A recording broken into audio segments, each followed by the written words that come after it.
jump ups, the ability to turn a single play on his head like that. Oh God, and then you've got this to worry about as well. Oh, Super, a delightful shot to start things off. How close he came to the second. He will not be given a third. Not when he's shooting like this. Well, Bean's gonna go pick up the bomb. The B side is gonna get left open. Heretics happy to play for the retake when they have the 4v3. It looks like, yes, we are indeed. We're plotting B here. Trophy systems in play here still. Crimp should not be throwing that smoke, probably saving that for sort of next trade situation. But look at this position. Oh my, he's done it again. Super has done it again. Twice now on the map. Nasty gone. And Beans at a 1v4. He has got to stop that man from the defuse. Not a hope in hell. Heretics take the lead. Deja vu all over again. Super, basically the exact same spot. Connects with the nade, and I mean, checking those common positions. G2 not making the adjustment and getting punished for it. Super, of course, also with the impact for the first blood.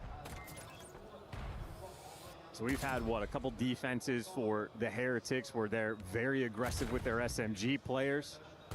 Well, this time is the sniper that makes the impact for the start. Nice. Plenty of options here on the defensive end for Heretics. Understood that. Maybe my Spanish is getting better. Just naturally. Feels so natural. 3-4 Super. Back over to Renko with the bomb. We'll see if this hits a little closer and a little quicker to home. An incredibly efficient Team Heretics we're seeing at this event. Word to Nameless. Another first for Super. What a demon he's been here on Sake. Splinters and shells in the basement there of the distillery. The trade complete. Rencor, oh boy, makes it a 2v1. G2, it all falls down to Beans in this round. And he's going wide, round the outside. Round the outside! Traded, complete. Heretics further they go. 4-2. Yeah, better teamwork, just right next to each other. A small victory for Beans. He gets the kill on Super and shuts down the spree.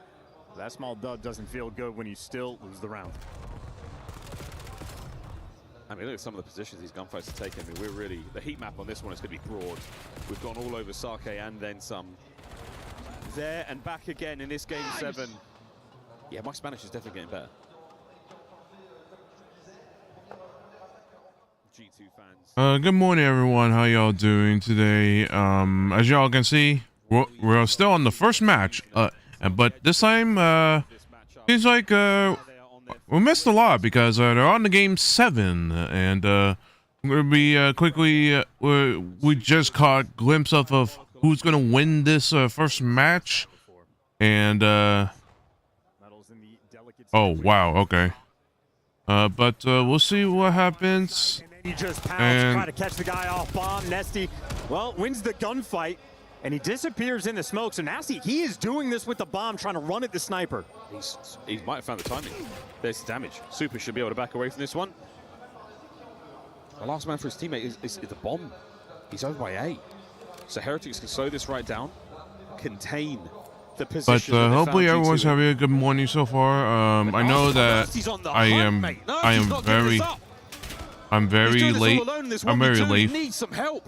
I'm very late with the watch party. I'm a bit late with the watch party, but clock's still ticking. But so far I didn't miss. A third time on the Beans. The nerves. No clutch. Match point Heretics. This is it. This is your moment. Nasty nearly that had is that such 1 versus 3. a rookie-ass mistake. Bomb towards P1. You cannot be doing right now. You cannot be doing that right now. Oh, Nasty. Super. He's been that guy for 3 rounds in a row now. Patient metals, but a mechanical failure, and it's a game settings. You've got to learn yourself at this point of the season. We're turning that off for MW4. 5-2. Heretics, they can smell the win. They can get weird with it. Yeah, we are flying. Metal soaring out. You got the lead in the round. You can try to make these types of plays, but they get punished immediately. Super and Rancor left in a 2 versus 4, and Nasty's already taken the space. He's behind him. Jesus. They got him in the pinch. Oh, wait a minute. Wait a minute. Envoy, he finds one, he gets out with his life. That's unbelievable. Rancor down, wow. Well, Heretics. well, G2, you gotta. Unbelievable resolve. G2, you gotta not die. You get one You have more 2 more chance. matches. It's never easy, You is get it? it is never to tie easy it up. at all. Can't screw it up right now. I mean, the spot you find yourselves in underneath the distillery. Heretics in 2 corners. Envoy managed to pie the whole space, kill this player in the corner, and get away with his life is unbelievable. Yeah, shout out Envoy. He struggled a little bit. He's gotten sniped. A couple first bloods don't go his way, and we're sitting at about 1-6 at the start of that round. But makes the heads up play, and he got his 2 kills. Him and Gremp made their show of force. Still, though, these attacking rounds for G2 have been an issue. Heretics have just locked them down. Lovely nades here through the middle of the map. Not as effective as we've seen on others. Den throughout the season. Real on this incredibly close spot. Is somebody there to watch again. So many things to worry about here. Bomb plant, smoke to obfuscate the play, allow for that egress from sight. And Real, he finds himself another dirty angle here. He's managed to slip through. He's cut the defense in half, crimp on the trades, and now we're getting messy. Oh, this plays everywhere. You do not want to have a sniper anymore. He's going to go wide. He's going to run into crimp in a second. Rancor spotted out, down low. This is the moment Trying where to keep track G2 of cannot Rancor. His afford to attack to die. the bottom side of the map. Now that's Yeah, that's over. a good play. 3v1 with a bomb planted. Super. What a task this is. That's a good round for G2. Lights up a dead body, and G2 string 2 together here at the 11th hour. They kept it stock and standard. Default B bomb plant. Spread the map, have the coverage. Real sort of finds the timing to make that play for the first blood, but everybody else just a little bit too slow, and Brent made a play over towards P3, P4. Real's opening infiltration. It's a great check. Great check. And Envoy there, he watches the flank later on. This is the kill onto Rancor, so it was a long battle. You know, really a battle of the minds, of the wits. 5-4, Heretics. There's still one more. One more for the improved cash prize. Oh, And this is and you starting to sacrifice feel yourself like that. impossible for G2. Nasty's looking to make the play. It's such a delicate position, and he just guesses wrong. Guess is wrong. That's so unfortunate. The call has been made. You know it's happening. Over by the A-bomb site. And for one last time here, G2, it has got to be he's definitely going to get isolated right here. Nasty on the check. Good for one. Gets away with his life. On the other side, it's Envoy. Finds success. No chance on the second kill. Now to Nasty. 1v2. A 1v2 to stay alive. To the warehouse. And it's over. Team Heretics close it all out in Game 7. Heretics are not here to make friends. They are here to make money. And so much they just collected on that sake S&D.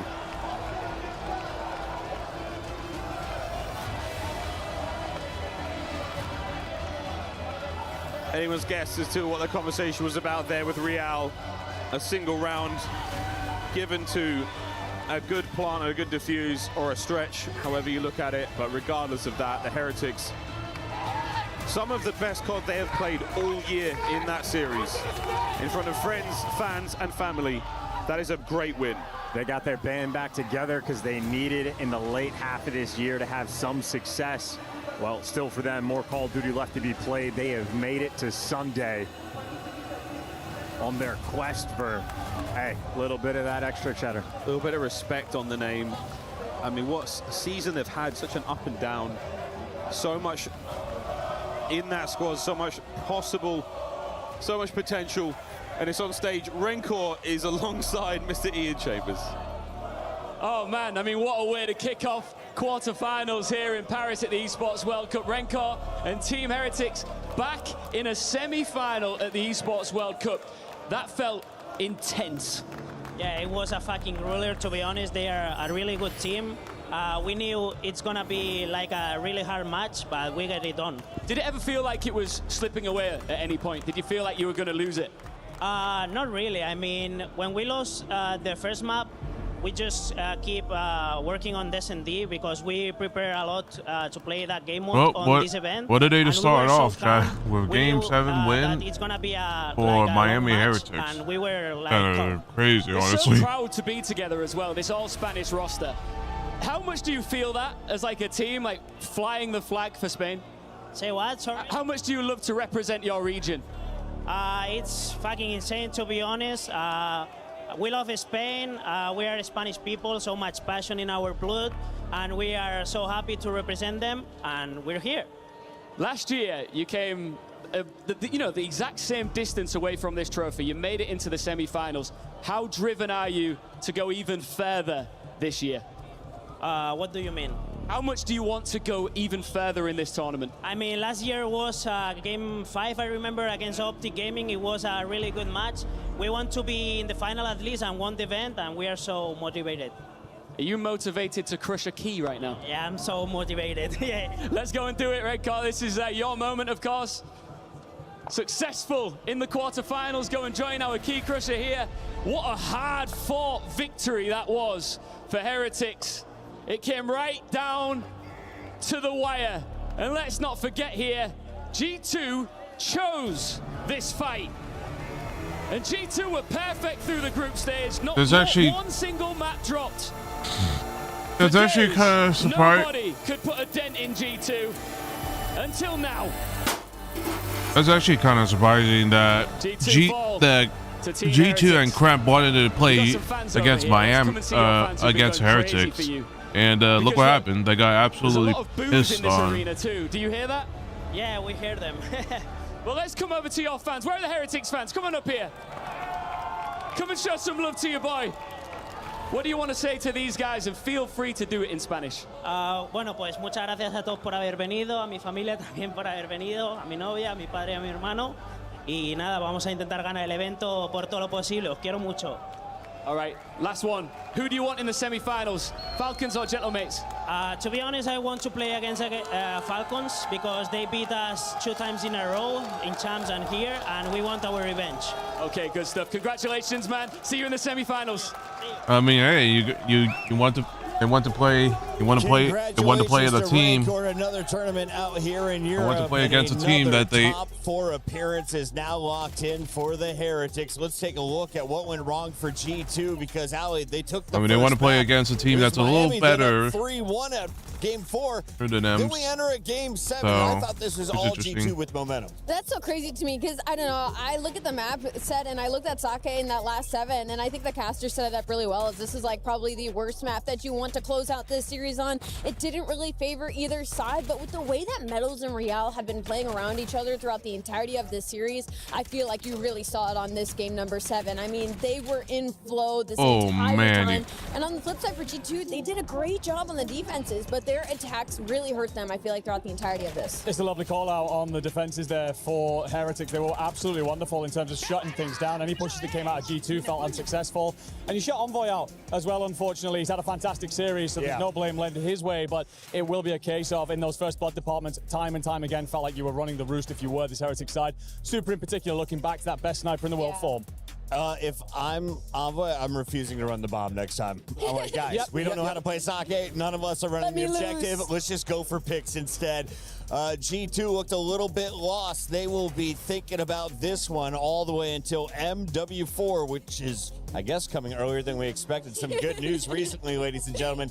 Make sure you guys are checking out the beta, and of course, make sure you're checking out the Heretics as they are powering forward in the bracket. Why are they moving on? Well, it's stellar play from the whole team, but especially the X Factor. You called it at the start of the tournament. In fact, 2 majors ago, you said when Metals is playing well, that's when this team can go deep in events. They're guaranteed a top 4 finish now. Yeah, during our regular season, Metals is probably one of my favorite players. I love the players that kind of have to do the dirty work and fill in for their team. And the thing is, they can have ceilings like this. When Metals plays like that, you're going to get results like that in the best of Heretics. And honestly, thank goodness, because Heretic was not having a good season. They needed to perform here on LAN. This is a great start to their week. Yeah, no, I love the focus here on Metals. Again, so often the player that if there is an underperformance from the Heretics, the fans and the rest of the COD timeline, they're on his ass. But he gets his get back here, big performance out of him. And again, the dirty work, the guy that's going to put his body on the line, wants to win. And he's going to get an extra $130,000 plus some extra club championship points. I love that you said get there, get back. Let's take a look at your bracket because there's an opportunity for a few teams to get theirs.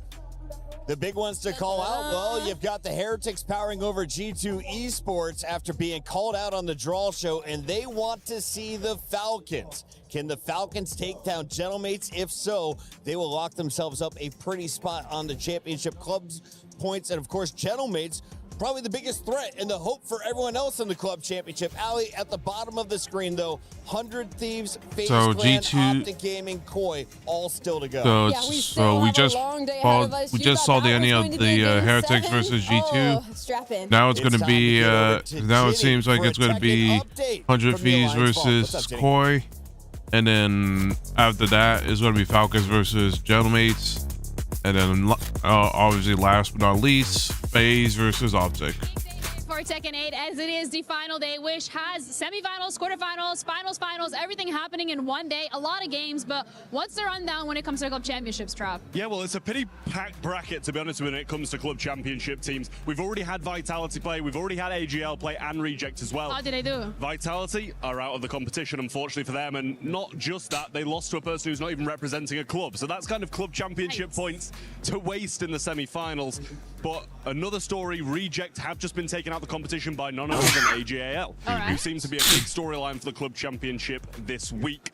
He's looking really good, to be honest. He went 2 games down, kind of brought it back, and looked quite composed towards the end. So I don't mind his chances to go further now, especially because he's going to be on the same side of the bracket as Yagami, who's not representing a club. So, as I say, it's club championships points wasted if AGL don't go all the way. So what about Falcons, Twisted Minds? I know that's also 2 of the organizations competing here. What's their status? Yeah, so they're going to be playing against each other in quarterfinal number 4. It's going to be Arslan Ash versus Newman down at the bottom. So that's a huge one, a big swinger when it comes to championship points. As we know, Twisted Minds, not a bad week last week, but a little bit underwhelming for them towards the end as they did just drop short in Overwatch and Warzone. But yeah, Team Falcons is a big one for them because with AGL catching up with these performances, they need to try and retain that lead. All right, well, thank you so much for the info. That's it from now, and of course, we're going to keep you updated as the day progresses.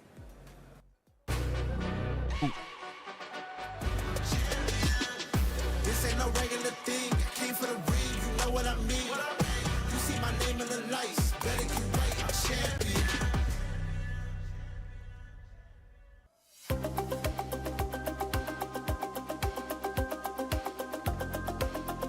Well, I guess our kitty is. Ladies and gentlemen, welcome in to Call of Duty Black Ops 7 here at the Esports World Cup. I'm Enigma, I'm running interviews today, and the man alongside me needs very little introduction. It is Scrap from 100 Thieves. My friend, welcome into the tournament. How are you feeling in the build-up? I'm feeling good. You know, champs didn't go our way, so I'm excited for this one. Well, let's touch on that a little bit. Let's not dodge the question. Champs didn't go very well. Thoughts on the result overall? I don't know if allowed to curse, but pretty shit. Definitely an underperformance, we can say. We can definitely put it in that terminology. Why? What was missing, and how have you prepared differently coming into this tournament? Yeah, I think we went into champs a bit overconfident, which is, I don't think, a bad thing at times. We are a very good team. We are a top team, so I think being kind of like having that delusional confidence is good. But yeah, when stuff didn't go our way, we just kind of broke down when it mattered, and that's not good. What did it take for you to become the team that was that good through most of the season anyhow? Yeah, I think understanding why we're so good. You know, there's a lot of teams that they win, it's just kind of like move on and, you know, let's show up at the next tournament, hopefully it happens again. But I think what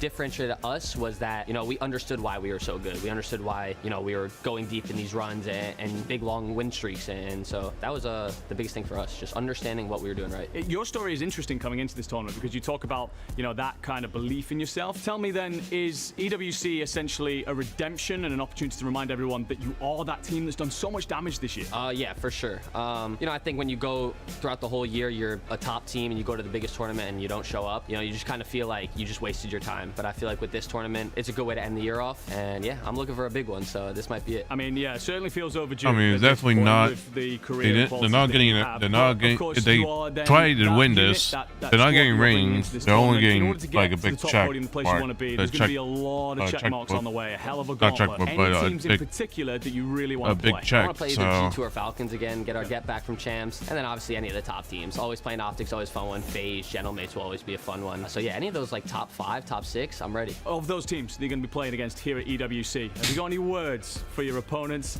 before you step out there? Yeah. You know, last champs, you guys caught me off guard. This event is a new one, and I'm ready to come. Just come show what I got. You guys know what I have. You know what I'm going to bring to the server. It's going to be a fun. I mean, overconfidence. I mean, he did make excuses for the PCs, which is a genuine issue. Which it is a genuine issue. Yeah, shout out to all the 100 Thieves fans. The games are are unbelievable. Paris was going to be playing like shit on the PCs. I can't wait to play here again. And yeah, man, appreciate all the support. Wonderful stuff. That, of course, was Scrap of 100 Thieves here in Paris for the Esports World Cup. We've got a Call of Duty Black Ops 7 tournament coming soon. We're going to be seeing a hell of a lot of this, man. I'm pretty certain. But I've been Enigma. That's been the interview. Have yourselves a fantastic tournament. But definitely, I felt. But definitely, if they had if they felt overconfident, then you know it kind of makes sense in a way.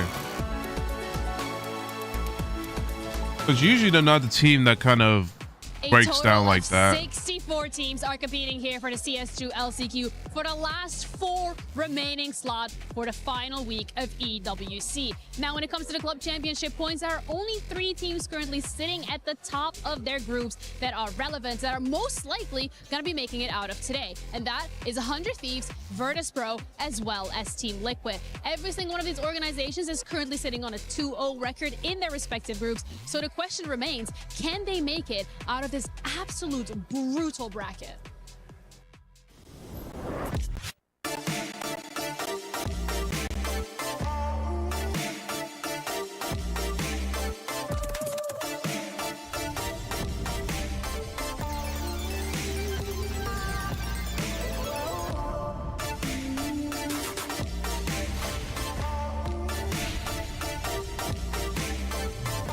Oh yeah.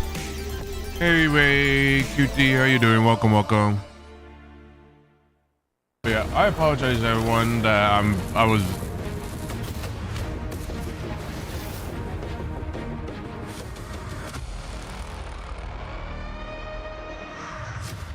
excuse me, sorry. Welcome in, one and all. This is the voice of Chris Puckett, which means you are watching the Esports World Cup. I apologize. Live from the STC Arena. We are here in week number 5, and it is a big one for a number of our clubs. 100 Thieves started off with a massive victory in Valorant. Now they've got an opportunity to score even more points. I'm sorry, everyone, that I was late. Obviously, unfortunately, it seems like my sleep, seems like my body wanted more sleep. So, which obviously I'd rather have. But you know, it's definitely sucked. But you know what? I can't really complain because we just saw the last match of the day. Last match of the day. But the last match of that series. So it's a game 7, which at the very first match of the day, like damn. That's how I had to do Heatwave. Back feeling nice where they were about a month and a half ago. Yeah, man. Yeah, well, he's having a fantastic hopefully you find a way to destroy. Rocking nearly a 1.4. Very much involved, not only in the clutch moments, but the strategy, the opening duels. He is that kind of player through and through, very selfless for the team.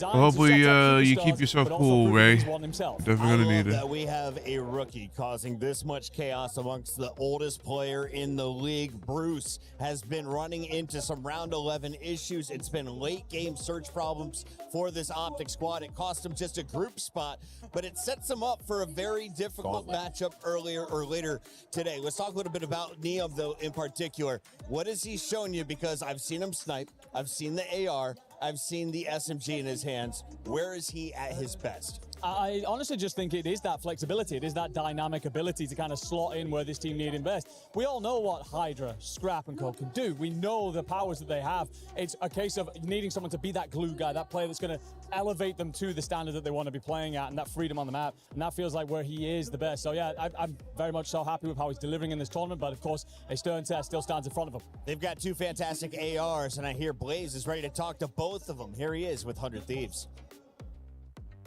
I just talked to Insight, and he said, yo, that's my son. Yeah, I'm ready to go. Jamie says I'm his son. Literally just know the son overconquers the dad every single time. Okay. So I'll be here. All right, yo, get it out, all right? Do what you got to do. Yo, Neom, come here, homie. I got to talk to you, man. You ain't going to get past me just like that, all right? Back at your second EWC, when I got a chance to interview you last year, man, fresh onto the scene, how does it feel to be playing on this stage with the boys in the playoffs this time? It feels great, honestly. I've had a fun time. Champs was, it wasn't the greatest, but like after that whole weekend, honestly, it's just been a blessing to play with them. I mean, you've been looking good out here the last few days on top of your game, man. But, you know, I talked to Kips. He said, you know, he felt like he should have got that Rookie of the Year, but he about to show everybody, you know, why that award should have been his. What you got to say about that? Honestly, I mean, Kips is good. I mean, that's my guy right there. Like, he's talented. Like, he's going to do great things in the future for sure. But honestly, like, I got his number for sure. Hey, man. Well, Dalla right now on the main stage. Best of luck to you. Well, thank you. See how it goes today. Love that call out there from Neum. He loves Kips, and for good reason. They found success together in the past. Andrew, I know you used to call quite a few of those games. What is it like to see Neum on one side of the stage, Kips on the other side now for Movie Star Koi? Yeah, of course, representing Huntsman earlier on this year, but all backed, of course, by the Optic fans. They were kind of molded in the fires at the early stage of the season. Coming into challenges can be hard enough with the lack of stability and everything that goes on there, but they've got a lot of backing, a lot of viewers, and very much so while bringing a wonderful thing to challenges, they were under a hell of a lot of pressure. They formed the brotherhood together, forged themselves in those fights, and pushed on deep in Dallas. You get the opportunities, but it's, of course, on opposite sides of the stage. But I know they'll be very proud of one another, getting themselves into this league position, and both looking fantastic. They are both rookies this season, but you also have to think back to other former teammates. Scrap was a rookie when he played alongside Jamie and Kleenex. So talk to me about this showdown between the ARs. Yeah, you know, Scrap, he's the 99 overall, and, you know, Jamie Insight, he's the guy everybody says needs to get booted from the roster. And every time people start to say that, he finds himself in a top 4 placing, and he's had 2 of them on this season. And, you know, going into this matchup, they know each other incredibly well. We've seen a different side of Insight throughout this tournament, running the NPC a lot more, and even in their loss that they had to FaZe, the team that won champs, it was incredibly close, and it required Simp to play at his absolute ceiling to win it. So I think this Koi team, they're ready to go, and, you know, he wasn't blowing smoke on that stage. He is confident in this matchup against 100 team. I think I saw Kip shoot some Spider-Man webs over at Gwyn in that matchup. I don't know what was happening, but I really enjoyed the showdown. The rookies are feeling confident. Let's talk about some of the old guard, though. You have that on Koi. You're looking at Kleenex. He's talking about what it's like to play in front of the European fans. Do you feel he actually gets a buff? Because I felt like he did back at Birmingham when we saw him play in the UK. I certainly believe so. I mean, I think one of the elements is maybe more personal when it comes to that. He's talked about it before. When he gets the opportunity to come over here, he's seeing family, he's seeing friends, he's able to switch off a little bit, and that is helping him mentally, I think, especially as well. I think he was checked out at a certain point through the season once the Joe Deceive saga goes through. Felt like he was a little bit, maybe, okay, so I don't know what I can really do next with this team, but he gets the opportunities when he plays over here to really kind of lock himself back in, and of course, is delivering in spades, but I want to see a little bit more from him just yet inside this tournament. It's a system team, and we had Blaze checking in on the system behind the scenes. Here's what they had to say. Ladies and gentlemen, Movie Star Koi are in the building, and they are ready for the playoffs, man. Jamie, I saw the draw show yesterday. Scrap said, I want you. And you said, man, I brought you in this world. I'm going to take you out this league. How you feel about it coming into today? Yeah, you know, obviously, I'm excited. I'm just excited to get into it. You know, I'm Scrap's father, so it should be fun. All right, yo, go show him why you pops out there, all right? Yo, Kips in the house, man. Kips, I know you ready for this matchup. You know, at Champs, you didn't get Rookie of the Year. Some people felt like you was robbed, but how does it feel to go up against Neum right now in a big matchup where whoever comes out on top can take that title? Everybody knows who it really was, so we're going to see. What you say? We gonna see, all right? You ready to do your thing today? It's a big matchup, man. Say something to the fam out there. I appreciate all y'all, all the love, support, everything. Just can't wait to play. All right, there you go. Good luck to you, man. Who we got back here? Hey, man, I know your brothers are right now going crazy in the chat. I've met them already, okay? So how do you feel about today? I'm thrilled. I'm confident we're going to bring this home. Hey, man, you guys been looking real good out there, and you starting to find your form. You feel that way? Oh, hell yeah. Hell yeah. Maybe it took a while, but I'm here when it matters, so. All right, best of luck to you, Abe. Lastly, I got to talk to Captain over here, man. Kleenex, it's a big day today. You've been playing on this stage before. You ready to go up against these thieves?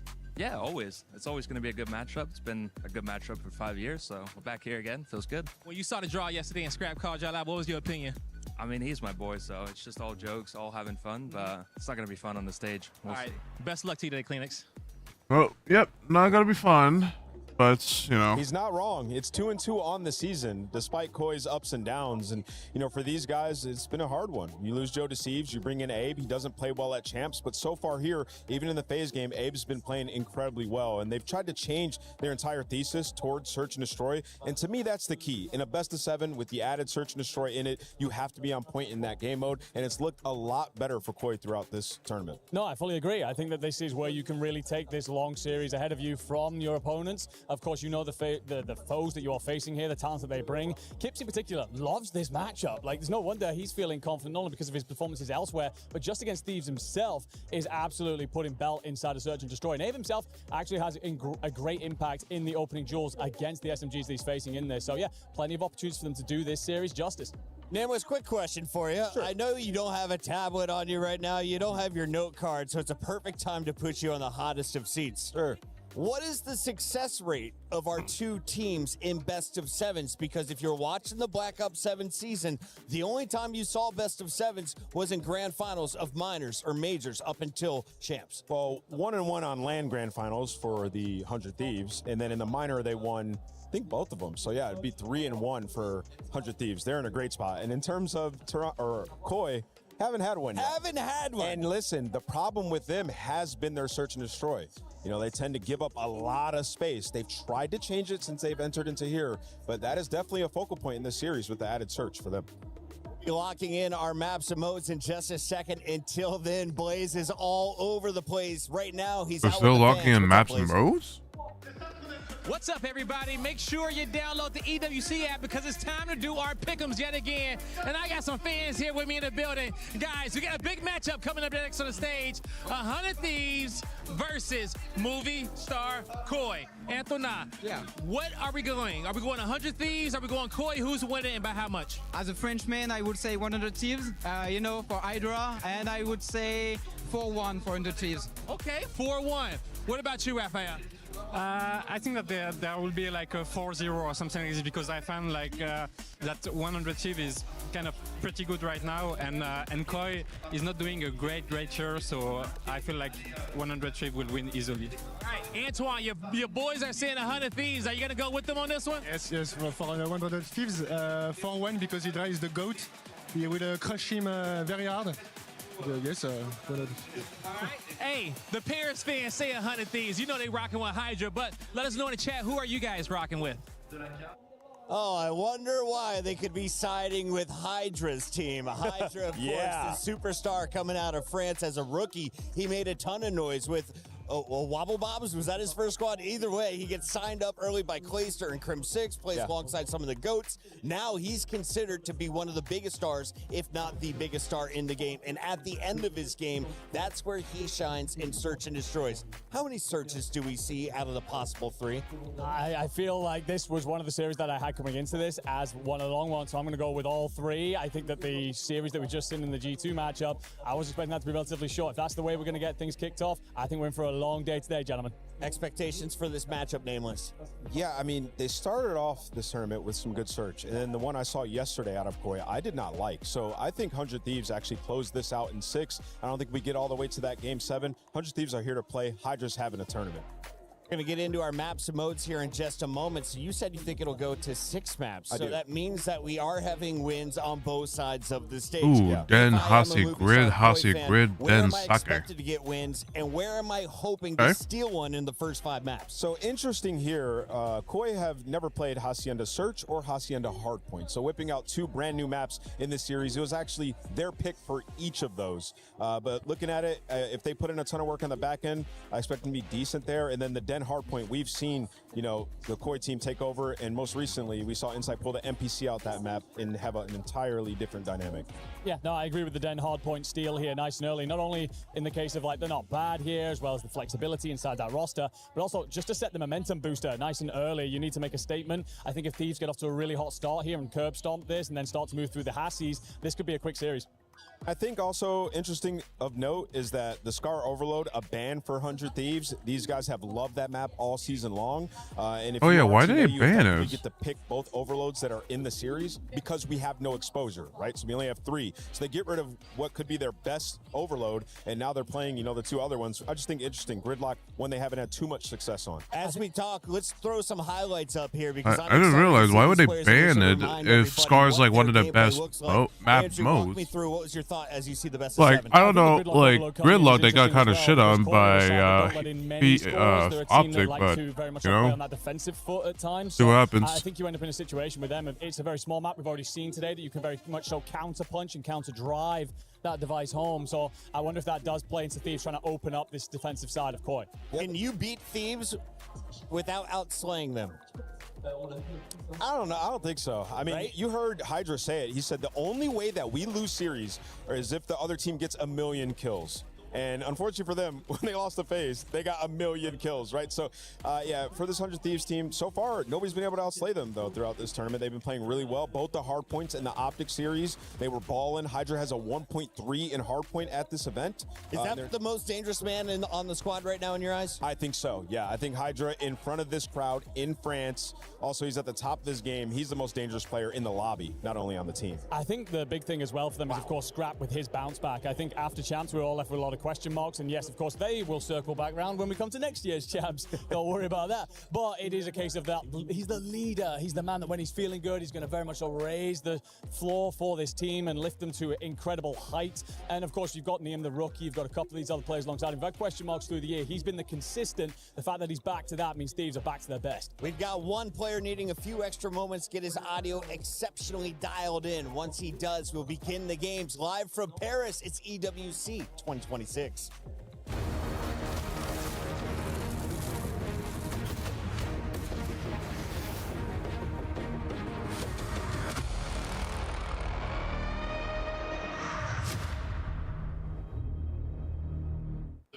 Ginny here over at the KS City Battle Grid, and I'm joined with Lax to give us an update of what's happening Siege related. I know it's a 2-week event, but so far, what have been the biggest stories on the stage? I mean, honestly, the biggest stories, we have 2 NAL teams currently in the top 8. We have 1 SAL of the world, the 2-time world champions of FaZe Clan, and then GK, the first EML team to qualify. All right. And I would say one of the bigger upsets, surprisingly, is that Falcons is on a line of possibly not making top 8.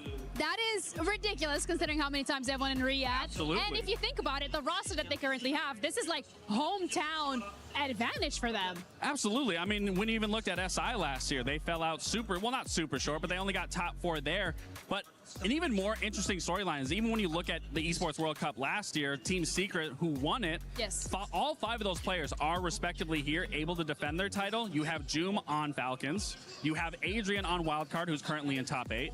You have Savage, who's on M80, currently trying to play for top 8. And then Noah and Mowgli, who are on the cusp of also going out and not being able to defend their title. So it's kind of a cool way where 5 players are able to defend their title, but only one of those players is confirmed main stage currently. That is actually a crazy story, especially when we're looking at it from like a club championship point relationship, because Falcons in that lower bracket could mean they don't make top 8, means that they lose out on the points. AJL is currently playing Secret, but if AJL wins this, they're gonna go up against Falcons. So currently AJL is second in the club championship, which is who do you think is gonna win that one? If I'm a fan, I gotta go with AG. But if I'm being realistic and speaking from an analyst and a pro player perspective, I'm sure Falcons will be more than happy to go up against them and kind of give them a little leg in that advantage of possibly getting into a top 8. Well, thank you for that update. Looks like Falcons, AJL, as well as VP are going to try and fight it out in the lower bracket. Whether that happens or not, we're of course going to keep you updated.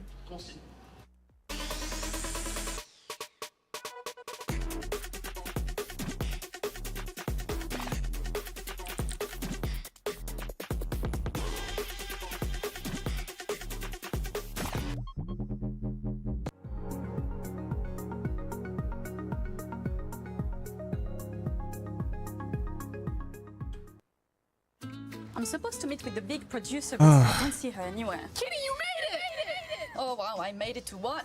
To the best experience of your life. Come on inside. Yeah, this matchup, chat, I feel like it can go either way, like just based off of the map set. But if I want to be realistic, I think Yeah, okay. I still smell a little bit like ketchup, but that's I think my hometown boys have the better advantage in terms of map pool. But yeah, but some things can happen in some of these series. So it's gonna be it's gonna be a gauntlet, but you know, it's probably gonna be a good one because you know the rivalry between these two teams. So smell esports. Nothing really good. we'll see what to be happens. honest, like people sweating, being focused, keyboards that We'll are see not what- really we'll definitely see what clean. happens. So yeah, that's what I think about. In this matchup, and we'll see if we'll see who comes out top and comes up to top Let's 4. start with the base, okay? Lavender, what is that? Are you kidding? Is that an NPC? It's not an NPC. It's like a flower. But I think that for my base, I've actually been able to take a gaming headset used by players and distill down a lot of the dandruff I like and that. head lice. I get that they're trying to, you know, do some skits and such, but I personally don't. I personally find them a little cringe. Take a whiff. Whenever gaming companies, well, not gaming companies, or when organizers try to do some, like, used for several I'm gonna guess. Honestly, it depends on the skit, like any kind of skits. But like most of them, I just don't like, just because I just find them quite cringe. I've managed to capture KC fans' blood, sweat, and tears. This is the blue wall in blue tier form. Oh my god. You're gonna get beat up after this. Not after they smell my perfume. You already made a disaster with that, so I'm gonna continue my beautiful perfume with, I think, some cassis. Chassis? Like a robot? No.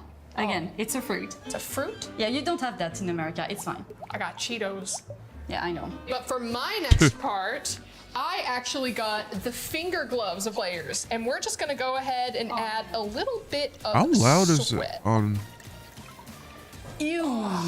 That's atrocious. Yeah, but it was from Team Spirit. It smells like victory. It's not gonna bring victory into your life, trust me. I found one of the jerseys from the team that's I like gone how- to 23 back-to-back Is the audio tournaments. that? So what this smells like Does the audio is need to be pure that failure, readjusted where they just desperation, and yet some resolve. can't, where it needs something like that? Totally, why? Is it in? You can really smell the failure. I have it right in front of me. I managed to take one of the keyboards off the stage, and what I did was I removed all of the dead skin cells and food junk and crust. What the fuck's going on? Put it into this liquid form. But here's the thing. I got it is literally very like I potent, had so we can my only do- I had my earphones off. And I could literally hear what the hell she's saying, but I'm like, Don't do it. Okay, I'm You're sorry. disgusting. I managed to take all of the Cheeto dust out of the controllers But, that were like, on the expect- stage like- and create this. the map pick, like, This couch let's cushion go, from one of the practice while we're on rooms. there, let's I kind of heard go that the over, players you know, did the not map leave picks this and such, baby because for I feel like 24 hours this is going to be straight. one of those And things so where we I got just think this beautiful it definitely can go anyways. This is going to be a fantastic perfume. It I feel definitely like we can just go gotta mix it up anyways. a little bit. Oh god. Smells amazing. You have no idea how amazing wanna this know. smells. It smells like resolve. It smells like perseverance. It smells like desperation. It smells like esports. Don't put it near me. Just No. a little bit. No. Just- I promise. I Can you don't just want try? it. Just try. Ooh. It's disgusting. That'll come off. I promise. That'll. Oh god, don't touch me! Don't touch me! You're me off! Every day I come with her, every day she's something up.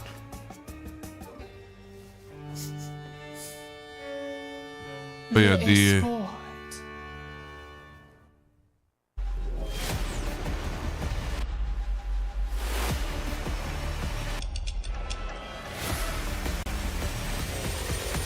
But yeah, the map set, then how secret,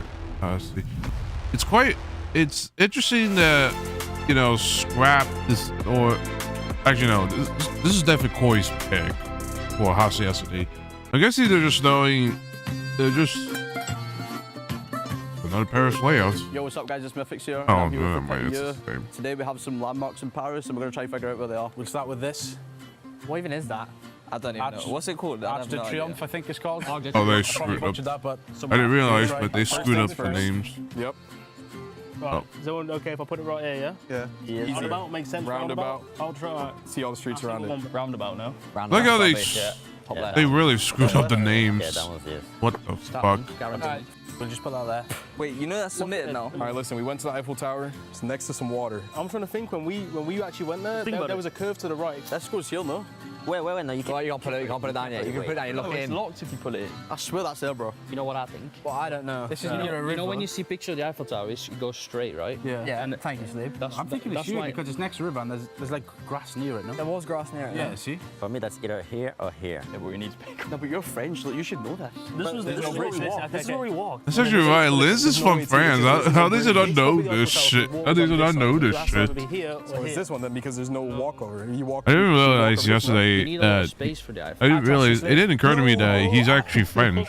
That Liz is French. Why the hell is he not? Why is he? How the hell does he not know? That's why we win. Where does the? Just put it here. I feel like Wait, I'm just looking. That one next to the grass. Yeah, no, I think. But yeah, if you remember, if you looked over the bridge, yeah, there was like a massive like. Oh, the green. Yeah, the green's like. Yeah, but there was like a house like. Yeah, exactly. That's what I'm saying. That's what this is. I feel so. Lock it in. Lock it in. Look at him, bro. Lock it in. I have a feeling the Louvre's this one here, and I feel like that one's that one there. When I was at the Louvre, we're trying to go to the Eiffel Tower. That was like 15 minutes. What is that? That's the Louvre. Yeah. Louvre. Where do you think, Bjorn? Surely that's more like. I reckon that's that one, and then that's that one. How do you pronounce that? I don't even know what that is. I don't even know what that is. This is like underground, I think. What? It's in the museum, bro. I swear it's underground. Wait, is it?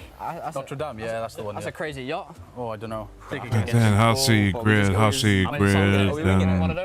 just trying to see why they chose. I'm trying to see why these picked then hard points. That's probably about right. But hey, I mean, if 100 V's want to square up against Koi on that map first, well, we'll see what happens. And then House yesterday, French player on our team can't get it right. How do you? Yeah, we should. Koi must have had some. Koi. Put it. Lock it in, bro. 1 for 4. Oh, bro. Or 1 for 4. Not feeling confident with it. We'll see how we did. I think that's on the water. That would do. That's perfect. Spot on, I think.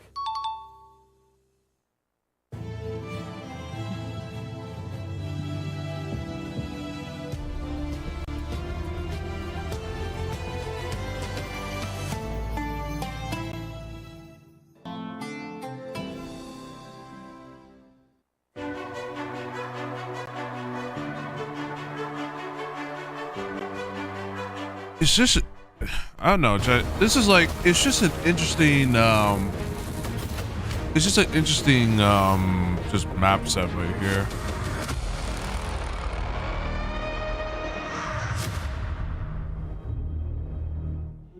Welcome back to the Esports World Cup. We're still getting set up on the main stage for our second quarterfinal. We want to remind you that today is jam-packed with some of the best Call of Duty Black Ops 7. There's definitely some stuff going on the Fuse side. It's the last Call of Duty Black Ops 7 you're going to see before Modern Warfare 4 drops. So let's take a look at the matches we have in store for you. We started with 16 squads. Now we're down to the final 6. And after this match, it'll be just 5. The biggest match, though, of the day is coming up at the end of the day. This is FaZe versus Optic. Why is this a huge showdown, Nameless? Why is everyone chirping about this since the draw show? Because everybody wants to see it again. You know, all those round 11s at champs. You heard Simp say it in the showdown with Shotzi. Round 11 can go either way. So Optic get a second crack at it. They can get redemption. They can go through FaZe and defend their EWC title. Now, historically, everyone would see that Falcons versus Gentlemates match and just assume, oh, Gentlemates got this. They won Major 1. They've always been considered available for the podium. Falcons would bomb out sometimes top 8, top 6.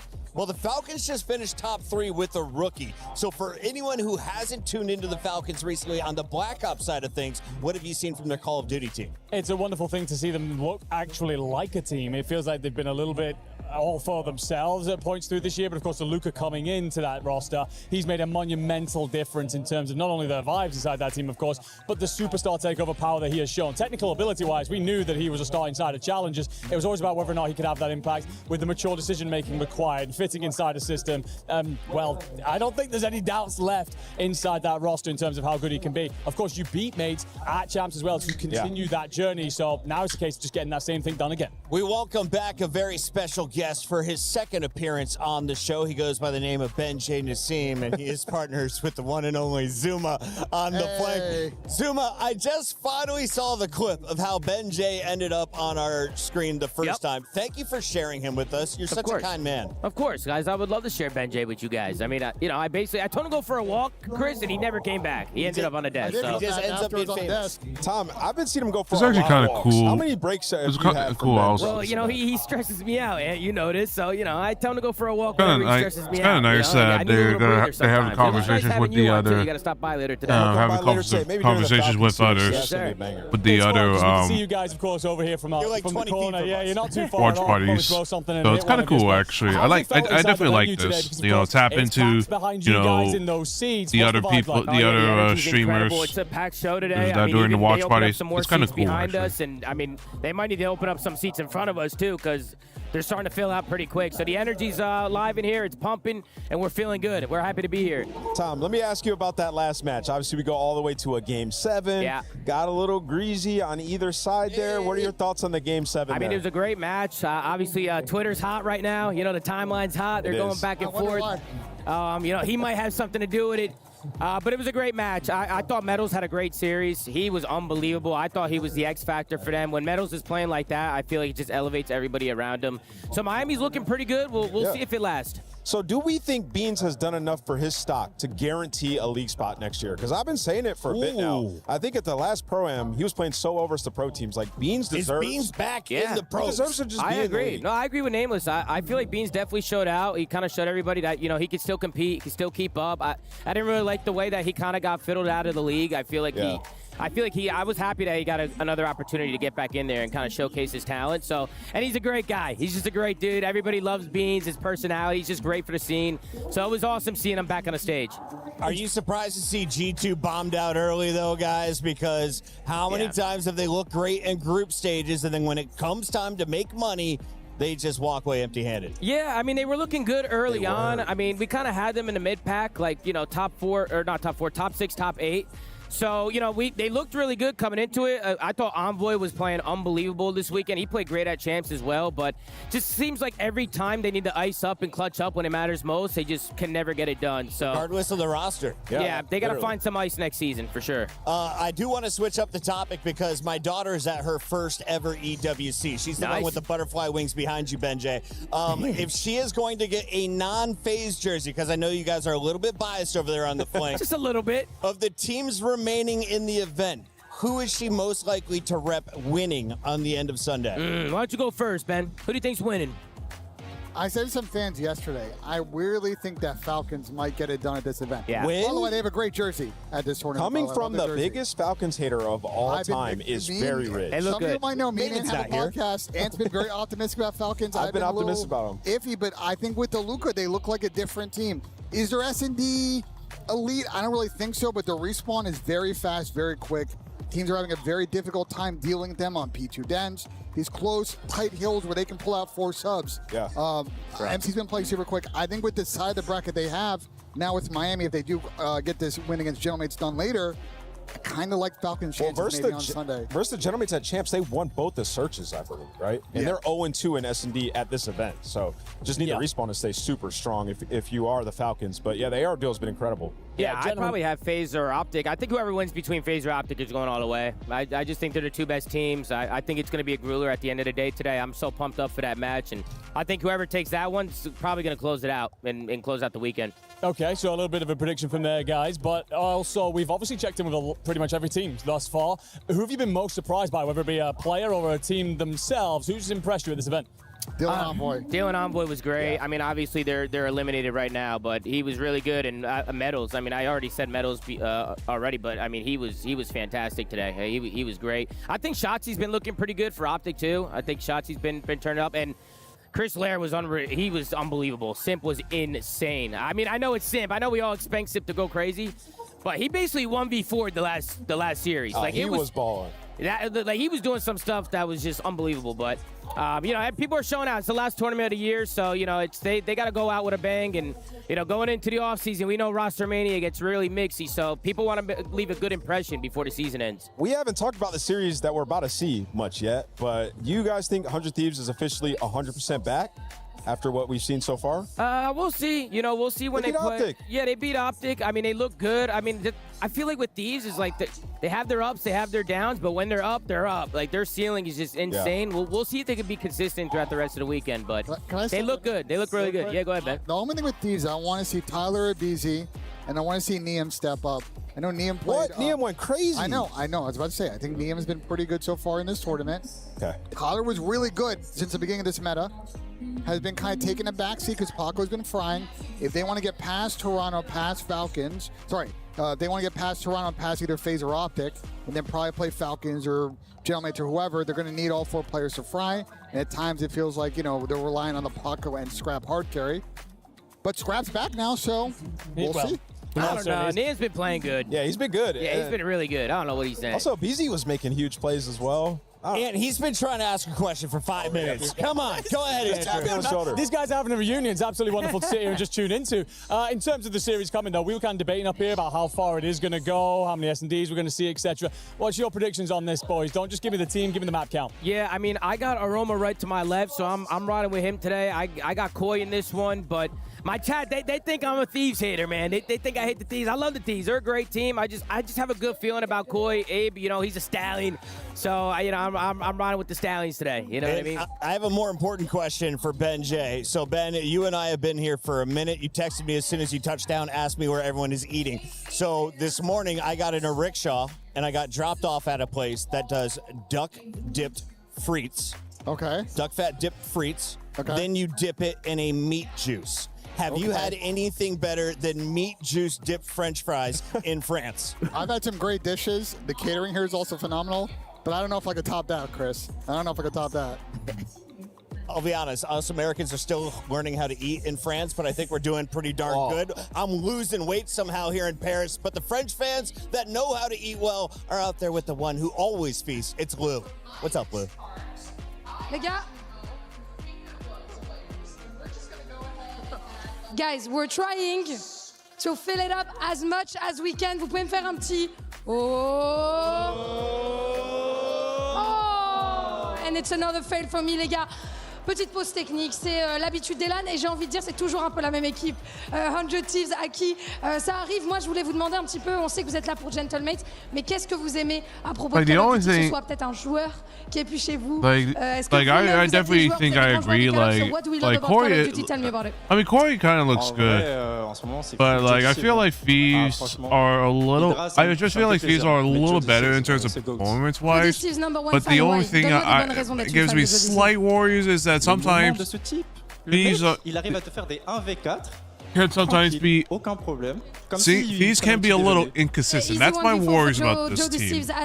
And if it happens today, I'd be really pissed off because they did so well against Optic. I'll be honest, like I like how Thieves played this. They had a good redemption. I just feel like sometimes they can have those moments where they play that delusional overconfidence, and like what Scrap said, it kind of fucked them in the end, being champs. So, I'm a big fan you know, of they just gotta log it in and don't make shitty mistakes like what happened during the Champs Weekend.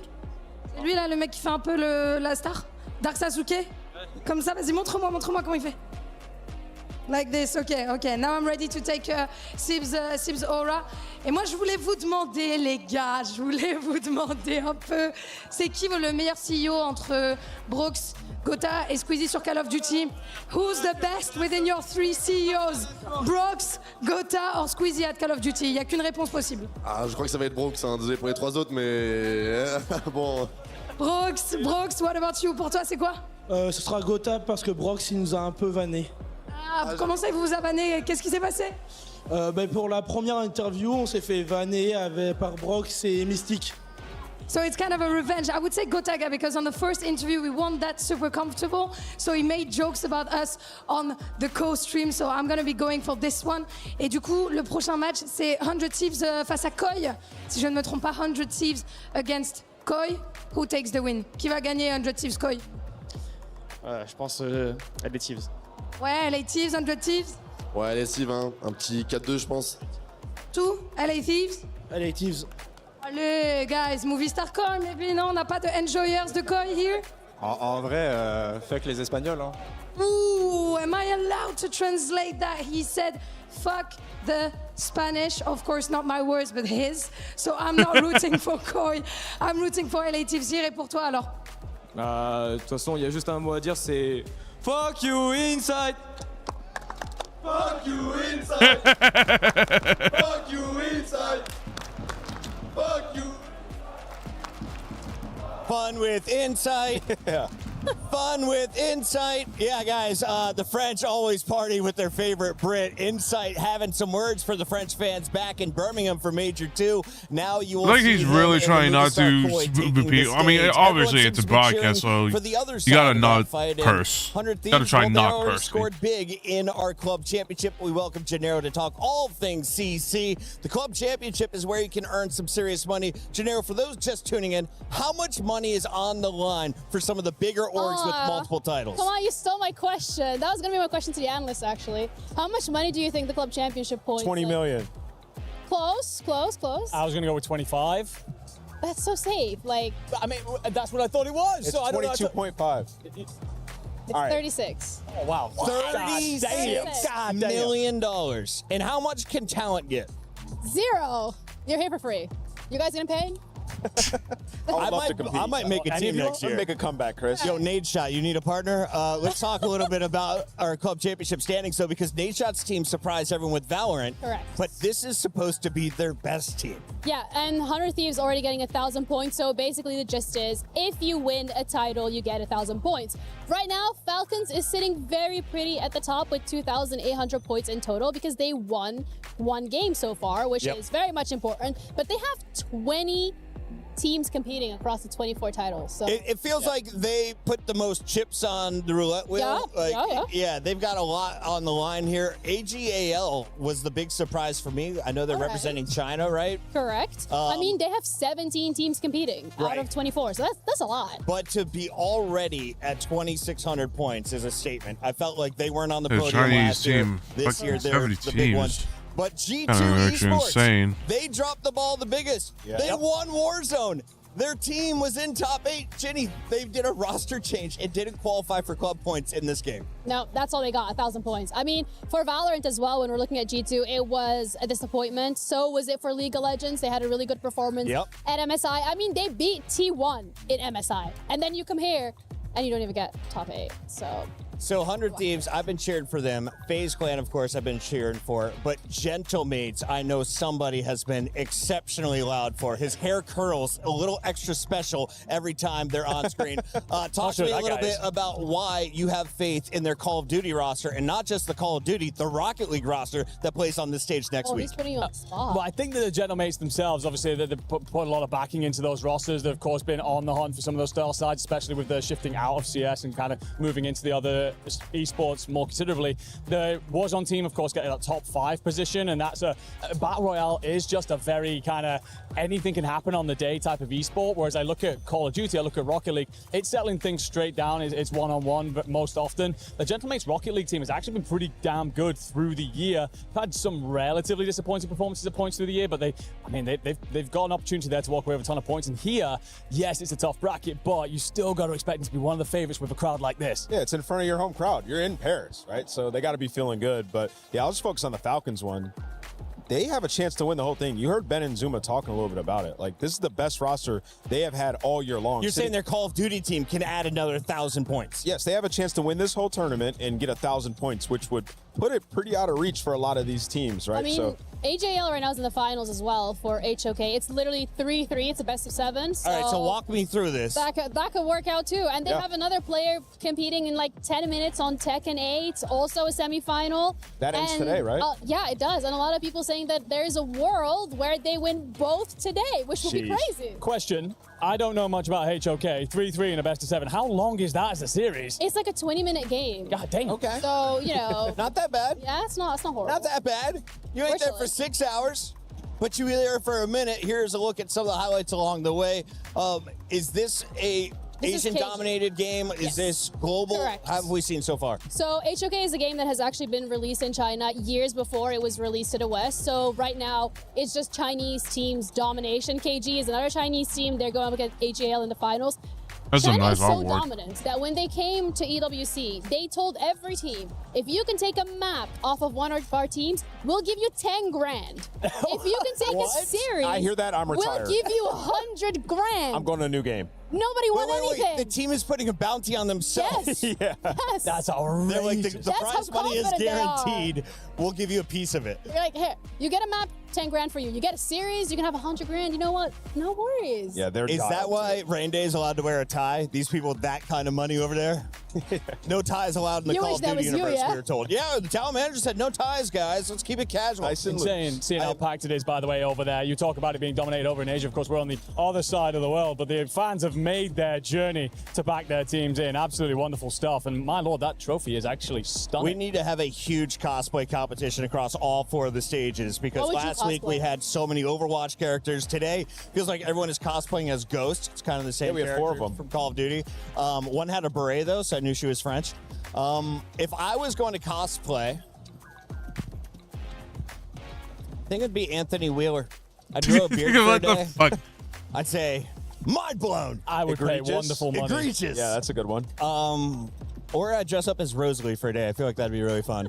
Anyway, we'll talk about that stuff later. In the meantime, we got a minute 30, I'm told, till the stage is ready. I heard that like 30 minutes ago, though. Yeah. So is the audio actually fixed? I bet it is. And let's talk where we're at, where we're Yes. going to remind folks what we've been waiting on. This is the second quarterfinal of a 4-match day. So we saw one go to a game 7. What's the realistic expectations knowing it's the first of 4 wins? Yeah, I mean, the realistic expectation is a competitive series. I mean, these guys have teamed together before. We were talking about the Koi guys and Scrap on the other side. 100 Thieves have been unbelievable throughout the season, have definitely had a better performance than Koi, but Koi are playing well in this tournament. They can go to bat with them if Insight continues that level of play. I think it's an interesting one as you bring up there as well, is it feels like a while ago, but Scrap, of course, was the franchise man for Koi for so long. He was part of their academy side. He very much came through that pipeline. I wonder, I would love a penny for the thoughts of the Koi fans when they look at that boy on the other side of the stage up against them. It must be a tough, bit of a bitter pill to swallow, really, looking at just how good he is.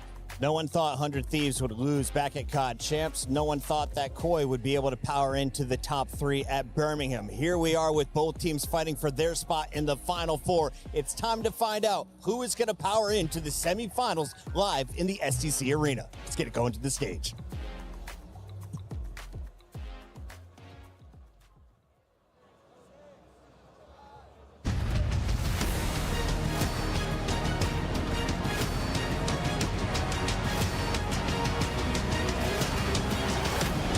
Well, here we go, chat.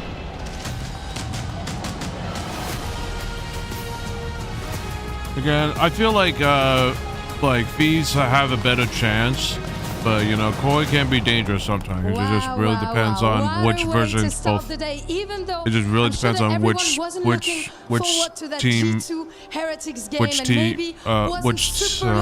team can I'm perform. sure that this game is going to be remembered everywhere. This is a really nice cosplay. This is a really nice we like to cosplay. start as we mean to go on, and we saw a 7-map series. It was a banger, and we saw Heretics lock in that first This is a nice semi-final cosplay. spot.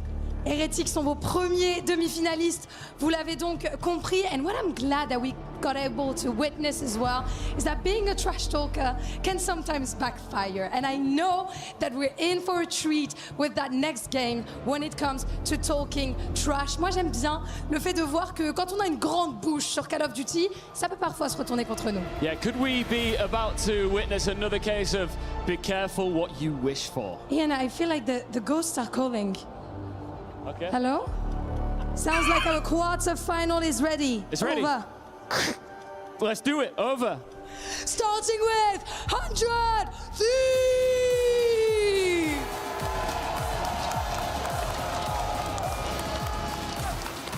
They came to Paris stacked with superstars, and so far they've played like it. They took down Boston, then they went 5 maps with the defending champions Optic, and they sent them into the lower brackets. Hydra, playing in front of his French crowd. Hydra, le petit prince, the 100 Thieves, ready for a fight. Let's welcome their opponents. It's Movie Star Koi!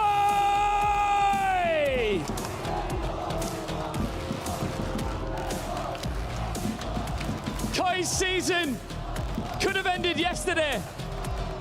Instead, they sent Cloud9 home and bought themselves another day as this crowd boos their hearts out, waiting for him on stage. A very familiar face. Insight and Scrap spent years together in Toronto. They won together, they lost together. Oh. They know each other's game. The matchup, I didn't think would happen, but you know what? This is kind of expected. For a semi-final.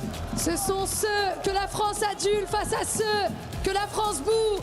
100 Thieves versus Koi is about to start. Ladies and gentlemen, let's get ready for it.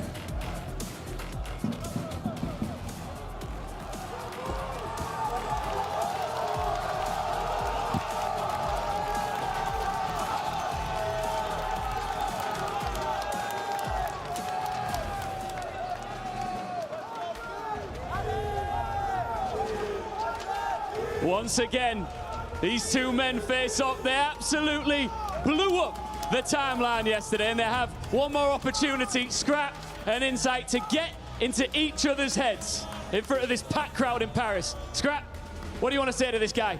Yeah, no, they're looking good, looking fantastic. Might be a little nervous playing them, to be honest. He knows that's not fucking true. Come on now, I'm not nervous at all. Let's go. I mean, this guy's terrible. Just load me into the map and we're about to see what's going to happen. Listen, you guys know each other so well, former teammates. I've got to ask, what do you think his biggest weakness is? Biggest weakness? When someone's challenging him, bro. He's just shitting himself. He has no idea what's going on. That's what's going on there in that head. Guys, shake hands. Cannot wait for this semi-final. I'm leaving it there. Let's get it on. Well, the good old classic no shaky hands. The classical no shaky hands. Talk from last night could come up a little bit cheap, but anytime we've had Scrap take on a rival at a stage like this, it feels like the words don't need to be spoken. But taking a look here, Jay, Scrap, Kips, this could be a monster head-to-head considering what we have for a map pool. Yeah, that's insane to see. You got a rookie going up against a very experienced veteran in Scrap, some of the top players on both of their organizations. But this is a matchup full of history, full of chemistry between each other. Former players that were playing together at the challenger level to start off the season are the #1 and number 2 rookie on the year. Even though the chair has literal like built in, I don't think these chairs, but like I don't think these chairs, but it has like because like those chairs should have like built-in like adjustable back. Oh yeah, no, they do. It's just he's not used like doesn't know that. Ready though, shaking off all of the jitters and all of the underperformances that we had seen in Vegas. Paris has bred a very different look. On the other front, though, Insight is welcoming the boos and the other words that we can't say on the air. He is singing a song to it. Toronto have been by far playing their best COD on the year. Taking a look at the hard point to get us kicked off, we will be starting on Den. This is poetry for both these two teams. They love it. They wanted to see it, and that means we're going to get a barn burner. Yeah, and this is Steves' map pick. They understand, okay, who we're playing against, Koi. They love Den, everything, but so do we. So they are believing in themselves to start off the series. Let's get this thing going. We've got our second quarter final, 100 Thieves versus Movie Star Koi. Den hardpoint. Let's get it on. And why not start off with Hydra, who's already got a couple of Koi members in front of him, and he deals with the first. Following up behind that is Abizi. Kip's able to turn down one, but he's able to actually get a second. Hold on a second, and Kip will find three, but Abizi is the last one alive. We'll get time for Kip's got a three-piece. Abizi's usually been the guy historically on the season that's gotten the better of the Koi players. He's almost unbelievable ever since the NPC meta change has gone down, but If you are Koi, so far you are able to managing the hell out of it. You flip those spawns out, but there's still 25 seconds here. Rotation all about what happens over towards the top left side of the minimap. And you can see that Thieves are very respectful of the fact that Movistar Koi are very nearby. Trades come through, Hydra finds 2. Kleenex middle of the map has help from Kips. Now the fight found every kill. Kips is doing it all. You want to talk about Rookie of the Year conversations? He is sitting here saying, that was mine, let me go get it. Now there's only 5 seconds remaining at the P1. You're going to forfeit this. Come on, Liam, you got to start doing shit. Don't be shitting yourself. There you go, you got your first kill. This down in the 3v4, and it's going to help when Liam finds that opening engagement because you know you have your SMGs in towards the P2 in their happy place. Yeah, this battle for spawns is everything, and actually the only option right now for Koi, with a couple of players spawning all the way out through the middle of the map, and they're not going to win. Nice play, Thieves, come on. Quick pinch potentially to be developed here by Kips. He's instead going to make a route happen to allow Insight to spawn close by, but Hydra's well on the case, finding himself 3 in a row, and 100 Thieves are all over the time. Yeah, you can see Thieves are more than willing to just give up those back spawns, play tight from the front. Only 30 seconds remaining. You have 1 or 2 more good pushes at this if you are Movistar Koi, but the 2 initial gunfights do not go your way. Scrap already streaking on 5 in a row, and they're going to beat you to the punch off the rotation anew. Yeah, absolutely flawless P2. Nice trade, nice trade. Get the last 15 seconds if you can. Not just the extra time, but maybe the Hellstorm with that. Ooh, almost. Very close. But on rotation, take a look at Abe. Sneaky position, doesn't hold the trigger full. He gets damage in, but can't find the kill he needed. Finally, almost. The collapse comes through. Movistar Koi will have a moment here at 3. Yeah, Kips also shuts down Scraps. I don't think there's any Hellstorms that are going to come into play anytime soon. Koi desperately needed the response here. Look at the reads already coming in, but we need the clutch up on the fight over. And it's been Kips from start to finish. Another multi-kill, 4 in a row, and now you flip the spawn. Unbelievable. That's some nice shots, kids. kids. Kips has an opportunity for Koi to stay inside the hard point, but they need to play for Dojo. Let's take a fly Saudi and check in with the comms of Movistar Koi. Come on, push in, Thieves. Push in, Thieves. Nice. Come on, baby. Outer right on me. Let's go, kid. Outer wide time, he's BK then. BK weak, BK one shot, BK outer right. Nice. Come on. BBs. They're both challenge. Coming back, challenge 3 Dojo. I spawned out. They already Dojo. I spawned out. Come on, Red. Cross absolute patio. Hearthstone 2. Where? Patio, one shot. Dead. Nice go, Dope. Dead! Nice! Oh, whoa. I have time, okay? He's spawned. You're alone left. I'm out front. Deep as fuck. Yeah, come back. This, follow me. Two spawn, one shot. Back up. Maybe come back. Below red, blue step. I'm coming back. I have you red. Patio, absolute. Mining it. Close far lane down. One patio now. Mining patio. Patio, done. Red. One shot, me dragon. 2. One left, 2 dragon. You have to chop. Back patio. In time, last guy. I spawned out front. Step. Only one side. They're gonna spawn close front on you. Koi doing a pretty solid job of trying to play the macro game. Thieves are just making it as difficult as they possibly can, though, every single hill. Yeah, and it's always through the SMGs. Gunfights that they're not supposed to win. They're pulling them out of nowhere. Abizi now is blessed with an opportunity to spawn over towards the backside of Dragon because Koi have lost the spawns in the final 20 seconds. So you're going to give the Thieves the advantage that they want, potentially 50. Going into our second set of HP. Scrap with this NPC seemingly. Sometimes it's too much to handle. Come on, get the last scrap time. Get scrap time at This least. is the reason why Koi been looking so fantastic this weekend, because he's been outstanding. A 4-11 start. It's not about how you start, it's about how you finish. You still got time to work it out. Yeah, problem is he was trying to use the hard point as his alarm system before he took his challenge. And he misses an opportunity. Now there's an opportunity for Abizi on the other front to come back on the fly. Nice pinch. Caught him to find one, but not the other. That's 100 Thieves still soaking up time. And they are not worried about Koi currently having those couches spawn. They are playing for the next wave. Kips opens up with the frag, so that's going to give you the early advantage, and that's going to allow the SMGs to just fly in and clean up the rest. Last man standing is going to be Abizi through mid-cut, but he's going to value his life until his teammates get close. You got Abe on one side trying to zone players off. What a play! Nice! 3-piece. He's able to get a nade to the hard point as well. Abe is the last one standing. Scrap. Come on, baby. Liam playing that close. Another moment where Koi is right about there to make the perfect read, but they miss one player and everything turns in favor of the Thieves. Yeah, you're just probably not expecting Scrap to hit that route. Usually it's going to be Hydra or Abizi doing the dirty work, but Scrap has so much in his utility belt.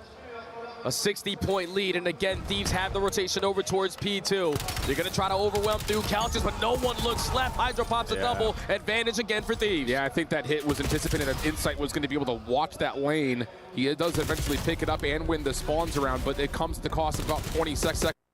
at P2. Hydra now just trying to finesse outside the hard point, able to find one back over towards Couches. Scrap trying to get involved, but is a little late to the party, and that will now lead to Hydra trying to block spawns as we move over for this next break. Yeah, Hydra's just got these guys on their toes. Someone consistently having to watch the backside, and he's going to choose the timing of when he wants to commit. Gets the better of Abe. Spawns are now going to be a little bit scattered all around the map, but the break is good for Thieves. Yeah, this has looked really good for Thieves, making the most out of even a very difficult situation. Ooh, don't kill your teammate. Right there, but Thieves still in position to receive this next hit. Easy kicks us off with first blood. Shots down low, make Hydra an opportunistic player to move in, but it's Neum who gets the final double. Then now all of a sudden, the lid is blown off this game. 100 Thieves well and fully in control. Look at how fast the Rookie of the Year is. He gets the double at old time, and he's already off the rotation. Wins a massive one-on-one gunfight there, and now is going to set up Scrap for the bait and switch. This is a flawless sequence here from the Thieves, and the Rookie is the reason why. 4 in a row, almost lines up kill number 5, but that's the opposite. Rookie on the other side, giving a multi. We needed that from Abe. Now to 9 and 17. He's not playing the hill. He's playing for these rotation kills, so he has to patch out on it. Abizi in the corner. Does not anticipate that Abe is still playing close. Scrap is also low. Abe thinking about it, has help nearby. Scrap damaging down to Bolt, able to find the first but not the second. Abe now all of a sudden on 4. Could be potentially close to streak with a couple of objective kills, but the big news here is that Koi can continue to fight for the hard point. Yeah, but they desperately need to fight for some hard point time, because if you are Thieves, you are just keeping them away from it for so long, and every single time they're thinking that they're going to have a setup, they're not really getting it for a good chunk of it. So the final 15 seconds to close out the P3. You are in the heavy advantage now if you are Koi, with how much space you have already taken, with all 4 kills going down, and players in the position that they are in, but Insight loses a key one-on-one. Yeah, that's tough. It's That's really a good 3-man hit coming That's a from good Thieves, break for New. Insight got a lot of it, just not all of it. And Abe, who went on 7, doesn't earn the Hellstorm. Oof. So now you got to do this the hard way. Trophy system is down here for Thieves. Player stuck in the corner. Nice. Nice really 3-piece. Come on. Nice 3 down. Player trying to wait to try to get a second set of spawns. And Insight will punish as Thieves are trying to reflip this. Insight for more. No, it's CleanX is able to find the kill. And that little push out for Thieves gets punished. And with that, Koi get the time. Yeah, it seemed like Thieves right there were a little bit hesitant. You just got 3 kills. The last man is standing towards the back. If you fly to get the trade instead of allowing that player off the respawn to pop a double, you spawn Koi all the way on the opposite side, but Koi are starting to rally. Abe starting to turn up, down by 50 and still going. This is looking better here for Koi, even though it might not be necessarily defined as convincing.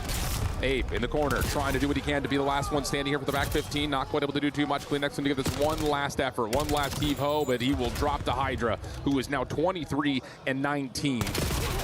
Just about keeping pace with Neum. And it would exit from this second set of hills at about 190 to 129. It's now or nothing for Koi. You've got to win P1. You need to win the rotation to 2. Yeah, you need to win some gunfights off the rotation, but they're already losing the initial 2. Thankfully, back-to-back rookie kills through mid-cut. Just to keep Thieves off of this time for now. It's been a 60-point difference, a majority of this entire map, number 1. But Koi is still managing to keep themselves in it. Yum, yeah, well played. Sitting in the corner, trigger discipline allows Come on, get points. Get a lot of points. Get a lot of points for this which could be an insurance policy here for What a set of shots from Neum. Off the reload, off the regen. One more assist or any sort of damage at all would get him the Hellstorm. Waiting for his opportunity to strike. Knows he's got Abe up top. There's the damage. Does he get credit for the assist? No, he just does it to CleanX instead. Abe gets 2. Oh! 8 in a row for the Rookie of the Year, and Thieves are cruising. Oh, he finally is going to get shut down there from Insight, but again, in the final 15 seconds of the P1, Thieves were able to flip those spawns. So they're going to be initially in towards the P2, and I feel like all of the Thieves players have been rocking this NPC all map long. Feels that way, feels that way. Abe, CleanX, simply the first 2 eliminations. They need to break this in one fell swoop. Neum, last one left, he will fall. Can you get any zoning pressure over towards the rooftop? Try to stop the Thieves from being able to approach this early. No one blocks the back. You've got 2 players spawning up. You're going to get the awareness on that if you're Koi, but you're completely trapped up. CleanX, the last one alive, will fall, and Thieves now have win condition built. There's so much trust between Hydra and the rest of his teammates. He understands it's a 2v2 on time. I'm going to continue to cut off the front. I trust you guys to win those one-on-ones. And you still have the win condition right in front of you. Team kills are not going to help. Hydra is still alive, but now it's going to be Hydra slowing it down. You can sit here and play for whatever seconds Koi try to leave to pick up, but instead he will drop. Now the rotation over to New. Easy, the one in the way. Scrap able to assist. You take away the space, you pretty much win the game, and those kills will pretty much guarantee it right now. You have to run through this setup if you're Koi, now or never. Gotta go quick. It's all about finding the opening kill, but the BZ playing a credit angle finds the opening onto Kleenex. Not looking good. We're getting close to 240.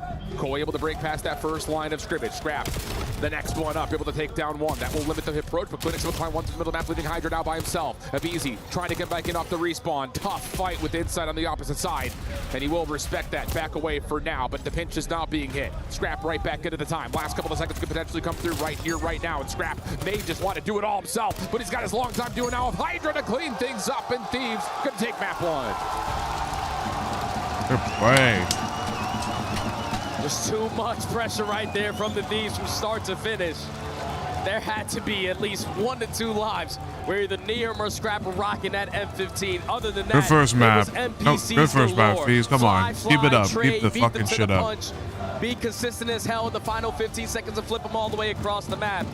And just a slow start there from Koi. They were continuously trying to catch up from the deficit of 60 points from start to finish of that game. Yep. But you know, when the rookie of the year, Neum, goes on that sequence, doesn't even need to invest the Hellstorm to call game on this one. It was only a matter of time before Thieves take the map. Yeah, and it's just the first 2 sets of hills, you could look at it and say it is a battle for rotation. And both teams are making the exact right reads, the exact right plays. It's just even when Koi do win the spawns, they have such a tough time because of the speed to get into a position to block out any part of the front part of the hill. They're just continually being hit. And then as soon as you get developing hits from the front, all of a sudden there's someone on your flank. It's just, they could never get the true zone around the hard point that they really wanted.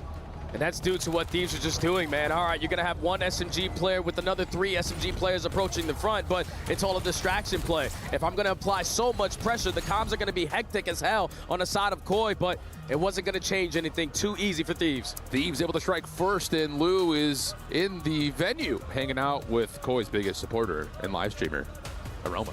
I am in the venue indeed with the next COD pro player, coach, and now co-streamer for Toronto Koi, Aroma. Pleasure to have you here in Paris. Nice to meet you. I wanted to hear a little bit about your journey with Call of Duty, because you've been a player 2018, 2019, then a coach, then now a streamer. So can you tell me about that story and how does it feel, you know, seeing filled up arenas in Europe for Call of Duty? Yeah, so basically used to, mainly in challenges, maybe not so much professional, but towards the top.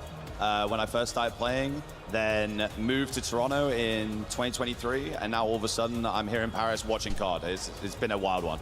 And it's amazing having you here, of course. Donc, première question, effectivement, raconte-moi un peu ton histoire avec Call of. J'étais joueur de Challenger pendant longtemps. Ensuite, j'ai déménagé à Toronto en 2023. Et là, je me retrouve ici à Paris devant une arène pleine de fans de COD. Donc, c'est incroyable.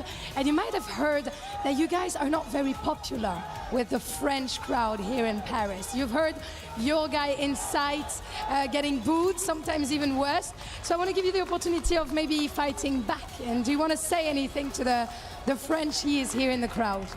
I mean, Joe Deceives left us, and you've got worse. So, I mean, I don't know what you want me to tell you. You're about to get belt in your next series against Falcons.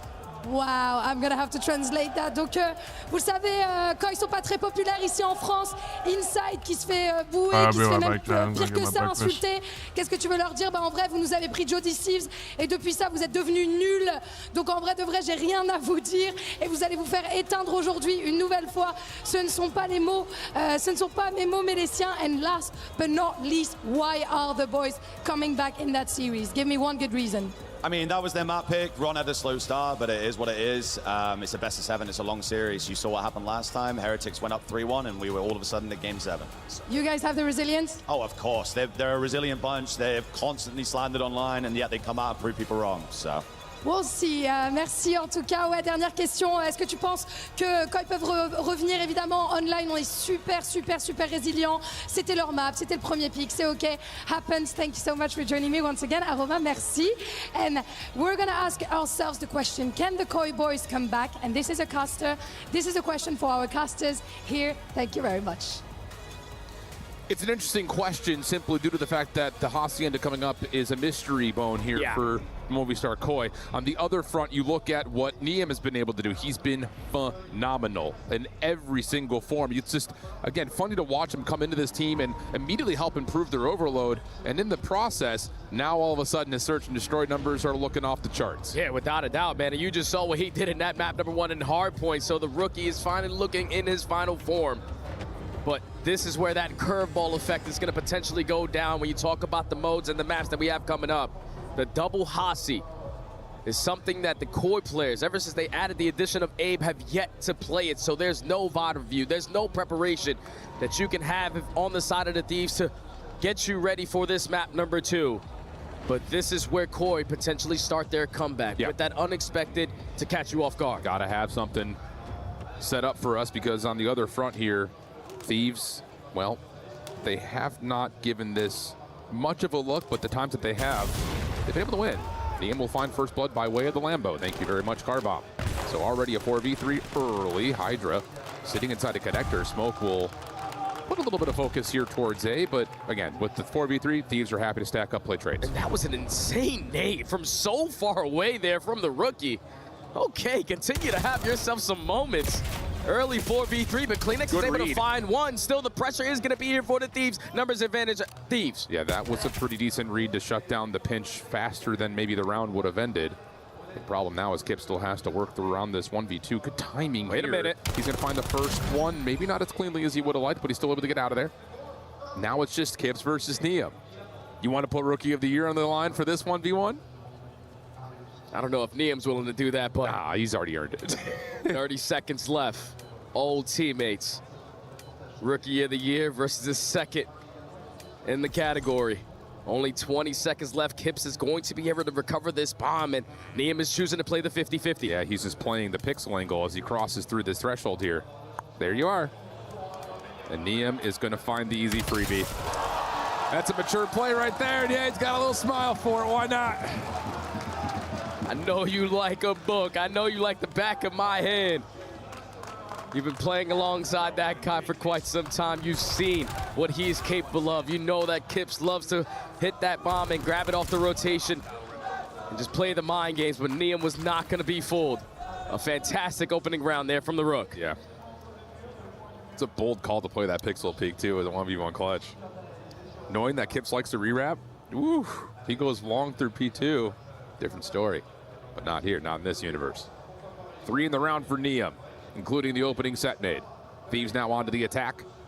Going to spread the map just a touch, and Niam's going to toss just a little stun over through connector. It'd be easy trying to play for a pixel pick. I don't know if he actually saw the cross there from Kleenex or not. Hard to say, but you can see for Koi, aggressive setup defensively. Yeah, they have all of mid-map. The Thieves have yet to show face. Still a little bit hesitant on where they're going to start to approach. You see Scrapping and BZ slowly working their way up the rocks. They're going to try to cause a distraction on this side of the map, so eventually Hydra can work this late pinch. So if you are Kips, you got to choose the direction you're going to go. You can see inside, he's still watching the long flank. They're just thinking there's no way Thieves are playing this slow that they're still in their spawn. But now the shots, the nades, all of it coming through. Abizi comes out. Kips able to find first blood at the Hydra on the other side of the map. So now you've got numbers here for Koi to re-attack this B site. Nice nade over the top, also lands. So now it's down to Niam trying to hold the bottom bar. Not going to happen. Kips able to respond with 3 in the round of his own. Okay, so it's the rookie popping 3 in the first round, and then it's the other rookie doing the same exact thing. It was the perfect play call there from the Thieves. I just thought Hydra was a little bit too quick on his approach on that late pinch. Because Kips knows who he's going up against. You know what Hydra likes to do. So the fact that you work the outskirts for the first blood, you catch Hydra with his pants down, and then this is a nade all the way across the map for kill number 2. And then, oh yeah, let me just work into bottom line and take care of Niam, all tied up. Clean. Yeah, I get it. I think at a certain point, too. I mean, Thieves are banking so much of, we haven't made any noise, we haven't thrown any utility. There's this thought process of maybe Hydra got through us somehow. But you're right, that timing from Hydra is not quite able to navigate. Ooh, what could have been a late pinch situation. Kips tons of damage through the shutters. Not quite able to find a first blood. We're going to stay 4v4 here early. But at least for now, you have everything that you can work with if you are Koi. Hallway control, bottom, middle. Just got to choose wisely of where you're going to be able to spot at least one of these Thieves players at. I don't know if there's any trophy system that are yet going to come into play, but once they earn it, they're going to commit at B. Oh, Kip's able to find first blood, though. BZ shut down on that play, trying to exit through the office side. Hydra now playing the staircase. Does not see Abe, but sees the trophy come through. And wait, Bomb is not committed for the plant here. Hydra's in some trouble. Here comes a long pinch from Kleenex, able to put some damage into Neum. But can they get these eliminations? Because as soon as they reset, the map starts to look a little bit different, but Insight watches the cross out. Hydra will fall. Bomb gets planted at B. Neum for the 1v4. He's already going to be spotted. He's already going to be taken care of. This game plan right now from the Koi is just unexpected. They are aggressive every single round so far, and they're just not allowing Thieves to get into positions that they want to be in. You give up mid-map in the first 10 seconds. You know at that point, everything is for your taking. If you are Koi, you can do whatever the hell you want, but once Thieves have to try to make a move, knowing that you have all that space, you keep on catching them. So it's 2 rounds in a row now for Koi. Yep, good stuff. I like the tempo, I like the pace that they're setting. It definitely feels like Thieves are trying to get a gauge for it with some of their setups that they've had to this point. Back-to-back rounds where they've played very passive on their own right. Yeah, because this is not a comfortable map for them now. Yeah. Even though they're 3-1, they just haven't played it all that often, at least not in competitive form. How about this? Koi, aggressive through B. Stuns a little bit late here. Scrap has to get out of dodge. And as he chooses to move, he's going to get just enough cover from Neum and to get back into the play. What a heads-up play from Scrap. Trade number 1 comes through. Neum still pelting. Hydra wants to follow up on that damage. And Kleenex is out of there trying to reset the 1v3. And they're potentially going to try to chase him down. But once you don't spot him at rock, take what is given to you. Get this bomb planted, but Kleenex is going to throw a shoulder. He spotted in towards the garage. Bombs goes down, and this round became basically impossible. Yeah, Kleenex was hoping for a miracle laser beam right there. Nearly got it. Now has to work this likely through open. Going through office is not going to feel great. Tough fights. Semtex to clear off the right side. Doesn't get full clearance, nor any tags. And then this is the easy double shell high-low. No problem there for Thieves. Really bold play, though, for Scrap to get pushed out, caught with a stun out, and still pushes over to the opposite window from Fountain. Yeah, they were just sick of getting pushed around. Yeah. There's a couple rounds in a row where you were just allowing Koi to take all the map control in the first 10 seconds. So they say, screw this, we're going to do it this time to them. It's the bait and switch out of Scrap. Set up Neum for the first blood, and then the rookie just wall-banging everyone through that hallway. Allows his SMGs to keep their advantage, to press their advantage. Put them in a 3v1, get it planted. Easy closeout round, tie game. Next attack here for Koi. Looks like they want to keep the forward foot here and just move quickly. Largely playing over towards this secret hall position. Abe's already holding over towards fireplace. Thieves are here. Abe looking to see if there's going to be any sort of forward challenge from the defense. None here initially. Little shoulder on the interior towards the window. No scouting there either. BZ's doing the exact same thing that Abe is doing.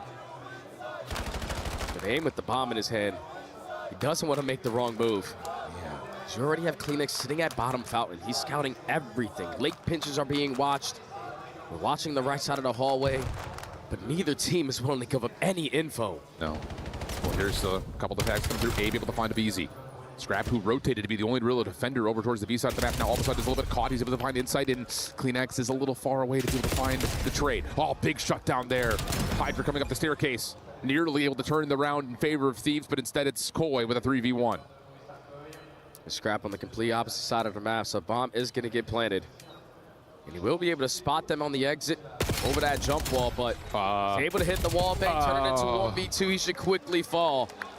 Koi just outclassing him, and it seems like Thieves are just getting antsy because you don't need to move there if you're a BZ, but the fact that he throws that shoulder in towards Secret, a couple shots go down, that's what sends in Abe for that first blood, and then it's a domino effect after that. Yeah, it's tough because you're at that point in the round, and this is where that familiarity may be coming into play here, where you haven't seen anything since that initial little push-up towards open hall. Scrap bails out to give some sort of line of sight towards B, but he's so far back at office, he can't tell if they're actually there or not, so you need to find a secondary source of info, and a BZ gets punished for that. 0-4 for a BZ. 3-2 the count for Koi. Definitely feels like even though this map has been tight, Koi have provided the control right now. Great jump spot there from Scrap. I'm pretty sure he was able to spot one on the top of the fence, and Abe is not going to move. First blood goes to the MVP. And he has a second guy weak to potentially set up Hydra, but you're trying to put down cover fire to keep him alive, and that's too much cover fire. Team kills are not going to help 1v4. Yeah, CleanX caught over towards connector, nothing there. Little jump peek, able to get the info, and then the brilliant shots onto Kips. Makes that round very simple. A little credit to Insight for helping out Thieves there in the round. He just learned new things even at the final tournament of the year. I thought Abe was just going to put himself in position to at least try to contest top secret or also be able to scout towards the outer side of the fence, but he doesn't see Scrap. He gives up his life for free. And then in the 4v3, it's just easy to keep on putting down bullets, to set up your SMGs, to take those close gunfights. And we have a tie game again. Yes, we do. Yes, we do. Going back to the attack. They've shown us variety, hitting both sites now. It's going to be a 3-1 split with initial focus towards B. Defense will be close by. Scrap and Neum playing on the interior, though through windows will not have the ability to check the cross. They're going to be playing passively behind this. Neum looking for an angle. Insight will see him. And we're going to get the plan for the 4v4. Just keep on playing so fast, allowing the plays to come to them. 40 seconds to go. Scrap is able to find that first blood. So now it's all on CleanX working the late pinch. Yeah, he's able to find one. Beautiful smoke to get him out of there. He'll survive. No trade. Secondary attempt. He's just going to make this play over through offense. You don't have to be the first one here if you're CleanX. Abe now the one contesting the play over through open hall. Through rocks. Just kind of slips away, finds himself one. CleanX will fall though. Post plant becomes a little bit more vulnerable. And Abe is just making the clock look so strong, but you got to be able to lock down the alley. And 100 Thieves just burst their way through.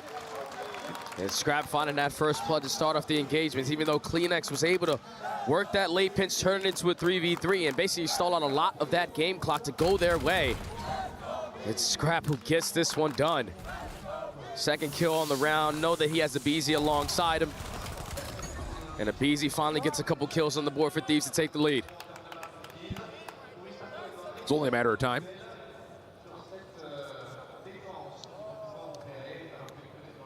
Is that enough to turn this map over to Thieves? 4-3 the count. You go back to back here, you're feeling really good about your ability to close this one out with the variety of things that you could put together in your playbook. Koi looking to possibly stay aggressive still. They've got a heavy hit heading over towards the secret hall. They're going to try to bully out Hydra. It takes a lot, but they'll trade it 1-for-1. 3v3. Abeezy's got a wide open B site. Yeah, that's a fantastic job there from Hydra. A lot of info gained, guaranteeing your one kill. And now Neum does get spotted on one side of the map, but the play is going to be in the opposite. I'm not, okay, Neum does get spotted. I'm not sure if he initially got seen, but now he's tagged up to half HP, chasing his Kips. They will meet each other, and Neum will have the upper hand again. 3v2. 30 seconds that you have to find for this retake. Neum's going to play the late play. Love this. CleanX has to do something heroic, and he's got to do it quickly. This is taking too long. Yeah, Neum's just valuing his life so well, forcing these players to look for it, but it's going to turn into a one-on-one, 15 seconds. Yeah, but Neum has got a really good position just to do a little shoulder check to check the bomb. And CleanX, who's looking for the kill, is not going to have the right timing, not enough time to defuse, even if he were to have won the gunfight. 100 Thieves 5-3 up. Dude, this kid is making next-level plays. Is he a rookie or a vet? I can't really tell right now. The fact that he was the island player, gets the info, wins the gunfight he's probably not supposed to, and then just stalls out the time. Forces these players to look for him, and you know, once CleanX pops his double, he's instantly looking at this mid door because that's where Neum should be coming from. But the reposition too strong, the clutch gene too strong, and now Thieves at game point. Unbelievable back-to-back. Unbelievable. Just continues to do what feels like the improbable, not the impossible. Koi on the offense, showing some significant force today. The bomb is not a part of this play, though. 2-2 split. Scrap over the top, gonna get bullied out. Nice stun, connects, makes that kill much easier. And now, all of a sudden, Koi will rotate, but there are a couple of defenders here for Thieves. Yeah, it's extremely difficult to get this bomb down if you don't have top secret control, just like the last title. Abeezy's gonna get one. Neum gets his second, numbers Thieves. Yeah, that looked like a mental head case moment right there for Movistar. Koi looked like they were about to just be able to use the map however they want, but you're absolutely right. Trying to plant without any window control is so tough, even with the trophy system down. So now you're a 2v3 the other direction.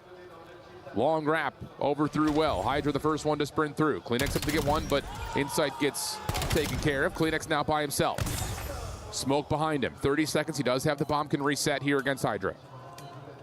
Just trying to play the mind games. Hydra's going to work all the way back through his spawn. Just going to kill the noise, potentially cause some doubt, but Hydra's not going to be fooled. No, he's coming back over to A, at least for now. And now as Kleenex tries to make the play, Hydra's going to check, find the easy kill. Thieves are up 2-0.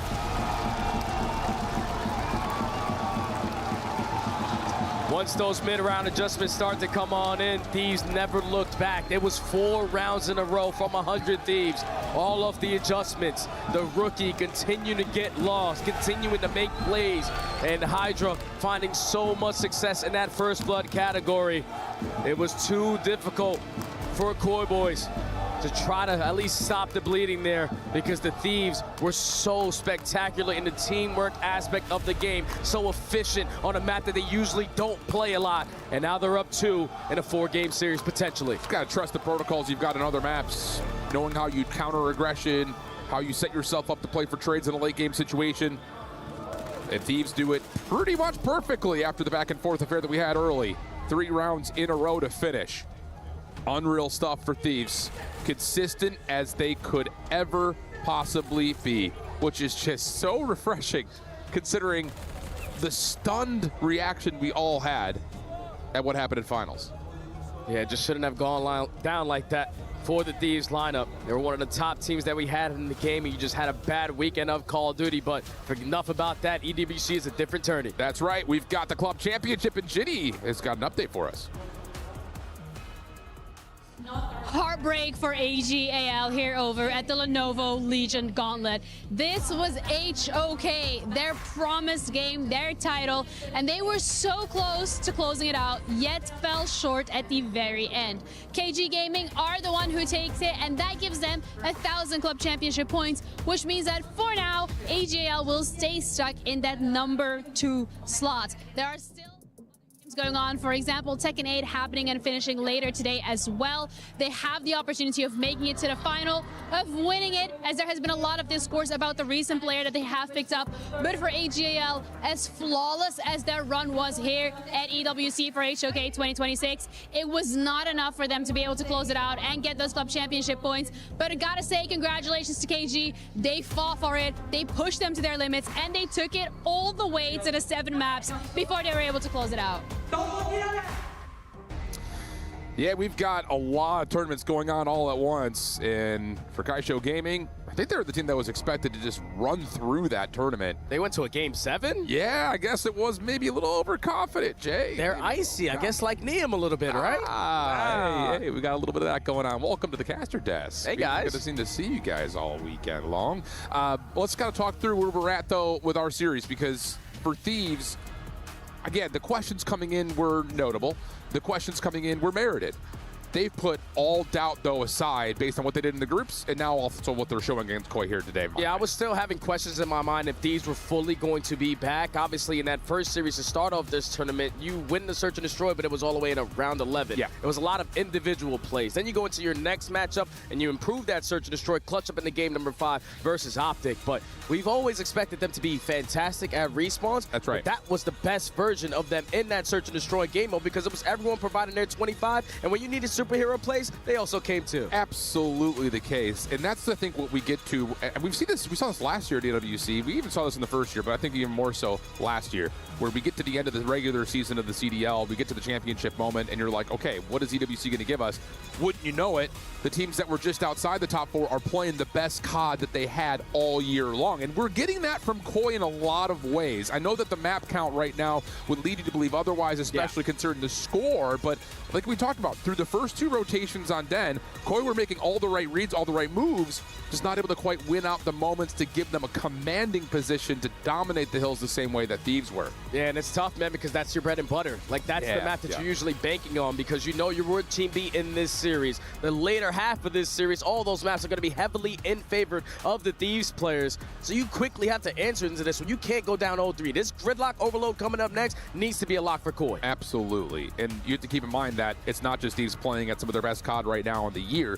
They're also making incredible adjustments. You talk about first and foremost, Avizi's 0-3 to start this map off, getting first blooded a couple of different times. We talked about how Koi were playing with a certain level of aggression, having not shown any film on this map, that was likely keeping Thieves a little bit off guard. They were trying to establish their own type of assertion, not working out.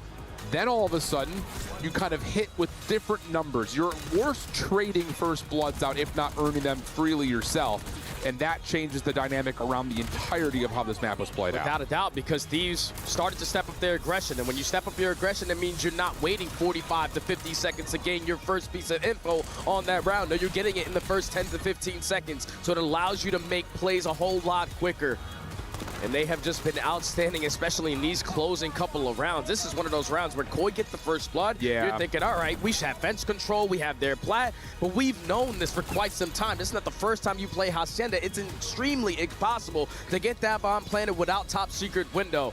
So that was the priority there for the Thieves. Even with Scrap falling at plat, we still have a chance at closing out the round, and it was the SMGs that got it done. Yeah, it almost felt like Koi in that round were anticipating that because we haven't shown anything beyond the initial first blood, they're thinking we're wrapping this back over to B, so we're just going to gamble stack with the trophy. Not the right call. Series stats coming through here for Hydra and Neum. They have been leading the way right now for Thieves. 1.19 series KD for Hydra, but again, Neum just continues to do the dang thing. 1.46 through 2 maps, and he's going into his connoisseur map of Overload coming next. Oh yeah, he's the MVP right now of EWC, no question. Every single time you have questions of the young rookie, he provides answers. And now Koi needs to provide a heavy answer here on this gridlock. You cannot go down OD versus this Thieves roster. You need to try to build some momentum. This is a map that you went all the way to distance versus FaZe not too long ago. You lost it in overtime, but the reason why you got there is because Abe was providing that slaying with his NPC. Yes. It's not about how you start a series, it's about how you end the series, but he needs to implement himself into this series. Yeah, I like that comp. I think especially with the slow start on Hardpoint, even though he was fine in the Search and Destroy, you have to have a moment that we've seen throughout this weekend from Abe. Here we go. Let's lock back in. Gridlock Overload 2-0 up in the series in this best of 7 for Thieves. And Abe will be the first one forward in the middle of the map. Lots of damage coming through by Nate's kids able to find the first blood, and Abe wants to try to pounce behind that, but Scrap shuts him down, and a follow-up comes through as well. 100 Thieves will own the bus for now. All of in map control. And so far, Koi in an uncomfortable spot. Kleenex is going to play the timing, and that's going to work out for a double kill, so that's going to send in Abe for kill number 3. EMP should now be picked up. You should be working over towards this A point. Looking like they're going to make that move happen. Hydra tagged, held on for a moment through square. Nice stun coming through for Abe to slow down the reinforcements, plus the damage onto Nia, but Hydra's back off the regen. He's able to find himself 2. Not quite able to get the 3rd. Inside able to score first. A perfect sequence there from Koi. Take advantage, pressure advantage off of the 4 dead. And force the Thieves to be uncomfortable off the respawn. A score in the first 45 seconds. Now puts the pressure here on Thieves to make something happen. SMG's trying to work the long routes, and you're going to take the risk. You're going to bite the bullet, and this is going to be a juke move. We're going B. Yeah, Kleenex, though, possibly able to play a bit of a cutoff. Also has to watch his back. Trades come through. Neum, the first one forward as the lead blocker. Hydra still playing up top of the overpass. This is not a comfortable position for the EMP to be. Needs help. Not really going to get a lot of it. Hydra now has to back on up. Again, just showing different pressure, but the spawn for Thieves will keep them looking towards B for now. Yeah, Hydra's thinking, all right, if you guys get a spawn over towards that A street, we're going to wrap it back through Ice Cream, but everyone over towards the showers, we're going to commit with our numbers. First 2 kills go their way. Abe trying to stop them. A Kleenex team kill isn't going to help, and that's going to lead to the Thieves tying it up. Yeah, Scrap's going to have a hard time exiting from this position, but the more space and time he creates, the more opportunity that Thieves can come off spawn and be right back in the middle of the map. But Kleenex finds Scrap. Kips finds Hydra the first one forward. Now Abe in another position to play forward. He has to do the dirty work. He's able to find the first. How long can he finesse and play his life? Really good routing here. Almost gets a chance to take the fight versus Easy, but on the other front, I was going to say maybe a chance for Koi to overwhelm Scrap, but he finds one. Hydra follows up, and the EMP stuck at showers. Yeah, if Kleenex wins that one-on-one there versus Scrap, that leads to a score there for Koi, because Abe was doing exactly what it needs to do. Cause a distraction on the opposite side to give you the advantage on the opposite. But now 2:40 left to go on the half. Still all tied up. Battle for showers control. Abizi almost locates kill number 3, but the pinch from Hydra should be able to clean up the rest. Doesn't find the first, but knows exactly what the job was meant to do. That's find both. and he will at least take down the second. Help on the way from Abizi. It's going to work out. That's going to be 4 dead, but the EMP has reset back over to mid. Koi, going to have a split spawn situation. These two from the front need to do this. Yep, get the clearance, and they will. Kleenex able to find both. Neum with the EMP, but doesn't have a route yet. Yeah, Neum just wants to force the Code players to think I'm going one place, but we're actually going the other. Everyone committing up through the A Street. Insight trying to at least stall out time for the teammates to get here, and you have applied a much pressure over towards the backside of 18, but that one kill should slow everything down. Yeah, it sure has. Neum now stuck. Trying to take the fight forward, able to find a kill. That's actually huge to open up maybe a route, but Abe on the backside has found another. 2v2, trying to force this score. Hydra's able to get one. It's just down to the last member standing in Insight, and he's trying to take the first. No way! Does not anticipate the first run from Neum, and 100 Thieves will get their second score. And Neum sitting at 4 and 8, but 2 of those kills came with the EMP in hand just now. Stalls out enough time for Hydra to eventually implement himself into that play. Leads to score number 2. Now 1:20 left to go. Abe trying to get lost. He needs his teammates to retrieve this EMP, but he loses that key one-on-one. And now all of the map control in favor of Thieves. Oh, Scrap has Insight low. Hydra right there to follow up behind it. So again, damage continues to get confirmed for kills. Scrap would look at the EMP and pull it back around as Abizi is all the way up and over to bus stop. And if you're Koi, I don't think you anticipated being here, but you still find the kill nonetheless. Long pinch on the way from Abe. You need to hold these eliminations from the front if you can, though, because Hydra is just trying to do it himself. Backside 18, shut down by Insight, and now Abe can be the forward blocker. Insight's going to retrieve the EMP. And if Abe falls, we're going to start to work that rotation. You got Kips trying to work his way through showers. He's able to get the better of Scrap, so even with 30 seconds left, Movie Star Koi are thinking we're going to be the team with the last chance at getting a score. Going to commit through showers, but the NPCs are always hitting for the Thieves. They shut it down again. Abe finds Hydra, route being developed by BZ. Insight aware that this could be a potential, but gives it up at the wrong moment. Still able to finesse a little bit longer, though. No trade, though, onto a BZ means that this last 9 seconds is still up for grabs in terms of the EMP. Kleenex trying to clear out the showers. Can you get a finger on this device before the time expires? May not make much of a difference because you still have a full setup here if you are Thieves. Kip's able to collect it and get out, so one more chance, 25 seconds. Yeah, but his teammates have to now commit through showers. The rotation back towards the opposite point is going to be out of play here with only 20 seconds left. You see the way the Thieves are set up. Everyone banking on the push coming from this angle. They get the first on the Scrap. Trophy systems are down. Insight, not able to get Neum. Follow-up trade is there. But Abe has to put body block with a pistol. You got to try to get your way through. Trades come out. Thieves will hold. Great first half from both teams. Thieves, though, with the perfect response. And again, even though Neum is not popping the most kills in this map, the fact that he's able to get score number 2 the way that he did, it's insane to see the amount of big-time plays he is making in just one series, and we're only on map number 3. 5 more minutes until you potentially are up 3-0 in the series. Koi got to bounce. Yeah, they really, really need to put something special here on the breakoff, because it still feels like these are controlling how this map is being played right now. Here we go. Here's the breakoff. Double hit on this flank for 100 Thieves. Neum has fallen over towards A, so that will hold back the aggression of Easy just making sure the cut stays safe. And they'll send Hydra on the delayed pinch. Being watched, Abe, very well done, wins that gunfight. You also have a 1v1 happening over towards A. The gunfight's all over the map right now. And Abizi and the rest of the Thieves are going to win just about every single one of them. Kleenex is trying to stall as much as he possibly can, but Scrap gets the trade. Almost able to pull the EMP off the bus, but we'll stay in a neutral fight. Yeah, Inside just needed to keep that EMP safe and sound. That was a sequence there that Thieves could have potentially took advantage of with a clean 4 dead, but still battling for this mid map, and now waiting for Hydra to work on the same exact pitch he did off of the break-off. You're not going to account for it this time around, or are you? Kips was going to be ready for it, but he gets one, and now he gets out. Oh, but Abe just kind of on a bit of a turntable right there. Just spins, gets a little bit of damage, then turns and still finds Abizi. So now you've got numbers to push forward, deal with Scrap. He's able to get one, which will slow down the play. Big gunfight at A. He's having a tough time getting the EMP initially. But like you call, over towards A. Kips is trying to be the forward blocker. He's able to win the first gunfight, but shut down immediately by Scrap. That'll keep the focus for Movie Star Koi over towards Spawns. B. Spawns are all the way out towards A, but if Easy will find both critical kills to stop the score. Yeah, you needed a safety net there because those spawns are all the way at the 18 wheeler, so it was all on Abe to get it done. pops the double, now turning defense into offense. You got one player in Abe who's completely out of the play, so Thieves can just send it with the numbers. He's got to move quickly, and Hydra's watching the pitch. He loses the gunfight, though, but that's just a go call for Thieves. They have to try to make their way through. Klinex will fall. Anyone else going to be able to get the shots in? Not in time. Scrap able to get past the portal, find himself a 3-1 lead. That's another situation when you understand how to press your advantage. We just got the opening kill. Someone just shot my teammate in the back. It's a 3v2 in front of us. Even though we have one player with a pistol, we are going to commit. Now a 2-score lead here for the Thieves.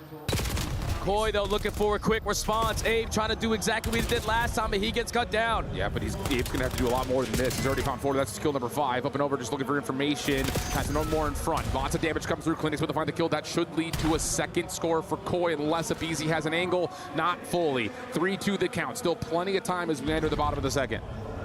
2.5 left on the half. Abe watching the OE. Off the respawn comes Kips to clear out the ice cream side, but your teammates with the SMGs are turning and burning onto everyone on the side of the Thieves. That is going to be all 4 dead. The tissue is an issue, and Movistar Koi looking to tie it up. I mean, Klinex is sitting there watching Abe's kill feed saying, all right, brother, let's get this thing going. What a spark that is. 3-3. Kips watching the pitch for 1. And he knows Hydra's sitting somewhere up top, and the SMGs are waking up for Koi. They still have Thieves in a trap. Should be an easy route here for Kips. As long as Koi just stay alive and keep 100 Thieves at arm's reach, it's going to be a 4-3 game. Koi all over it. What a sequence there from Movistar Koi. 3 scores in a row. Gunfights you're not supposed to win. And now the pressure is on the Thieves, boys.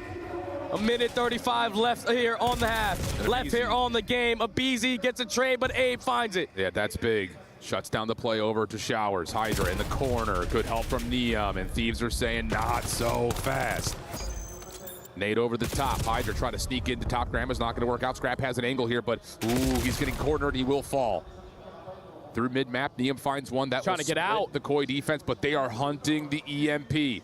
Insight right behind, able to find the elimination. No one's there. Nobody home, but Insight may not recognize that. Does he get around the corner in time? No, not fully.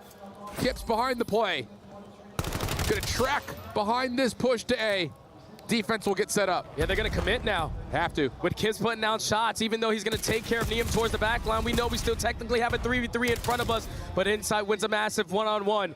They are matching the pressure of the Thieves. Everyone is whipping out the NPCs. Abizi trying to locate kill number 3. It's a one-on-one.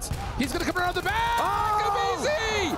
4 in a row. He's got the EMP. He's gonna get it in for the tie. Unbelievable from Abizi. Kips able to get an exit. 28 seconds until we go overtime. Can anyone get back over to the EMP?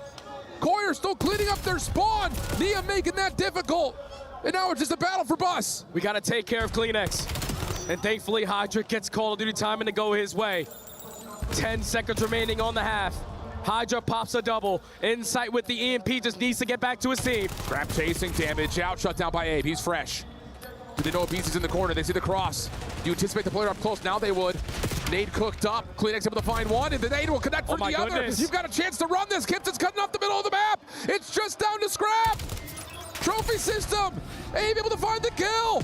Abizi in the back, and only able to get one. Neum, yes, we're going extra.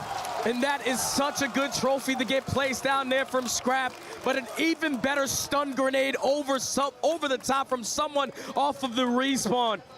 Tac mass is phenomenal in the game mode like Overload, but you don't have it there in that final push. Koi do everything to almost walk away with the map, but in the final 30 seconds, Abizi pops 4 and ties the game. We're going into OT. Unbelievable out of Tyler Abizi. As if he heard Benjay Nassim say, "You're gonna call me out, Benjay? Are you kidding me? Get back on the watch party." Oh, mercy. What a play from Abizi. Extra time. And if you're Koi, the last team you want to face off a break off on Overload is Thieves. Because you know Hydra's going to hit some kind of route that could potentially catch you off guard, but it's Kips trying to work his way through Ice Cream. Scrap is going to be able to meet him, but Hydra finds the opening. He's just going to commit through. He's got help. You wouldn't anticipate that Abizi's also here.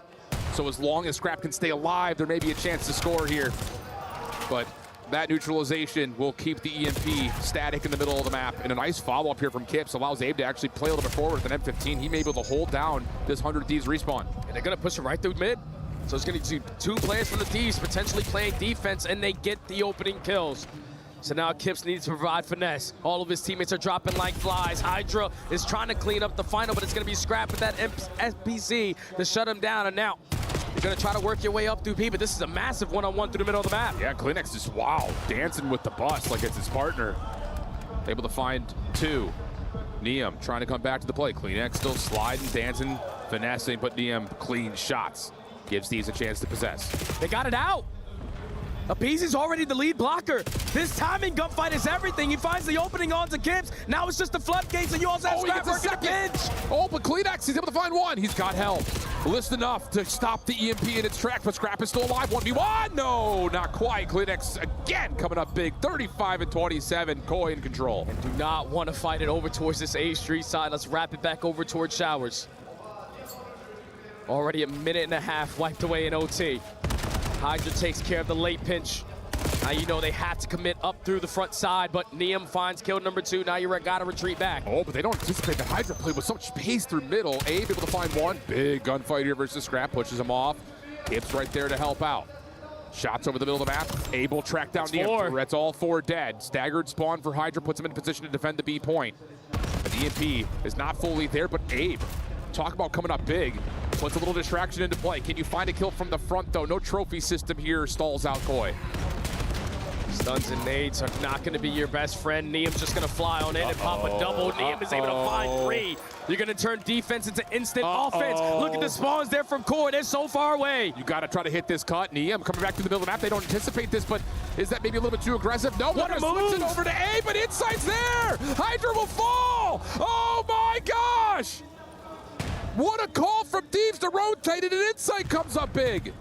That's insane. I thought that was the perfect play call, especially when you find the opening double, but it's Abe and Insight with all 4. Another goal line stop, and now Koi on the attack. Oh, and Kips sees Hydra on the cross. Wins the gunfight. That's 3 dead. You've got a wide open A site. It's all on the Scrap. It's all on the Scrap. Hydra was anticipating a play back over through mid. Stuns, Nate still landing. No trophy system. This time it gets through. Koi with the advantage. It took quite some time there in that OT for them to get that score. But what a massive stop there from Insight and Abe. Because it was every single kill. You looked at the kill feed, it was all lit up in blue.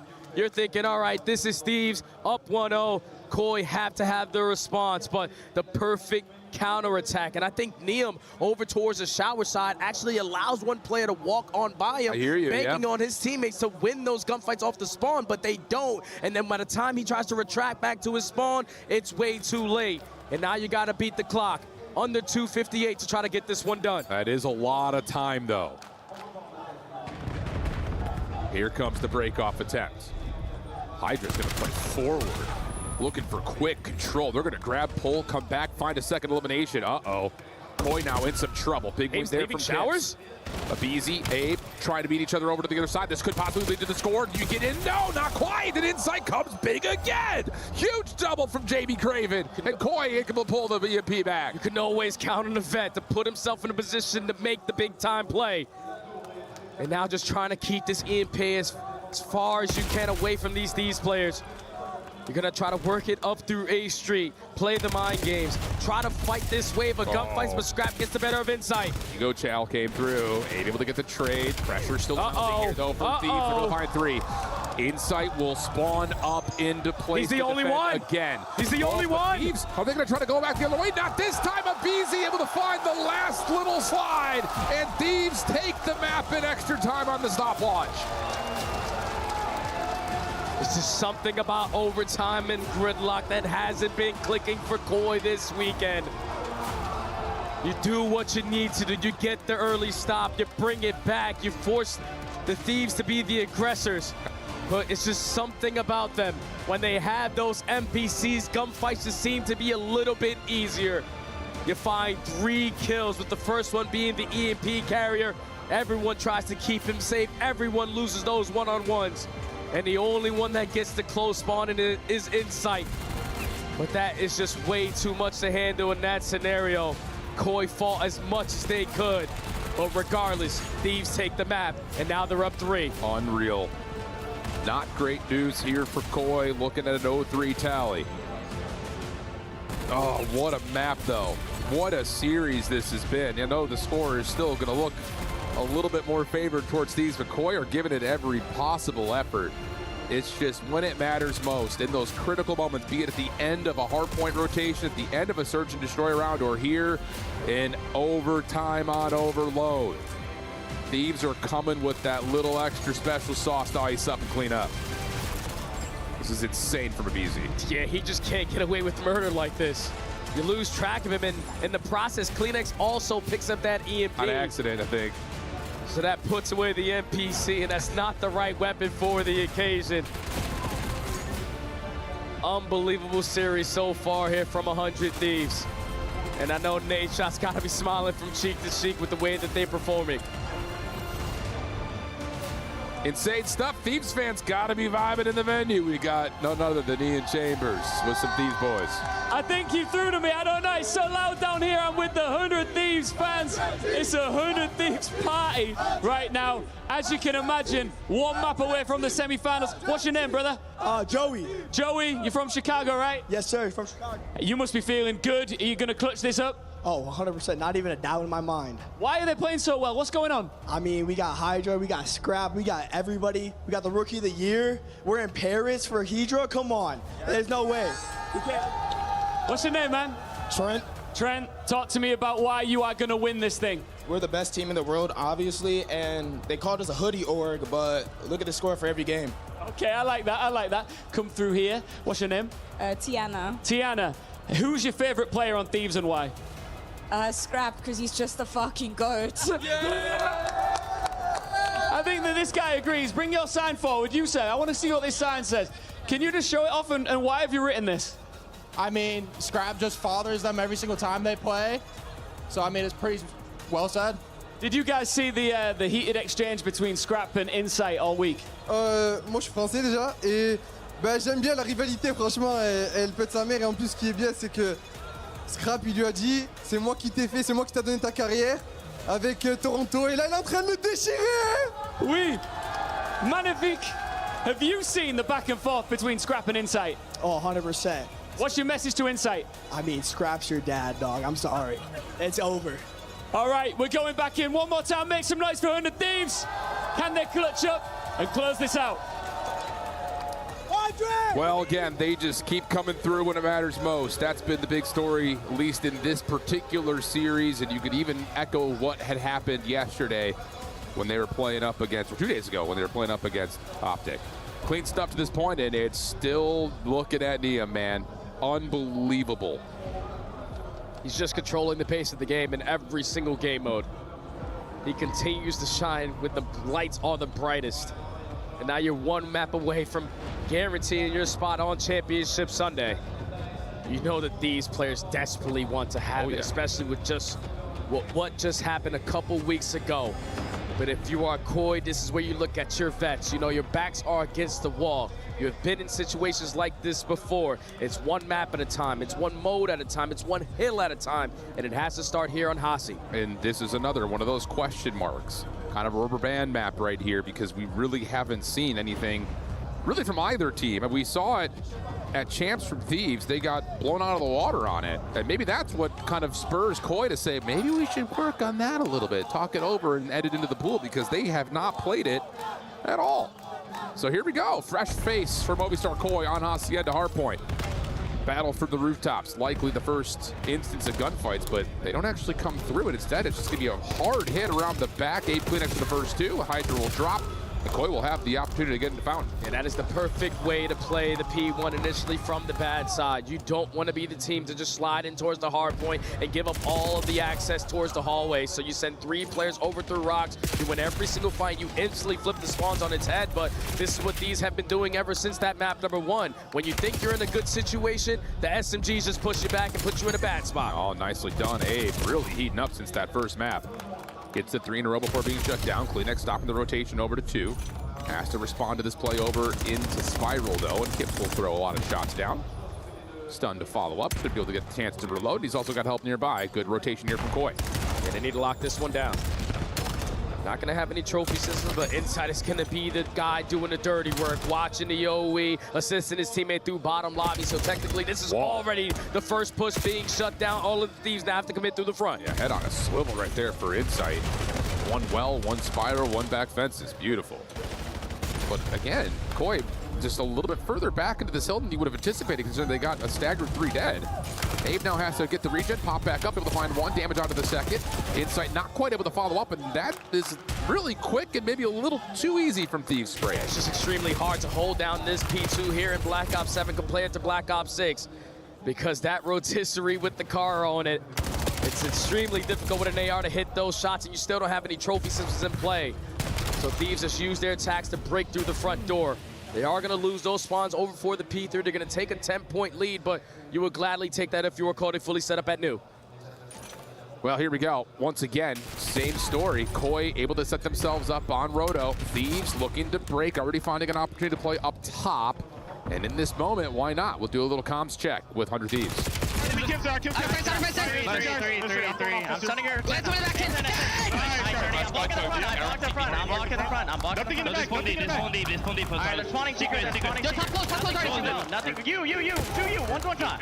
2 and you. 1 way back to mid. Close right then. You to mid. He's in you. No, he's in you. I'm going that deep. They're in the back. Stay alive, Ernie. Stay alive. Outer fence. Outer fence. 110. Nice. Outer fence. I'm nading inside outer fence. Yo, rotate, boys. Big fucking hill. Yeah. I didn't nade him on the fence. I'm going mid, okay? Go on top. I'm jumping up over. Just wait for me, Ready? Try to jump up top. I'm watching your left. Just watch. Yo, I knew. Our side new. Shot close. Phoenix. I'll team open. Phoenix, one shot close. I'll team. I'll do Phoenix. Phoenix, yeah, one more. Let's get close. Let's get close. Where'd he go? Yo, we have to go. Nice. Yeah, they spawn in the back of old. Most of them. One combo. I'm gonna shoot her front, okay? I'm gonna go get our closed, okay? Yo, what's front? What's your front, Phoenix? I see nothing closed. Don't die, Jay. Don't die. Yo, what's top flat? Top flat going closed, okay? Yeah, I'm just getting back to the hill. I'm leading P2. Yo, Charlie, top open. I'm top open. Stay me dead. One more top open. Last guy open. Last guy, our side. We're blocking. Okay, I know I blocked. Well, you heard the comms. This was an important hill to scrap in the Thieves, and they are coming away with just about all of it. 30 seconds left to fight. And this is exactly why, because you know as soon as that P4 starts, those trophy systems start to come into play. You get there early with early numbers advantage. It's going to give you the advantage in the gunny to be the last one standing. You have yet to break in towards this time. If you are Koi, you don't have any angles to work with. You are basically going to forfeit a full 60 and I have a tall ladder to climb into the second set. I mean, look at Hydra just playing so far out from the hill because of course he can. Abeezy's right there to shut down things through the cut. Oh man, Niam's also on 5 in a row, has a Hellstorm earned. 108 plays 54. Another one of those rotation of sets of hills where you look at Koi, you say you're doing a lot of the right ideas, you're just not able to get that next layer established and get some good time. And now you are playing with the leader's advantage if you are Thieves. Hydra still finessing over towards the rock side. That's gonna be another 3 dead in sequence. You get the info onto Kiss, but if you are Movistar Koi, you gotta get him out of Fountain. Yeah, you do. Trap able to find one. Oh my goodness! Found the trigger to get a second, and now he's got Kleenex in his sight, but in that moment, Koi come away with 3. Hydra, the last one spawn standing, flip. 14 and 7 with the spawn flip. You've got the opportunity to do whatever you want right now if you're Thieves. Oh, but that's a big one-on-one. They're secure from Abe onto Abeezy. It's going to give you the advantage that you want over towards the B2, and this one should go a little bit different because you have trophy systems that can help you in this scenario. Inside with a massive one-on-one secures the front. Now you're going to read the pressure if you are Kleenex towards the back line, and he's able to pop a double, so already the first wave shut down. A full 60 relieves all faults from Koi to this point. Would get us right to about a tie game. And that's why Niam's going to call him the Hellstorm. He knows that the pressure is going to be a little more difficult to get through. That's very true. You really don't have anyone in a position to move in from the front. This Hellstorm is just going to try to keep them inside for now. He's able to get 1. Hellstorm lands. Kips and Abe still holding from the corner. Here comes the stuns, the nades, all of it starting to land. Last player left alive is Kleenex. That might be the only player you really need. Niam trying to step in, and Kleenex able to find 2. Hold from Koi. You will gladly take that. You were extremely happy to see that Hellstorm get called in and get absolutely nothing from it. Because this has been a perfect response. Basically a full 60 hold to keep yourself into the game. You're going to forfeit this final 10, and this is a perfect chance to do so because Thieves now have those back spawns, and you can beat them to the punch at new. CleanX does stay alive, actually, for a little bit longer than what it looked like on that rotation back to Office. Abe's going to have his gun up. Hydra hitting from the front, already taking damage, able to get both. So now Hydra's the last one standing. He's just trying to play his life, drawing outside the lines. Oh, but doesn't get back inside the lines in time. Will die from staying outside the map too long. CleanX shuts down the play from the front, guns up towards the back. And they have all of these angles being watched. Inside is not going to get caught slipping. Abe is playing the timings over towards top plat, but Insight loses that gunfight. It's now going to force Abe to make the play. Only able to take down one. You lose the back spawns and you're surrounded if you are Gibbs. How much time can he stall? Doing a nice job. He's got a trophy system to keep him tucked and safe, able to get most of his health back on the regen. Now the follow-up from CleanX is here, able to find one. He's got a low health pool on Hydra, but can't quite finish the food, and gotta rotate. Good help coming through. 15 seconds. Rotation on the way for both teams. It's going to be about 170 to 134 in favor of Thieves. It's a race over towards new, and you know Thieves still have at least one player at ult, so it's 4 guns versus 3, and you start off the engagement with CleanX finding one. But the problem is there's 2 trophy systems down, and that allows the defense around the rock to stay stable. Big wins right there for Thieves, trying to do what they did last time they were here and run away with this hill. You desperately need to get a very quick break here, or this is basically going to call game.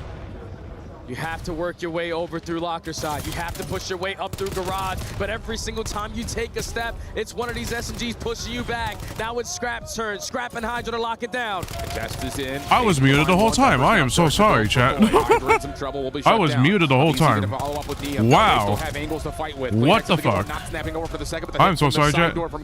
He's going to have to 1v2. He's found the first. Niem, though, finessing off the regen. Gonna get help but this is gonna be a 4-0. I'll be honest, chat. Look at the way that I mean, I know Thieves have been getting broken in here and there. They kind of got chain hilled, but you know, they're breaking the hills. You know, they're breaking the hills little by little. Thieves just want to play for a wave of kills before they even look at Niem. Like, even though he only has like a 1.0 KD, he's getting the objective time. That's like the most important thing. You're getting objective time.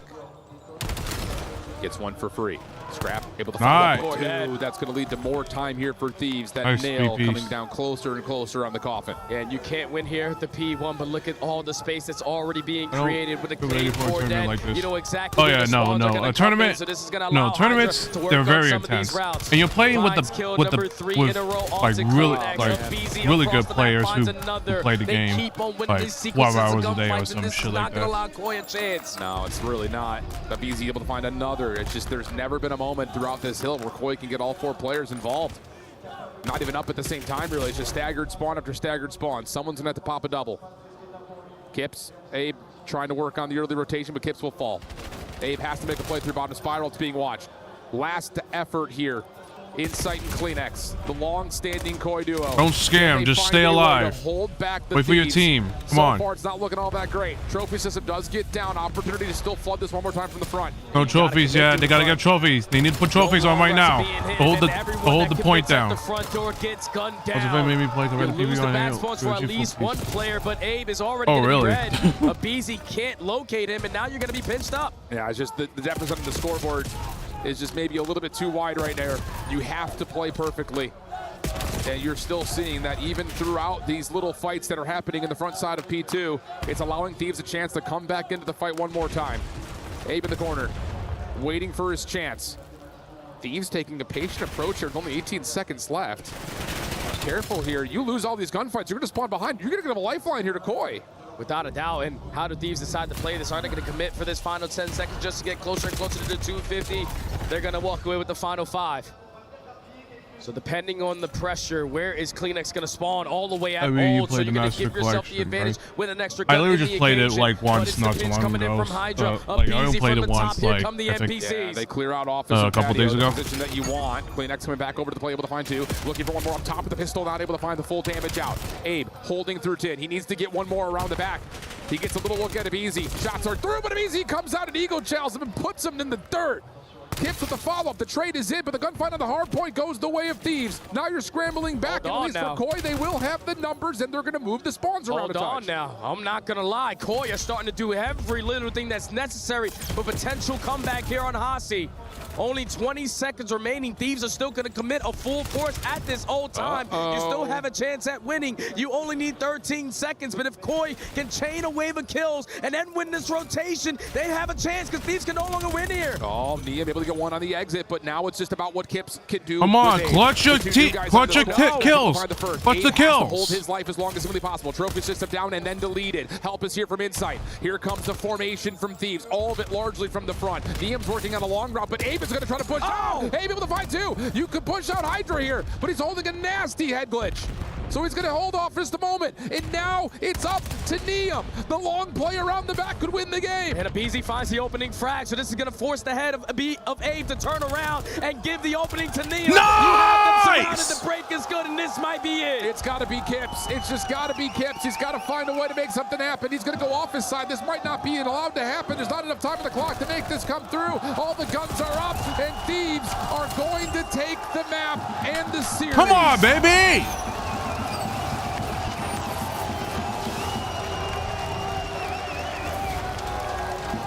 An outstanding series there from 100 Thieves. Every single map so efficient with the teamwork aspect of the game. Even on maps that they usually don't find themselves playing on. You went down early, but that teamwork, the game plan, everyone being on the same page, you were able to rally back two on that Hasi search and destroy, followed up on that gridlock overload. And then in both of the hard points, you just did the fundamental aspect of the game just a little bit better. You brought your slaying presence from start to finish of this series, and it's a clean 4-0 to move on to Champ Sunday. What a heads-up play from Niam, too. One of many that he had throughout this entire series. And it helps because Abizi found that opening frag grenade. If he does it, it doesn't force Abe to turn around. Abe has that one-on-one right in front of him, but once that kill goes down, the trade scenario goes down, and then the perfect pinch out of the perfect teamwork from Thieves. Unbelievable stuff. So Thieves will punch their ticket to the semifinals. Koi will be eliminated. Their team will be destroyed. You got to give them some love, though. I mean, they played some great COD this weekend. They did. And I think that just revitalizes a couple of career lengths in particular for, I would say, all four. They all played great this weekend. Yeah, they just ran into a different beast today. The only teams that Koi were able to beat this weekend were Carolina and C9. But the fact that they played FaZe so good, you were expecting more. That today was not the case. Yep. Whether you call them Hydra or Hydra. Like I played the previous games, some of the previous games before on like my Xbox 360 and such. But other than that, most of the Halos I played on the newer Halos I play on PC now. So except for Halo 5, I wish they can't really release Halo 5 now. So. Ah, ça fait toujours du bien de jouer devant les Français, toujours. Qu'est-ce qui te manque de temps en temps de la France? De quoi?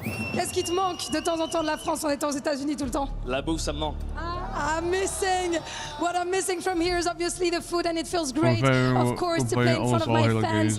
And back to English, because we have a bilingual player, of course, with me. I know that your teammate Scrap have been handling the trash talking on your side of 100 Thieves, but I'm not buying that he's the only one with a sharp tongue. So who else in the team can say little stuff usually, whether it's in scrims, officials? Tell me.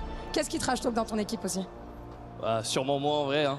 Si je te mens pas, quand on scrim, je tape sur le bureau, ça, quand ça m'énerve, etc. Après, pour les autres joueurs, j'écris un peu dans le chat, un peu. Je leur dis qu'ils puent la merde.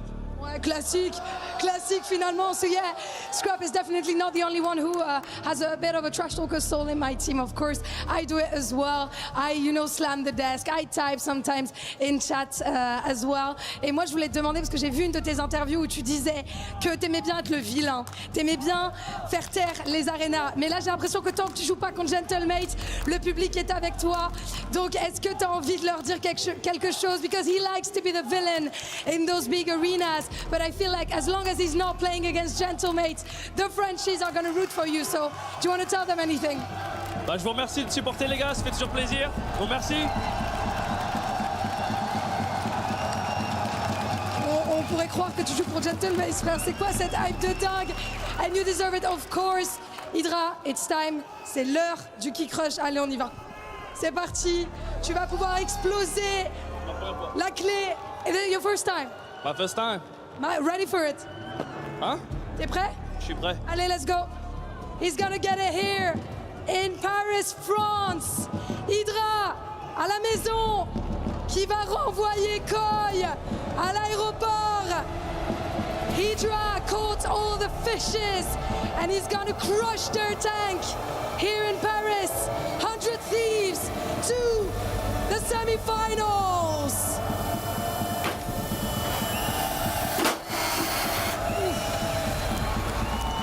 For a first time, that was pretty solid. That was good. Well, that was pretty good. I'm gonna welcome you back one more time to the stage.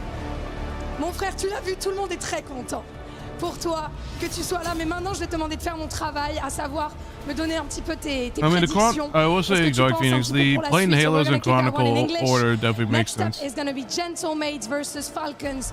Who do you see taking the win here in Paris? No bad answer, of course. J'ai M8, hein. I see mates winning, and on your side of the bracket, you will either be facing Optic or FaZe again and again and again in that bracket. So any thoughts on this, and who do you think you're gonna face? Je pense qu'on va jouer Optic. Ça fait top 2 toute l'année. Je pense pas qu'ils vont faire top 8 cette année à l'EWC. So I think we're going to be facing Optic. You know, they've been top 2 consistently this entire year. I don't think they will go up this time. Not the FaZe, not the champions. No. You can go wrong with both. You can go wrong with both. That's a very solid answer. Thank you very much. Merci encore, Hydra. C'était un plaisir, les gars, encore une fois. Du bruit pour lui. No, so the tournament is hosted. So series, Gentlemaids versus Falcons. Esports World Cup is usually hosted in Saudi Arabia, but because of the Iran war, they had to move it to Paris, France. Which obviously they're speaking French. He So is the new pride of France. He is the star of France when it comes to Call of Duty. He shined, but was he the brightest on his team in this win, Nameless? He was very bright, Chris, but he was not the brightest. I mean, we got to talk about Neum again. I feel like his name, we've just been talking about him every segment. This is a recap. Yeah, this is highlights. He'll have a strong As you can probably case. I mean, see unkillable on the map number one. Clutch after clutch in map 2, and then the play to close out this last And also, map. this is a new thing for this tournament is the pro views, like what we're seeing from the post side. Very much leading the line. You think about what he did in that map 1, the takeover that he had, but also here at the end, the composure. So much of Thieves' performance inside of that map came off the P4 rotations. They were late to it for once. You could feel Koi were coming. He holds his nerve, hits that ramp, lets the boys get active on the other side, and collapses at the right time. That's veteran stuff. Beautiful things from the rookie. It was the 100 Thieves side of the stage that they were working on for so long. So thank you, 100 Thieves, for making it worth it. They made it up to us with a hot 4-0. They did. We're 5 hours into the show, and officially 2 matches are done. Nameless. It only gets spicier from here, though. As we close out this match, what did you learn about the Thieves tonight? I just learned this is a ferocious team. This is officially the Thieves that was winning championships earlier in this year. This team can go through anybody. And you heard Hydra on that stage. Like, he thinks they're playing Optic, and that's a matchup that they've loved. So only time will tell. We've got a lot to talk about, including all the noise behind us from the Gentle Suits. For now, though, let's check in with some breaking news from Ginny over at Tekken. What is it? Tekken 8 has been proven to be very crucial to club championship standings, which was a little bit expected, but I don't know if I expected this to play out the way it currently did, because some big heavy hitters are out. Yeah, it seems like all the heavy hitters have kind of been falling out the same side of the bracket, to be honest with you. So we started the day with Falcons versus Twisted Minds. It was Newman against Arslan Ash, and it was Twisted Minds who knocked out Falcons. And then in turn, he got to play against AGL. And Zubair managed to knock him out and make it to the grand final, which puts AGL in an incredible position and at the top of the club championship standings now. So thanks to Twisted Minds, they managed to take the top spot, and then obviously he managed to beat Twisted Minds as well. So it's all kind of collapsed in on itself down the lower portion of this bracket. It's a bit of a feels bad for Twisted Minds, because this is what we saw from them last week as well. So I hope that they're able to, you know, crawl it back a little. But what's really important to highlight here as well is the fact that the AJL player came through the LCQ. So if he's able to win this, he does qualify for the Alfonso Award, which is absolutely phenomenal. Haven't had that just yet in this EWC, so we'll keep you updated if that happens. As if there wasn't enough money in the Club Championship Award, they remind us of the Alfonso Award. He came through the LCQ and he was able to take the EAFC title. Now AGAL has a representative doing something similar over in Tekken. With AGAL at the top of the leaderboard, Falcons have even more pressure in this next match to keep pace. Nameless, a win here gives you top 4.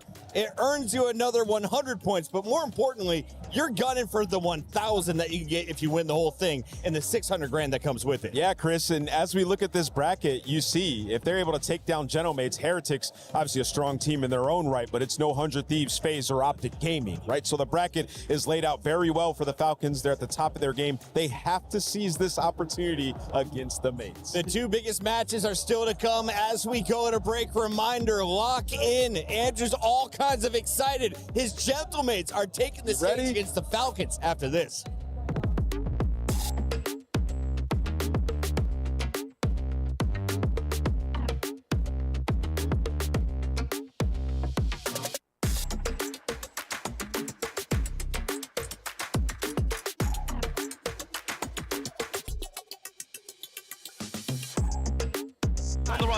On the rock, son. Yo, guys, I'm 50 Yeah, let's go. I'm behind him.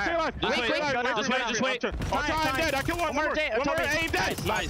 Good shit, yeah. We're not blocking anywhere. He's gonna be open. I'm running at boat.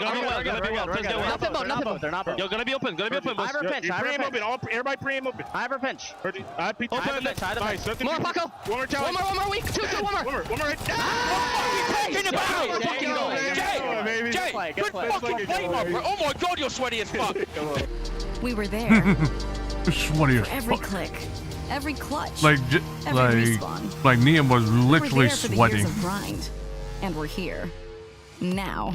The proud founding partner of EWC, powering the biggest event in gaming, shoulder to shoulder with the world's best, making history. Greatness deserves a stage. Lenovo Legion, reach your impossible.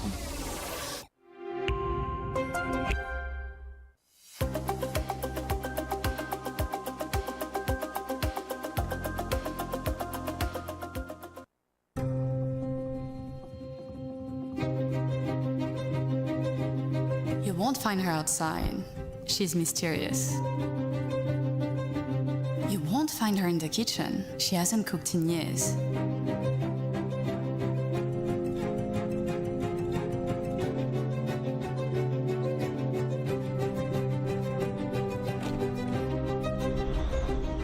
You'll find her here. Get wrecked. Oh. Oh, stupid ass skit. No, that hitbox is cheap. It's cheap. Oh, I hate this character. On day 4 of a gaming bender, Fucking hell. with no time to sleep or move. I get it, Esports World Cup. I get it. It's all about gaming, but She is sedentary. She holy. is stale. She is Holy. gamer. You. Essence of e-sport. Eau de toilette. What the fuck?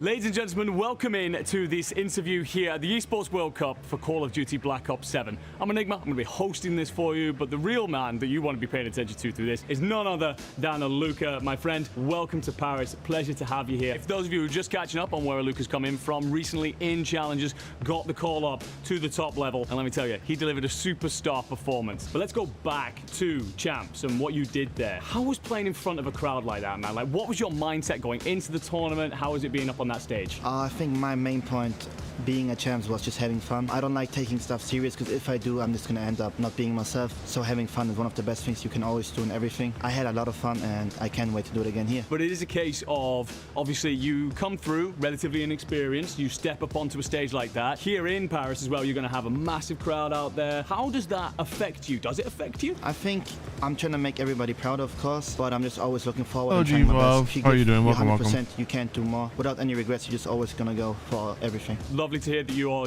dealing with the pressure, right? Because that's what it is out there. It seems that you don't really feel it. It seems very calm and collected up here. Let's talk a little bit about you from before you really took that step up onto the stage. How long have you been playing COD for? And when was it that you thought, I could go pro doing this? I've been playing COD for a little bit. I started because of my big brother. He was playing Black Ops 2 on the big screen, so I was like, yeah, I want to play this as well. And I was like, oh my god, this shit is my shit, kinda. And I was pretty good. To be honest, it was the only thing I was good at, so I was like, I should give it a try, yeah. Couple of important things to follow up there, though. Who won, you or your brother? I don't think I need to say anything right there. Yeah, one of you stood up on the stage. Look, you got third at champs, all right? Incredible performance, best performance from the Falcons all year long. Okay. A lot of people talking around that. Was it a honeymoon period? You know, How you doing? welcome to the watch party. How have you improved to get yourself onto the top spot when it comes to this tournament? I think it was also a role from Falcons where they needed an eye. Also, I'm trying to be like, not the vibes of the team, because we all have vibes kinda, but I'm trying to be like the young gun, which is also trying to like get more vibes into the team, trying to stay together and be a unit kinda, so I'm just trying my best and I think it works well. Obviously everybody comes into this tournament wanting to win, but what are your expectations as a squad and individually? As a squad, I think we can really show out. For me also, I don't think those boys are my teammates, they are more really good friends of mine. So I think, stream? I mean, it's a watch party, so it's a watch party, so there's going to be a bit of how much I can really do. There's going to be of competitive energy. Be my younger brother. This guy is an incredible human being. Obviously, you're going to step up on that stage. You're going to have plenty of opponents stood across the other side.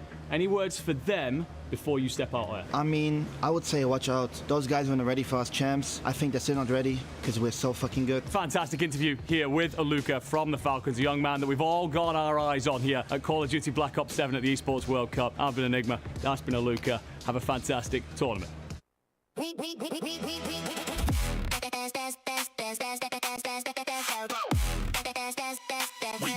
Esports World Cup.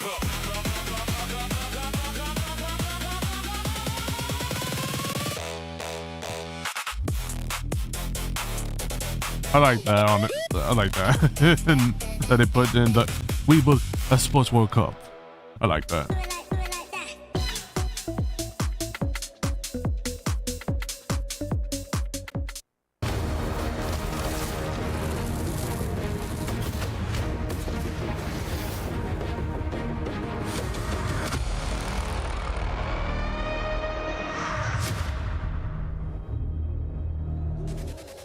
And we are back live from Paris. The sun stays up till about 10 p.m. here, but the noise, I don't think it's going to die down until past midnight. Allie, it is getting rowdy here, not just in the front row, but right behind us in the studio.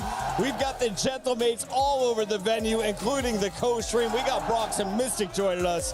It's getting crazy in here. I mean, I need you guys to get this shot. We have a group of Gentlemates fans behind us with signs up. The chants are starting. I'll be honest, I don't think... with the way Gentlemates showed up yesterday, I'm feeling pretty good heading into this one. Listen, they need all the energy they can get, Chris. Like, they're going up against this dangerous Falcons team. Is tough. They need this energy, and this is awesome. It's incredible. Brox, I don't know if you're there. I think you might be. Welcome to the stream if you are. Mystic and I had some fun yesterday. I know you've had a blast over on stream. What has it been like since your people have taken over? Man, it's unbelievable as usual. It's hard to talk for me right now because I'm really stressed. I'm so stressed right now. So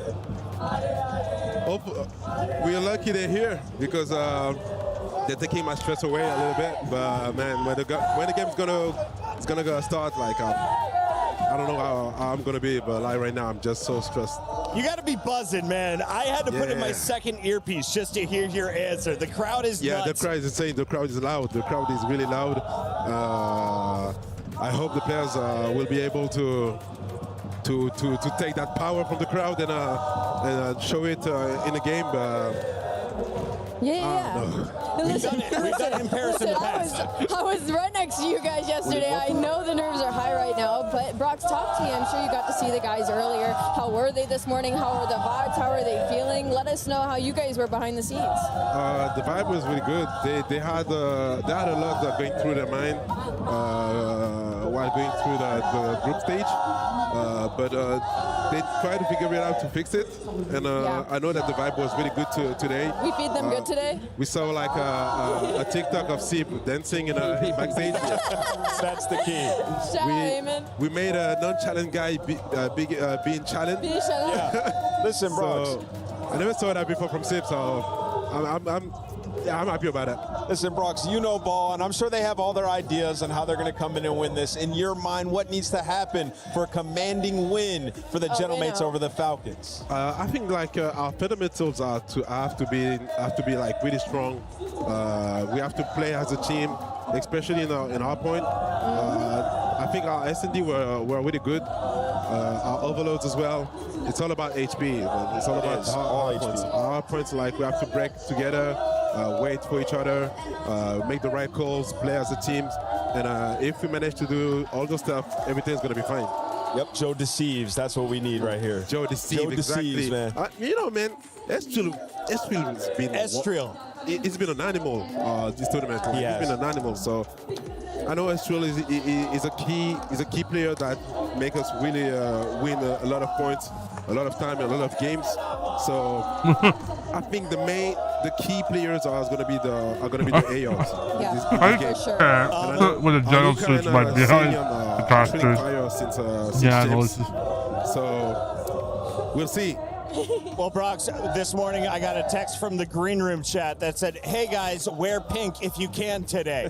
I didn't know what it was about, Ali. I'm starting to figure it out here as they're matching up against the green and the Falcons. Brox, best of luck in this matchup. Thank you, guys. Thank you. And I hope we have a great match. Absolutely. Congratulations already on an epic turnout. You guys are wild. I can't even focus. And Nameless, we haven't even talked about the second side of this matchup. The Falcons are ready to go. Let's take a look at their maps and modes, because this is going to be another best of 7. So, knowing that this is going to be a longer series, who has the statistical advantage? Yeah, I would say this new Falcons team. You know, a couple things at play. Gen Ray, Grid, suck it, You think Grid, about it, Gentlemen haven't even beaten a pro team in this tournament yet. Falcons have in the Heretics. And you look at this, I think the most interesting thing here is the overloads. The Gentlemates, their best overload was exposure. It's not in the map set at this tournament. And then you look at the Den and the Gridlock. It's not too great for them, not a ton of reps. So I think Falcons feel good about it. I think overloads are the absolute key in this series for the Gentlemates. Ali, do you agree with Nameless's picks here? How do you see the Gentlemates winning this matchup? Yeah, the map set in general definitely leans Falcons. They just have a deeper pool, but I will say the bright spots for Gentlemates are going to be this opening Den hardpoint. They're going to have to take this one. It's their only favorable respawn in this series in that category. Search and Destroys, they're feeling pretty good though. They get 2 of them that they really like in the middle of the series early on, and all the way at the tail end should we go all the way to a game 7. So if their S&D stays on point the way it has, they could get us all the way that distance. It's been a wild day, and we are only halfway through it. 2 more best of 7s, and the best one is coming up after this. Optic will be taking on FaZe Clan, but Nameless, as we get ready for Falcons versus Gentlemates, 45 seconds to the stage. Who wins this one? Because 67% of the fans over on esportsworldcup.com are siding with the Falcons and Kismet. I'm going to make a lot of the fans that were behind us mad a little bit, but I'm going with the Thanks Falcons. for the vibe, guys. Screw you. I believe in the Falcons. I think they get this one done, but it's going all the way to 7.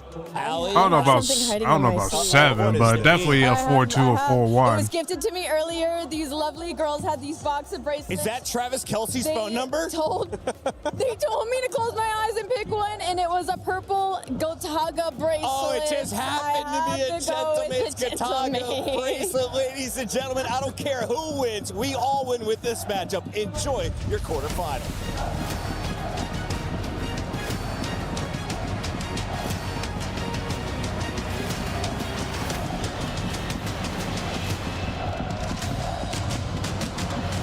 Look how some of them are facing the other camera.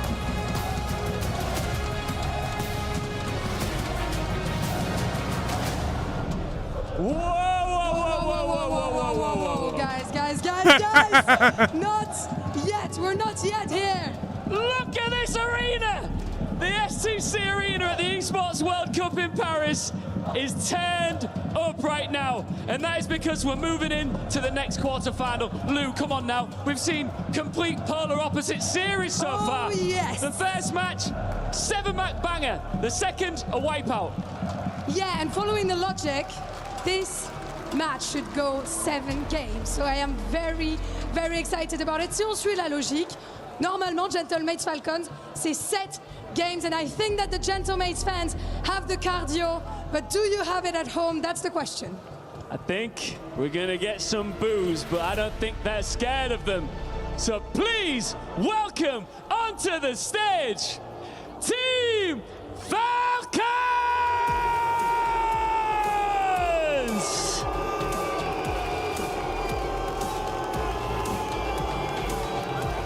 Deafening in here. A few weeks ago, Falcons made the move everybody questioned. And Luca came in. Then they finished third at Champs. And now they've arrived in Paris, ready for action. They've kept it rolling. Project Notorious couldn't stop them. Heretics couldn't stop them. And after walking through the group unbeaten, that Champs run doesn't look like a miracle anymore. Standing against them, les gars, vous les connaissez, c'est Gentle! Gentle! Gentle, Gentle, Gentle! There's Paris. Gentlemates got humbled yesterday by G2. Yesterday, with their tournament hanging by a thread, they had to answer, and they did. The pit went home, the key survived, and the home team is still standing. They are trying to keep their dream of this trophy here in Paris. Falcons have spent the last few weeks destroying expectations. Gentlemates have an entire city trying to drag them one step further. It's one of the hottest teams in COD against the team Paris refuses to let die.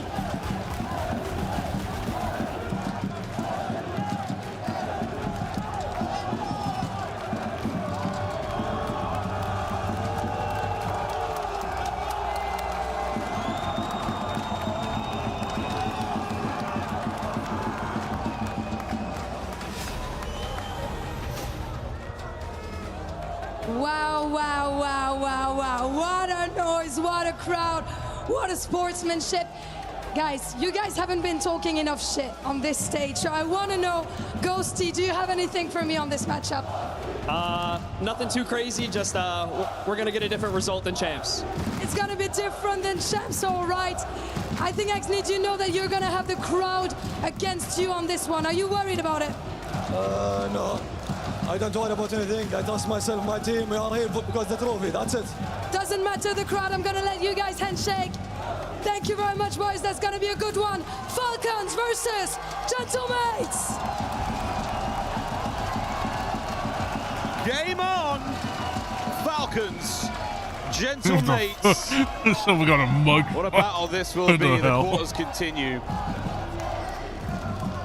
The teams met a few weeks ago, Chance, and the Falcons brought the Gentlemates to their knees in Vegas. Here in Paris, a different story is on the cards.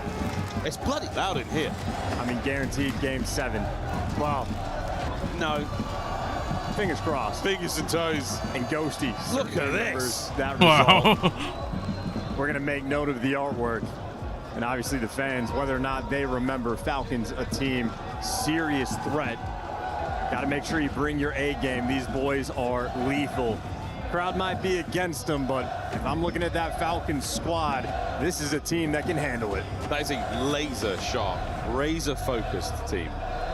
You know what I did there? Excellent pre-match interview that tells you everything you need to know. It's not about the crowd, it's not about anything else, it's about trust and it's about the trophy. Gentlemates, there is a very loud wall of pressure around them, but that will absolutely help one way or another. We'll see if it truly manifests itself either way, because right now the Falcons are the hot property here in the Call of Duty world. They've proven their worth and their weight at Champs, and now to go back-to-back against a squad like this, not an easy task. Well, for the Falcons, the question is, did they peak? Is there room for improvement?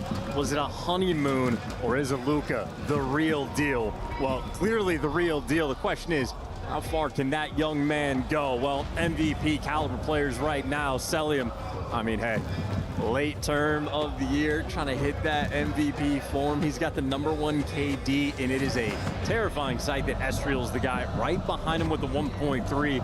But the desk noted it. Falcons have beaten a pro team at this event. Gentlemen, this is far and away their toughest test. The Estriel shout is an interesting one because he's not typically the main slayer. I mean, Joe has been that guy. He's been the fella getting all the kills, providing that space on the map. But Estriel has been, and I quote, an animal, word to Brox, at this tournament so far, without a shadow of a doubt. One of the eyes, one of the players to keep a firm eye on. The same on the other side for Celium. We do have a fantastic match ahead of us, a best of 7 here at EWC. This is the penultimate game of the day after this Optic versus FaZe. More on that later. You won't want to go too far. I mean, what a superb Saturday for a Call of Duty fan. Looking forward to this. Well, scoreline for Falcons have been pretty good so far. They have had the advantage. Even though they lost one, but you know, as long as they can get it done, worth noting. It don't matter the results. It will matter the results, but it don't matter the stats. Into Den. No matter who can turn up. Den hard who point can turn one up. of these teams will play on the year. Gentlemen will be in the red, Trunks in the blue. It's Team Falcons, and so far, I mean, it's loud in here. I'm cranking my volume. Yeah, no, they win the opening break, though. They set the tone right from the jump. You want to get that energy flowing. Joe Deceives doing exactly that. Still pumping around. Keeping that hard point well and truly in the firm hands of the Gentlemates for now, and Sib on the soak. It is Estriel here on your screen on the dance. Not enough to help Sib find that kill on Celium. Doing the mid-cut pinch. Now the Falcons trying to maneuver their way around the map, looking towards that P2 position. Sib on the spawn as well. So reinforcements all over the place, but this is a nice hole punched in the Gentlemates line so far, and Kismet, who's the last man up, and a narrow battle against Ghosty there, decides it. Hey, and you with the Falcons actually trade away maybe 10 seconds of scrap time to try to put the pressure on this P2, but the pressure has been lost. You lose the first couple gunfights, so all things considered, this is just a very strong start for the Gentlemates. Strong indeed. Falcons have been silenced. Joseph. Gotta kill the guy off the point. Nice. To the spawn. Now, Falcons on the attack forward. Ghosty trading out with Exit again. See if the Falcons can and wonderful hold it off. time from the Gentlemates so far, keeping the P2 contest alive. We're not really finding a whole lot of separation. Ooh, nice shot. Are flying, but it's all Gentlemates in the time. Well, hey, this is the first time it took 2 minutes for the Falcons to find their flow, but Aluka, the man to make it happen. Still 20 seconds to fight for. And you got Celium at the old time. Yeah, still looking to collect, and a team kill rolls through. So you saw how early 2 of those Falcons players rotated. Still got an actual 10 seconds there on the old time that the Gentlemates don't even take. Exit on one side, it's going to be Kismet on the other, and the timing perfect. Ooh, that's a good kill. That's some good timing kills there. In the feed. Last man here on time is Joe Deceives. He battles his way forward. Now in the player cams, the Falcons have been absolutely roaring, trying to will their energy back in. Let's jump on board for a Fly Saudi check-in. هنا دوجو ويك هنا دوجو ويك هنا دوجو ولا عارف دوجو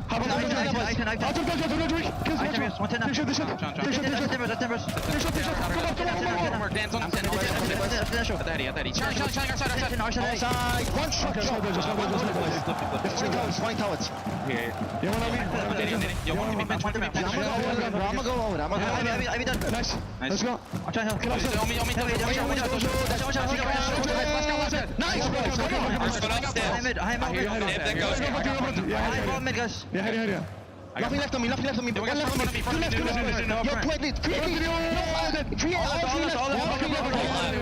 Yo, Falcons are bringing it back. If they could get this one hill, they could get a full 60 on this one hill. They will take lead. Yo, deep on you. Sit front. Nice. Push it out, push it out. Good team wipe on Falcons. And the 5th voice in that listening, Clayster, a legend of the scene. That is essential information given in a very calm and concise manner. Will that be the difference maker with the lead change here in minutes away? Yeah, how nice is that for some of these rookies to have in Luka? He's been shooting his gun, 11 kills, tied with Joe Deceives to lead the lobby. And you had a moment on that previous hill where Gentlemates might have had the runaway game. Well, Falcons burst right through. 12 more seconds of the scrap time. They're shaping up to get, I mean, Ghosty thinking about it, but he's going to get got. Now in that rotation, though, Gentlemates, they will be set up around P1. Kismet, he's taking the route. Go to far right. He's gone all the way around and he's managed to, entirely encircle the formation of the Gentlemates. We'll see it now in the second set. Slight separation from the one coming there for the Falcons. That was the late resurgence. Oh, smooth. Mates, though, still proving strong. Joe Deceives, what a battle you have against him on every life. But Kismet, he's gone all the way around the clock face here. Oh, beautiful work. For Spree, nearly onto the Hellstorm as well. Yeah, that's how the Bulldog goes. He lives for these moments. A man whose mental is never shook. And hey, Selling wins the gunfight for those left side spawns. So in the long term, Falcons in a pretty good spot. Sib's gonna be taking a route. Everybody else banging through the front. So on board here with the Falcons. Exit to the backline broken down. That's all dead, and that's a terrible time for that to happen. That's the far left-hand side of the map. Wide open now for the Gentlemates. Opportunity for the P2 run-up. Yeah, good plays there out of Sib. The rest of the team has the follow-up. Maybe a 10-point gap between these two teams, but Sib cleans house, gets the multi-kill. They're ready for the pinch. Joe Deceives tracking the man through the front line. These Falcons players are very far away from this P2. Yeah, so far this is a brilliant hold from the Gentlemates. Okay, Joe's starting to turn up. Joe's going nuts. It's time for a fly. Saudi a check-in with the Gentlemates. Back, guys. Kismet and Kiss out. Back, guys. Bring them back. Exit still front, I think, guys. Exit is still front. Exit front, yes. Exit front. Outer front. I don't see him. I don't think it's front. I don't think it's front. I think we're good. Full map. Outer Kiss. I got her. I'm needing outer. Outer dead. One shot. I'm one shot. I'm taking a nade. Luka, one shot. And close up top. I got nade close. Exit one shot outer, one inner. Exit one shot outer, one inner. Exit dead. Nice. I'm waiting. I need the pillar. I need the pillar. I need the pillar. Gotta go fast. I need my corner though. Nice. Oh shit, there's a lot of nade kills. One couch to D, one couch to D. I'm coming, guys. One road. I have the right pitch. I'm wrapping Dojo. Mid's open. Are we close to make sure you have our Vika? I'm wrapping Dojo. I'll get you getting in lockers. I'm getting lockers. I don't say anything. I didn't be here. Two. Luka and more. I got two. One short. Last guy full. I need a lockers. I need a lockers. Come up, you guys down. Hurry up. Play line. Yep, that's one Dojo. Outer, one shot on you. Kiss. I did. Spicy comms from the Gentlemates. They're still trying to fight forward, but it's the 20-point game chance. Falcons still in the lead. Well, trying to have a little bit of a better P3 here. They got broken down and flipped out last go around. Ghosty kick-started the hill, and he's looking for the follow-up. He's got the trophies out, but he has lost all of his friends. Xnid goes and rips your heart away for Spree to make the break. That's a bad thing to happen for the Gentlemates. There's one player on this map you don't want to get hot. It's Xnid. Our sole Saudi player here in the league, and he is an absolute maniac once he gets going. Selim here on the slow approach.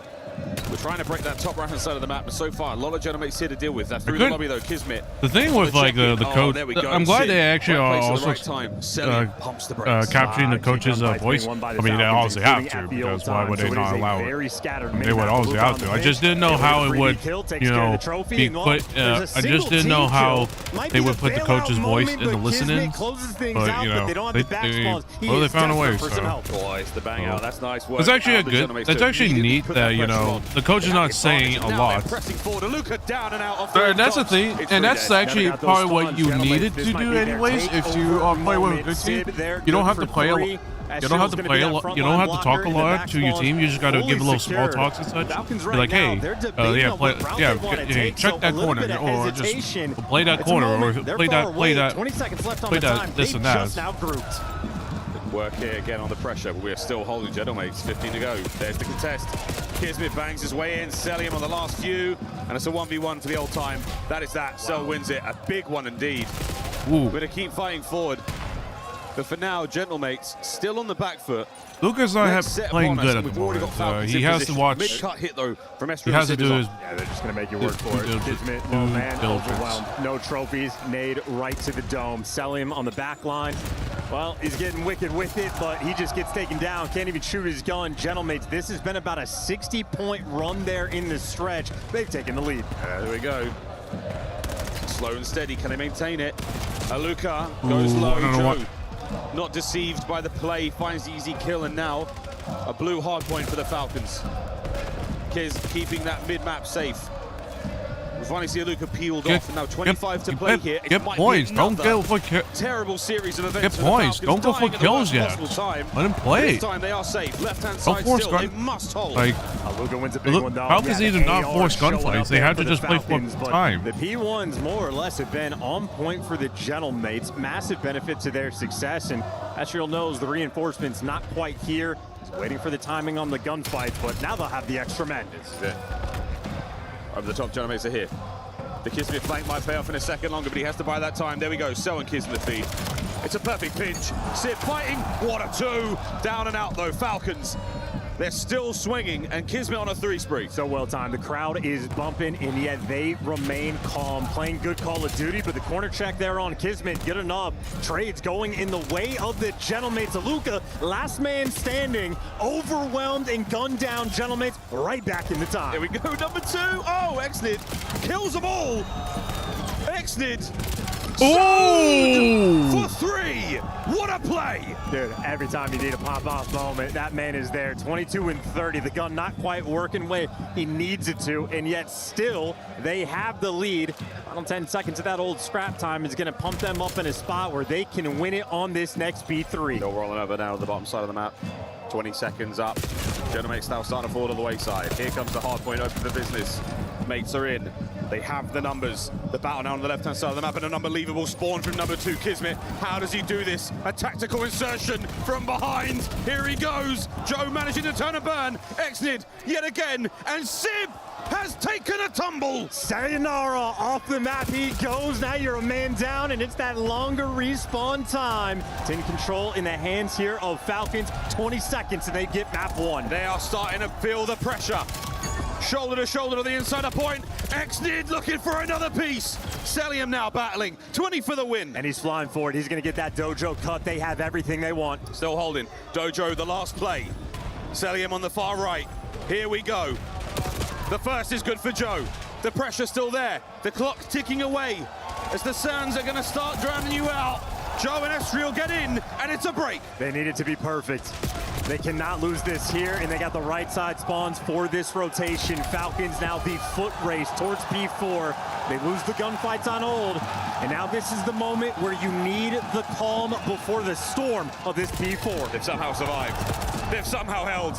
Last man on time, Ghosty explodes. It's 1v1. Go down to this gunpoint. He does not. The race now on. Sib trying to hold. Hardpoint still Gentlemates. Kismet, he's so good. He's got the extra man. There you go. The pinch is coming through from Ghosty. Kismet's gonna read it. The pinch on the tree is there, and that's they it. have done it. That's Falcons. Kismet calls game. An eruption on stage in Paris. Wow. Good plays. As Coach Clayster tells the boy to maintain their cool. The energy, the fire being breathed out of those boys. That dragon on the end going absolutely wild. Dracarys in map 1. And I'm telling you, these Gentleman fans know the Bulldog is not to be messed with. That final 5, I think maybe 6 spree he goes on for the final hill. He loses all of his teammates around him. He's stuck inside that AS&D room. Just shimmies over. Doesn't overcommit to the gunfight. Gets the slide chow and rips the guy off the tree heady. Gets the trade on the guy towards the pinch.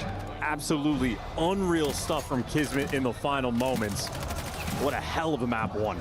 I mean, that is about as electric as it can possibly get off rip.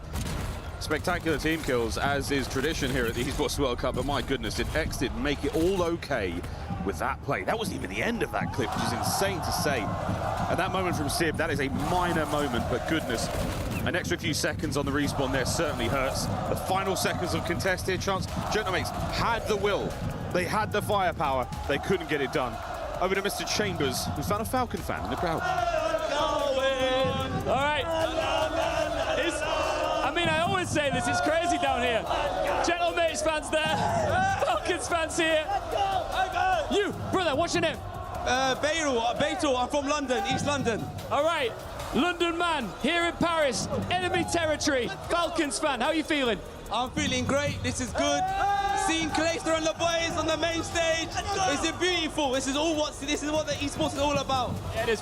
What's your name, brother? My name is Salih. I'm a streamer in Falcons esports. Hey, I have one thing to say. Emmett, you gotta cry today. You gotta cry today, Emmett. Falcons are here.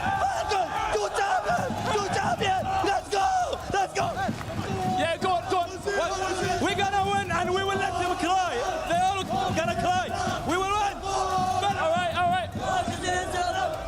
Falcons get it twice and we will get it third time. In France. All right, that's what I'm talking about. I love these guys. They're expecting six. Let's go Falcons. Miles, Chance, let's get it, baby. We've lost Chambers. We've lost him. That was another one for the highlight reel. Going into map 2 swiftly. Grab your trench coat, get ready for this map 2 for the S&D theme. Make no mistake about it, the crowd will be the 5th man for the Gentlemates. Abuza may have changed the meta for how you can play around it. Got to be ready for the mind games in the map 2, and Estriel, an incredibly intelligent player, especially so in S&D. A 2.14 KD, 1.15 kills per round. He has been a monster at this event. Really has. He's playing, quote-unquote amateur teams, but nonetheless, that KD is very, very impressive. Falcons, though, Chancellor, we talk about the new Falcons, this current Falcons roster. Their search and destroy has been solid. And Exnid, again, that guy, pal. Yes, this is a team that is extremely happy with the roster move they made. So much more positivity now in this camp, and just their ability to keep that resolve. That map 1, very stressful. They got the vets to make those moments, and the vets, well, a ton of experience on this map in Raid. A 0-2 record. And of course, on the flip side for Gentlemates, that 2-1 off the back of Estriel's performance. You know, Coach Glacers will be working with the boys how to turn that tide around. But Gentlemates attacking first. You have him in the comms now as well, and this is the interesting thing. Not in S&D, only in the respawn. Only in the respawn? Only in the respawn. Lame. That's fine. Ooh, it's gonna be a underwater battle. Joe versus Kiz. Joe walks away with a freebie. Sib joins him on the outside as well. So the pool saves that B-bomb site. Wow. Belt in the first round. Belt in the first round. A perfect round. Every single player on the Gentlemates getting their kill. It's beautiful when a strat comes together. And for the clarification, the coaches can speak in between rounds in the S&D, just not during. Respawn, they're there the whole time. Thank God one of us has read the rulebook. Round 2 on its way. I mean, truly electric here in Paris. Really, the SCC arena is vibrating. And I got it wrong. Estriel good for 2 there in that round. Nonetheless, perfection. Falcons on the attack. 3 men towards B. Ghosty, lone defender. The Ghost is going to run to a spot bother. That water's going to get real hot if anyone checks it, but no, he's managed to stay in the shadow and he's gone all the way around. My goodness, the man could eat. Internal 1. Oh, and he's fired a little early. The rest of the squad will maneuver in a position here, but oh dear, no. It's Exnid. Traded out immediately. Celium. Will he be found? 2 for the money window now. As you line up for a second there, Gentlemates, it could have spelt doom for you. Bomb plant by B. Here with the smoke. Joe trying to get involved. Oh dear. Oh, wow. It's a disaster for the Gentlemates in this round. Joe got juked so bad. Streak, and you're not going to get it eviscerated off the map. Falcons, immediate bounce back. You're thinking Ghosty Phelps with the speed. He was able to go on that pinch, is able to make the impact play. It's a perfect plant spot coming in from Maluka. We see all the time the players go for the left side. It would have been a free kill for him. I think Falcons, that was cooked up. I think they were ready for that strat. Gives him an inside of Tiki. Had the awareness to go for that turn. That is heads-up gameplay here on Raid. The teamwork through smoke as well. A little bit of magic there, not an easy thing to do. It all depends on how that smoke looks on your screen. But the boys managed to walk away with that one. 1-1. Going into the 3rd round now. And the A-bomb site looks to be our target. Plenty of Falcons here to deal with this one, but with the ordnance throwing, lethals and tacticals all now exhausted. It does look like a B hit. Nobody home here. It's going to be a Luca on the late push. Well, it's Estriel. All this is on him. It's double pinch rolling through. He's good for one. Estriel good for two, and Estriel is going to call the round for his team. I just got to execute in a 4 versus 2. That's a shock indeed. Well, now, Aluka and Celium. We put their newfound teamwork to the test here. Ghosty from top bed. Outstanding work. Gentlemates, they picked them apart 2 by 2. Goodbye. Advantage to them. And it's stock and standard, the optimal strat. You post a man all the way in depth towards garage. When you're going for this pinch, there's so many things you have to check. His HUD might be hideous, but the shot and the awareness, anything but. I tell you a thing or two about hideous HUD. That one's not that bad. I'll tell you what. You know me, baby. You're demonic.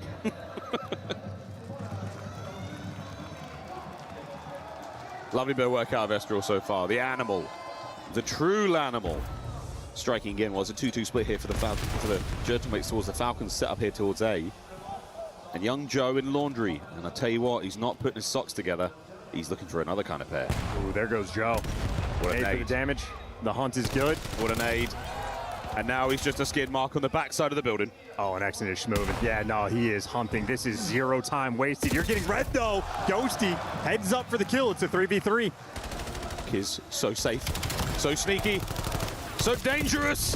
The Lanimal! Wait a minute. Now to Cell.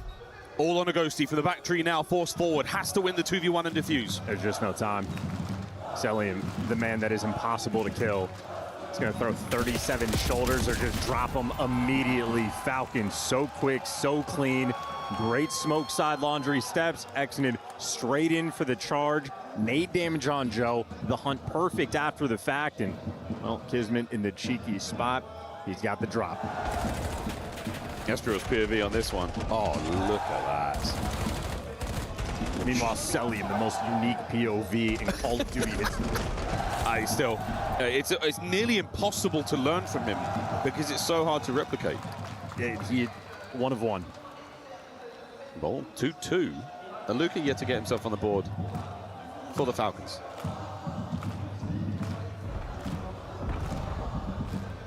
A-bomb site starting to pop. Bit of smoke and everything there. And that's not necessarily enough to draw too much of the Falcons. They are not falling prey for these tricks. The bomb is there, and they've got more players in position. But here we go. The kitchen play. Joe absolutely lets it rip in kitchen. Walks away with 1. He's got stones. He hears the call out 1 shot, but there's 4 different players. And hey, that's the go button. That's the bomb plant. That's a 3v3. The Gentlemates players full mid control.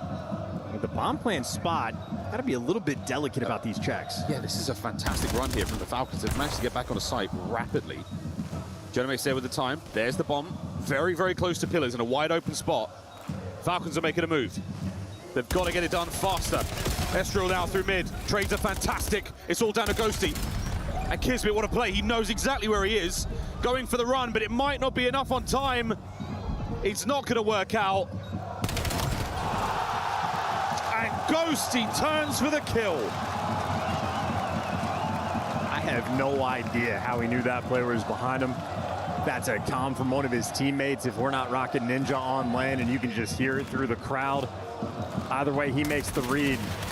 But look at the first nice gunfight, but it's this square up right here against Ghosty. That was the gunfight that seals it. Ghosty very heads up play afterwards. But just ironed up, ready for that long range fight. Gentleman's got another. Double birds. And we ain't talking about the Falcons or the Ravens. And I will say this crowd is so loud, it's almost impossible to decipher any meaningful information out of them. It is just a wall of noise. And that noise has just doubled in its decibels. What a round from the Gentlemates. Estriel's gonna stat pad his way through this tournament in S&D. He's got the 2.0 plus coming into it and just eviscerates them in this round. They line up for him. I don't know how he can see past all this yellow, but he is able to get it done. That's not yellow, that's gold. Pure gold out of Estriel. And the slow-mo gives it this sort of like late 2000s montage vibe. Well, now it's a bait, though. That's the exact same smoke, but we're going over towards B. Sib's got the kitchen cross, but two players wrap back towards basketball. Go to Sieves. Well, he's going to be inside a Tiki, and we're thinking about the pinch. Last time, it was the pinch play that sealed the deal. This time, it's Sib's responsibility. The bomb just now going down. We're close, though. Falcons are... Or got through. Oh, he got red. Oh, wow! He drops the bomb. Kiz through Tiki, Cell through mid. Over the way we fly, and that's where the bomb will be planted. And, you know, blink and you miss it. Estriel on a 5 spree, 12-3, and he's planting. That should be a Hellstorm. Yeah, well, it truly could be Hellstorm. So close. It's actually further away than I think. And we're still, I see a couple of kills. If that bomb detonates as well. 35 on the clock. Here we go, boys. Falcons attempted retake. Estriel fiending for the kill. Fiending for it and over the top. No, it's going to be Kismet from inside the smoke. Joe a little further away. And they have to try to find the check here. They have to try to find the check. And at the Genomates, they have somehow done it. And the fans this time round, they do aid their team. Fifth man. The fifth man. And we're not talking about the coaches. Yeah, no mystery about this one. Estriel, great read. Yeah, wow, that's a good. Open, what a read from Estriel. Gentlemade's good for it, and once again, Ghosty on Aluka, able to get it done.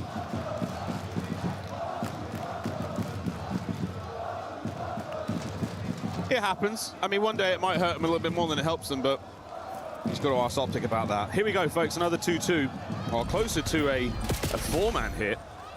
And I'm not exactly sure how the kitchen looks right now, but Estriel, under the cover of his mute field, takes control of mid. It's zooming. Very nice for the rest of the players on Gentlemates when you have this space taken. Gonna save the nade for later. Has Sib here on Overwatch and exited right now. He's gonna be dancing with 2. Gets out of dodge, but that's a bomb plant. Selling here for the lateness. Estriel, though, gets the first blood, and he is doing everything. Wait. Back on a Sib. Aluka now on the 1v4. And a worthy attempt, but nowhere near enough. Gentlemates rip the Falcons to pieces. And on an efficiency level, Estriel just had one of the finest S&D performances all year. If that went to around 11, he would have dropped 20. We will remember Estriel as one of the finest search and destroy players from this tournament, without a doubt. He's making a quick exit, he's explaining nothing. Drop a map like that, do not elaborate. The final plays, it really was impressive. The 3-piece by Stairs, that was something for the whole map long. Outstanding work. Well, Gentlemates looking pretty solid after the search and destroy. So my guy Shift over in the studio. Thanks, boys. Appreciate you. Yeah, wow. I mean, after the fireworks at map number 1, I was thinking just based on that head-to-head is gone, that Gentlemates are going to struggle a little bit to figure out what this new Falcons roster was going to do in search, but apparently Estriel had other plans in mind. Yeah, he had other plans, Alan. And honestly, a lot of the strats for Falcons, I didn't really hate. Like a double flank all the way through the gym. He's just waiting for them all the way back garage. The water stairs, they just kind of line up for him. If you think about it, just Estriel just had a great performance in that map. Everything they tried to do, he was the man to shut it down. And he's had a couple of legacy search and destroys this event. Feels like every time that we look back upon the last couple of months, we've always pointed to, like, if only this player, if only that player on every single team, and all of them are showing up this week. Unbelievable stuff. So the search and destroy goes very comfortably to Gentlemates, but throughout the map number 1, less than comfortable, really, for both teams, just a straight up back and forth until the Bulldog shows up. Yeah, I mean, Bulldog had a good map. And you think about it, Exnid started extremely slow.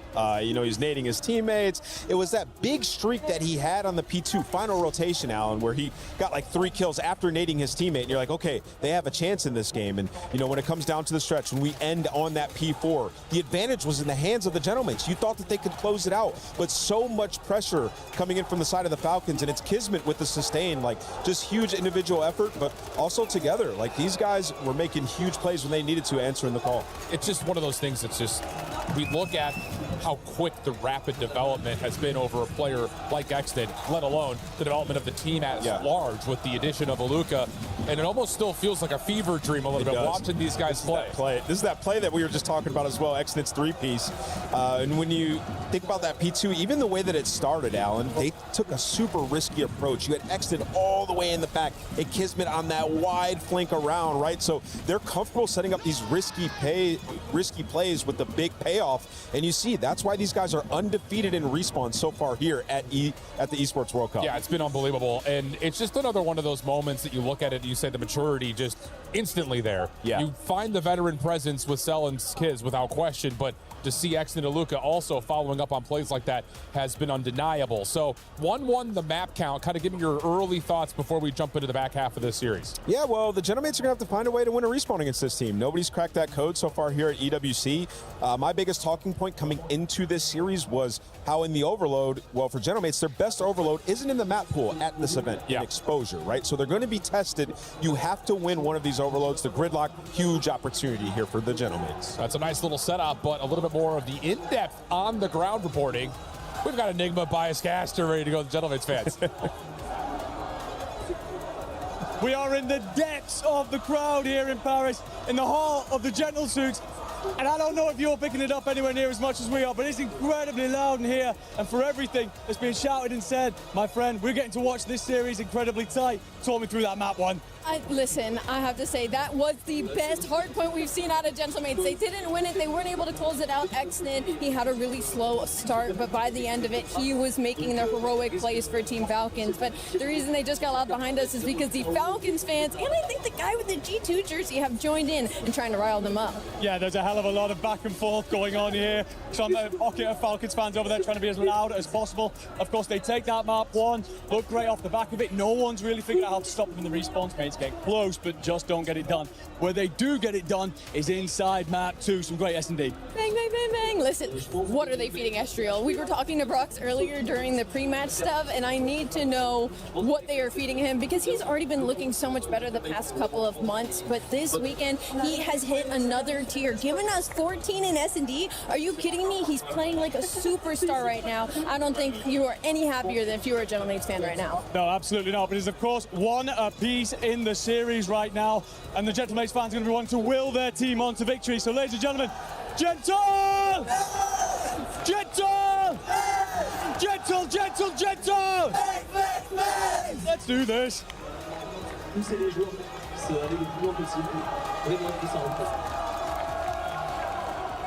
I think it's really exciting that we're doing these new segments here at EWC, and of course Ian Chambers gets to go into the crowd and really talk to superfans. That segment, there was no sort of chaperone, it was just two superfans going wild.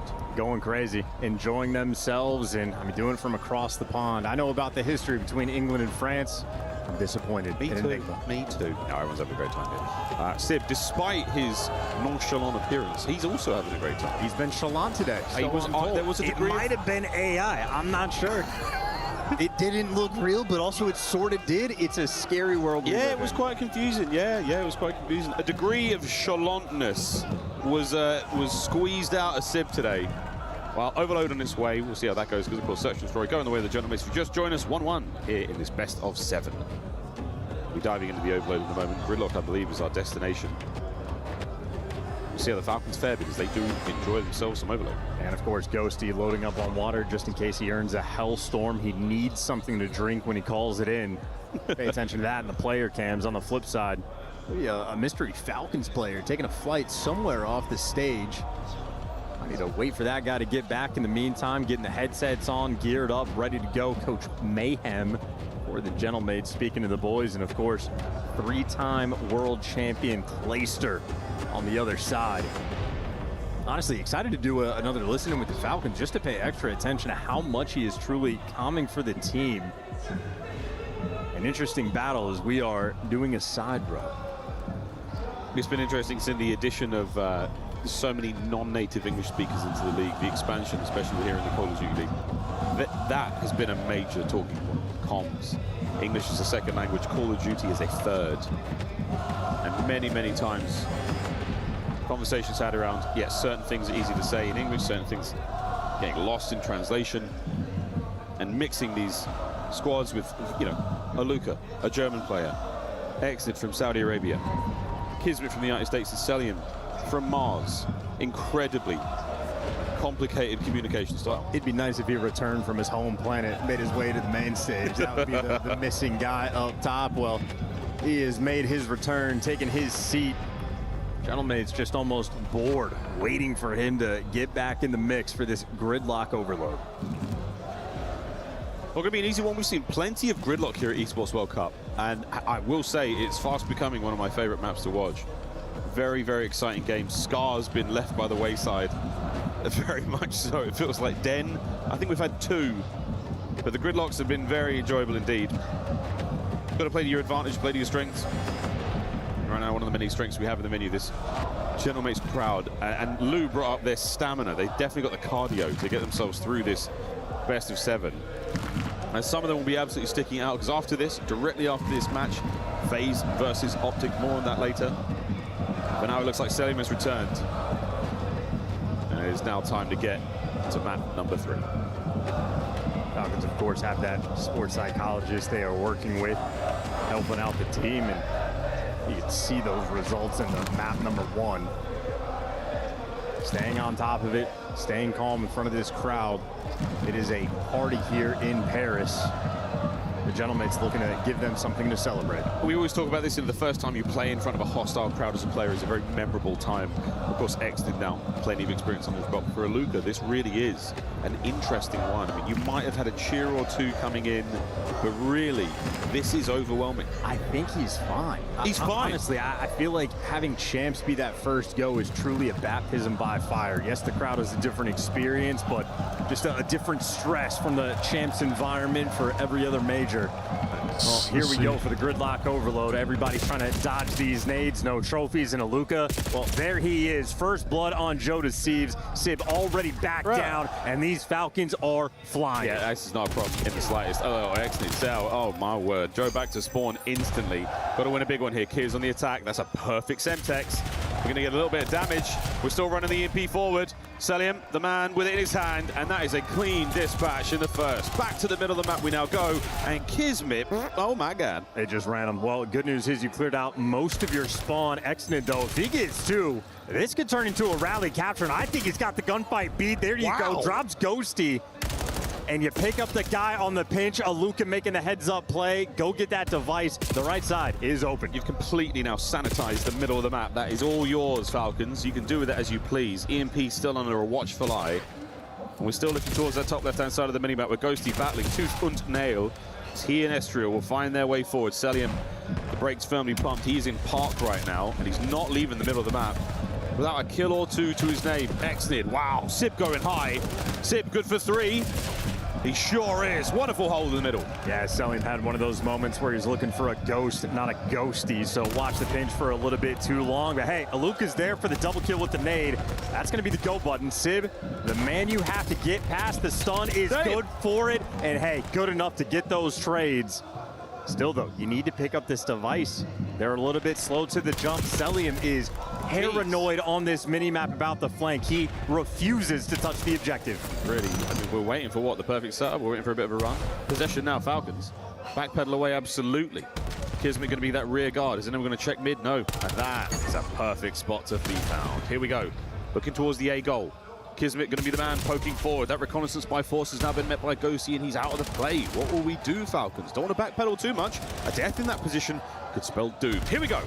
They're making the pistol guy lead the charge. Fair enough. Celium will be on the minimap, paranoid, checking every single flank. It is all guns forward. Aluka for the first blood. Yeah, haven't seen enough red dots. Oh my word, what a shot! And we're looking to keep this play going. Kiz off the 18-wheeler. There's the second. Beautiful. Number 4's already set up for the reset. You can look for some of these spawn kills. You got one cross down low. Got to be worried about hole, maybe up top. Celium is terrified of the pinch. Lucas on this is freaking me out, man. Honestly, he is freaking me out. His team has outslayed everybody. And his feet are up. And he refuses. Kiz still fighting on. Cell diligently watching the flank, but there's no one there. The paranoia sinking in. Did he get hit by a sight grenade? I thought we G8 those. Work forward now for the Gentlemates. The first time we have seen them really get moving in the first half at all. Aluka, though, absolutely slamming. 12-4 for the moment. Gentleman's looking to get geared up to grab this device, but the nade over the top is just going to slow it down. That is 3 more in the feed. Last man standing is going to be Joe Deceives, and at 4 and 10, not going to cut it. Falcons, well, don't quite get to fly, but they still have the pressure. We've still got it now. Kiz, he was the man up front. That was your lead block. And again, with 2-0, with a minute 20 to play, this is still a terrifying prospect. You're not safe at all, Falcons. Do not park the bus. It's time to hit go. It's time to collect $200. Try to cap another goal. I mean, in the kills column, though, they are still keeping it completely under control. One of the few moments where Gentlemates actually have the extra edge, and Joe Deceives is leaning towards the right side. Not anymore. Not gonna pick it up quite yet, but they're still winning the gunfights. We just need that device control. Yeah, it's just a bit scrappy. We're trying to make something happen here without any intel. The spawns are all over the place right now for the Falcons. They are happy to spread the map, and a big grab. Exited with the corner of the inside of Sauna. This could be a very nice moment. He's going to at least see them on the run. Aluka's got the wide. There's the first shot. Oh boy, Sib getting it done with a pistol. That helps a lot. Cell to middle. Could snuff the entire play out here. Sib going over to the A goal, waiting for the resupply and the reinforcements. He's doing it alone. Needs some help. Number 7, Joe Deceives is going to be that reinforcement. Number 5 on the top side of the map. This has been a difficult stretch for either team to make too much progress. And Ghostie's just going to get traded out before he can make something happen. Well, there's 3 in the feed. Exited, no hesitation to pick up the objective. You love to see it. But as he falls, Sib just trying to get it out of dodge. We are retreating to our spawn. Luca's going to try to hold some of these players back, but 5 seconds on the clock. We will be going to extra time. Selim, he must deny. The Jonah makes the push out here. That's just damage, no kill. The clock's still ticking. Joe fighting forward. Can the Genomates find at least one? Aluka yet again with the nades. Shoulder to shoulder on the outside of the goal. Here comes Ghosty. Here comes Ghosty. No! Wow. Only good for 1. The pistol ends it all, and half-time blown. And objectively, I want to say, you know, inept game out of both teams, despite the goals. No. Just selling for the Falcons. I mean, everybody else is doing what they can. Aluka has had just a monstrous first half, and that is incredible reaction time and responsiveness from both Exnit and Kismet for that final kill. Pinch could have been devastating, but they're very much sort of teed up and ready to go. And if anything, for criticizing the Falcons, maybe selling me, wanting him to touch the device more, you're still up 2-0. You are still in complete control of this map. Yeah, right now, I mean, utterly dominant. Genomates have really not got anything going in the objective department. We're really trying to find some possession, but without a shadow of a doubt, Falcons are running gridlock. Look at Sil's KD. It's so nice. He has 1 less death than Aluka in 13 less kills. He does have an overload score, though, so... I mean, that's well worth it. How's this one going to go? Well, Kiz and Aluka, the frontline boys right now. Cell was like, he's barely doing anything on the map, but... Pressure now. That was 3. But Falcons is getting, like, all the points. Surely, lads, you get a chance here to get this done. Shenanigans for the first half. It was all the opening minute and a half. Sorry if I'm like, if I'm kind of look like I'm dozing. I'm Can you make something happen? It's going to be Joe. Sleepy. Okay, Joe had to get something going there, and he does not. Still, though, at least yeah, and after the stream chat, I'm just gonna get off and then not head to bed, but definitely get some rest because I gotta go out dinner. Gotta go with a family dinner. So when my brother's birthday. So happy to my brother. Player straight through mid. The nade though is gonna hurt. Aluka's nades have been on point. Every map. Ooh, every almost. situation. Joe finding something here. A quick grab and a sneaky run towards A has absolutely been shut down. Falcons are full strength now. EMP in the back pocket of Kismet. We're still worrying now about the Ghosty play on that flank, but he will play that a little slower. 2 members of the Gentlemen to deal with. Checking the corners, that's the day 1 spot. And Joe surely gets spotted out here. There's the trade. Oh, and there's another. Exit, that's the flank now, and Ghosty's NPC doesn't do a whole lot. Saved by Estriel. He's keeping it alive. Keep in mind that device will reset in the next 6-7 seconds. The nade is good. Someone needs to collect it. Estriel, he's going to be doing it all. Does get it. The assault now through the middle of the map. Can Joe buy some space? Don't really need to do something. He's not getting a lot of kills. Pick up from Ghosty. He should be the Slayer. Still keeping the play alive. 1 man to beat. Can Estriel do it with a pistol? He has got Sib to back him up. Sib is not pushing past. He's holding that middle lane.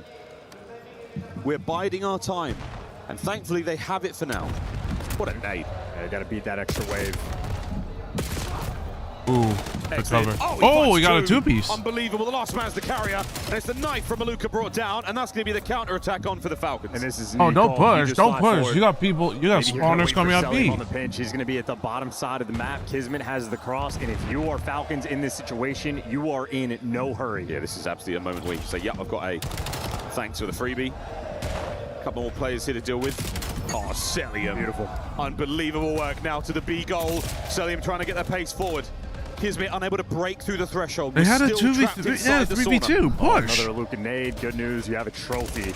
Gonna be able to stop that one. Nade's on the flip side, gonna make the impact. Number 8 might have just found the timing on the pitch. Exnit's gonna read that with the pistol, so Falcons doing a wonderful job of just controlling this section of the map. They don't need to overcommit, they just need to waste time. Right now, not a problem at all. 4 in a row for Exnid. Thinking about streaks. Aluka. He's cooking. That's a dangerous opportunity, though, saved by Celium. And now, yet again, kills are good. Not able to quite muscle your way through like we've seen other teams do. No angles through the middle of the map. Aluka's working on that for now. Oh! And here's the run. We're thinking about the A goal as well. Aluka now on the furthest reaches of the map. This could be a goal. Really needs to play his life right here. He's the only one that's pushed up by Spawn. The first kill. Good damage to the next man. Does not get the second kill. Get down, Mr. I don't know why Joseph they pushed up like that. Celium keeps the back alley, a dangerous place. Falcons, they've still got one last lifeline here. Exnid, and he might.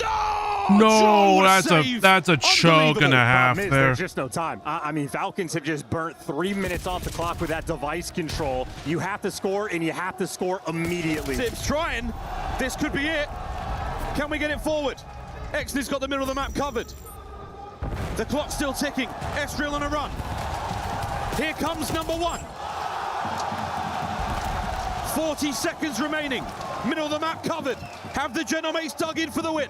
They're keeping up the spawn kills. Estriel's still going to be there in the back line. There's 1, there's 2. Number 3 in line, and you're going to look with 2 different people. They clear him out, but 28 seconds. You have device control. You're not in a huge hurry. You just got to make this clean. Just has to happen once. Just to force extra time. There's the wind-up. The numbers are good for the Gentlemates. You've spread the Falcons thin. Shots from Ghosty. One more man! And the equalizer with 5 seconds to spare. Unbelievable here on Gridlock. We go to overtime. The buzzer beaten. A classic theme in any sport. Are you playing to win or are you playing not to lose? That advantage squandered. Falcons do a wonderful job controlling the device for 3 minutes in that round. Not quite able to get it through. And how about Joseph Decivicus? That pistol kill. That is a gunfight you do not. Those are gunfights you do not want to lose. Exit for the gunfight. Well, he dishes out the hands. He converts that into a score, and they're good for 2. Sib inside of the opponent's spawns, goes on a tear, opens things up. Estriel. Falcons had could have bet that the opportunities here. There's like 2 on the B side. They could have just pushed it. They could have just pushed it. Like run at him. We go. That was kind of. That's a bit of a. That is definitely a mistake and a half right there. The team who sets it survive and win. Sometimes we can see some of these very, very decisive opening breaks that can result in goals. On Gridlock, not as easy to do that. But these players are the best in the world and they will continue to surprise. A lovely back and forth, the red and blue of the kill feed. Joe finally breaks the cycle. Oh, he's made it out, picked up the device. That's exactly what you want. The nade, though, gonna slow it down. You're getting the kills. Joe Deceives roaming next to the device, doesn't yet want to pick it up. Oh, here we go. Sib, bought you another one. The man in the corner. Aluka down. Ian Pino making its way forward, thinking about the A goal now as well. You're able to deny 1 or 2 of these players from the fight if you can get there fast enough. Good kill from Kiz. Well, wait for it. Sib trying to make something happen in the back line. Oh, this might be the front perfect line. A perfect 4 man. For the Falcons, they've got a chance to smash towards A. Nades and stuns over the top. Exnid Not able to make anything happen on the flank. Still shouldn't have done that. He needs to not. If he's gonna push, he's gotta make sure he got a kill. Listen, at these 8 zones, this is just counter cap on counter cap. This is such a delicate moment. Exnid gonna slow it down, and Joe, he wants that device. We're not. Where are you looking at, Sal? Going back to the rap game. Where's Sal looking at? Slow approach in this first half. Sid good for 2. And we're running this through the middle of the map. This might be a cut to A. We can cut to A. Here we go. Ghost is going to lead the charge. Makes safe the goal. Over the top, Sid. What a life he's had. And here it goes. 1 minute and 45 seconds to beat. That's a decent pace. That is a decent pace indeed. Now the situation, and maybe this is the sort of prime time against the Falcons, their unwillingness to pick up the device. In OT, you're going to be forced. Minute and 45, you got to be quick about it. You can never afford to get 4-man wiped. You can't even really afford to go 3 down. Opening break needs to be good. You got to cover these routes quickly.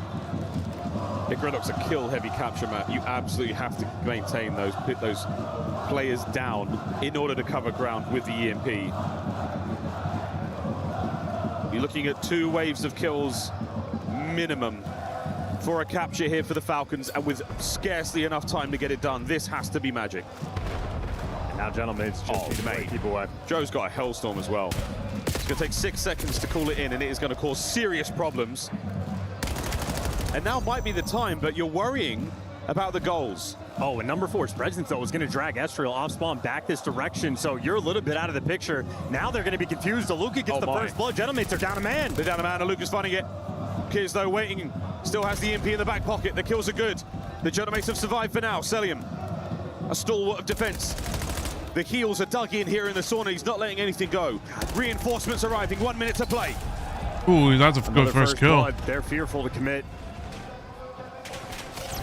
Here comes the last chance. Aluka good for it. Exit trying to play it sensibly. Not a chance. Joe comes up. No! And it's not over yet. Another 45 seconds to go. Genomates now with the possession. They can effectively park it. Jodeci still with a Hellstorm. 35 to play. So he's going to have pressure on the top side. Kismet has just found the route. The Bulldog might bark. The Bulldog might bark. He's behind him. Device is down. He's picked it up, and he's got 1 man to beat to send it home. And Estriel stops him in his tracks. They should have waited. The final few That is seconds. so unfortunate. He should have just waited for his teammates. What a war on Gridlock. That was it. Your last lifeline. No extra time. Genomate's map win. You playing to win, Miles, or are you playing not to lose? A little bit gun shy. They could have got that device out. Multiple opportunities for the 2v2. All of that hesitation just allows those Gentlemate players to get back into the defensive positions. 2 separate goal line stops. This crowd nearly had a heart attack. As good as it gets. What a dramatic game of Overload. That one really had it all. And an incredible amount of grit from the Gentlemates. That is such a the joke. Second half, finally able It to was get almost for something going. Kids, but Estriel if Kids just waited for his teammates, they could have actually got the the score right there. Like, look at how close it. Incredibly difficult to do against a Look how strong basic, defense like, that the Falcons look at the were last putting up. moment. In the Again, an unusual game. It felt a little off. It felt, well, you keep saying they're not necessarily trying to get those scores. They weren't trying for the overloads. They were trying to just deny. And it hurt in the end. Unreal. Estriel, 2 massive clutches on the oh, defensive that is end. so unfortunate. Unbelievable stuff. Great gunfight wins. The tax and nades on point. Celebration here for the confidence. All right, Lou, it's getting crazy in here. What's going down on the floor? How the hell you tired as Thank shit? you, boys. I am with a legendary Almost fell Brox asleep here at the a few STC times. Arena. Brox, how are the nerves But, here? Comment on fait pour gérer but, le stress? Enfin, qu'est-ce qui vient de se passer? Tu peux me raconter? Le stress, on le gère pas, on se laisse submerger. Malheureusement, on n'a pas le contrôle sur la game, donc t'es obligé de vivre avec tes émotions. Et les émotions dans ces moments-là, elles sont super fortes. Et qu'est-ce qui vient de se passer? On a décidé de jouer à 2 minutes de la fin et d'aller remporter cette game. C'est ça aussi les grandes équipes, j'ai envie de te dire, yeah, you don't manage to control the nerves, you over just where I am, have to live with it, and that's also what we 11:54 love, and we've decided to play 2 minutes before the end of the game, and I'm so happy about it. Moi, je voulais te demander, and I wanted to know what is so special about these 4 boys, about this roster that you put all your faith in them as a CEO. Pourquoi est-ce que tu crois en ce projet, en ces 4 rosters, toi en tant que CEO et ancien joueur?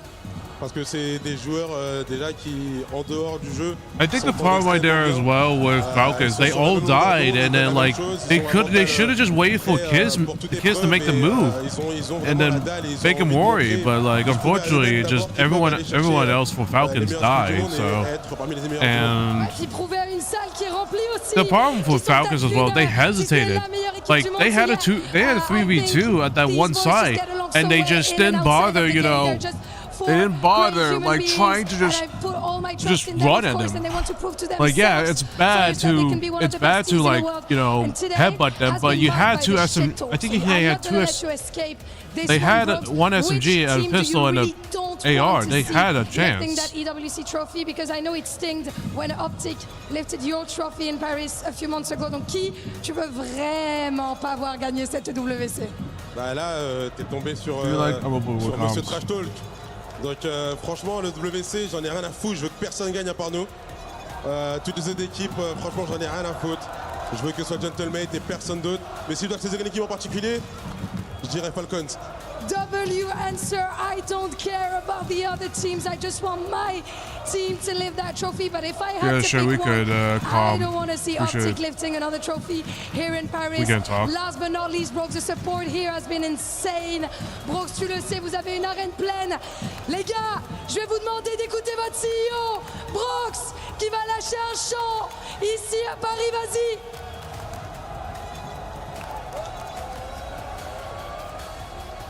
Oh gentlemen, tous ensemble on chantera.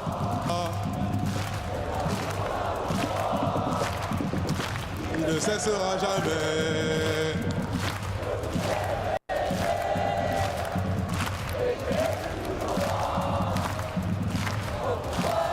Another hard point awaits us on the other side of this lovely song dance. We'll have to ask Andy and Ali what the lyrics are. Whatever the lyrics are, best fans in competitive Call of Duty. The green suits, the gentlemen, they are out of control. Every the last match, I worry about, and they have a party every time. Every single time. With good reason. I mean, the boys are having a bit of a party right now. This series KD overall is just so far. You know, 3 measly maps in. Kind of slept through the first match. Kind of unfortunately felt. Only saw the last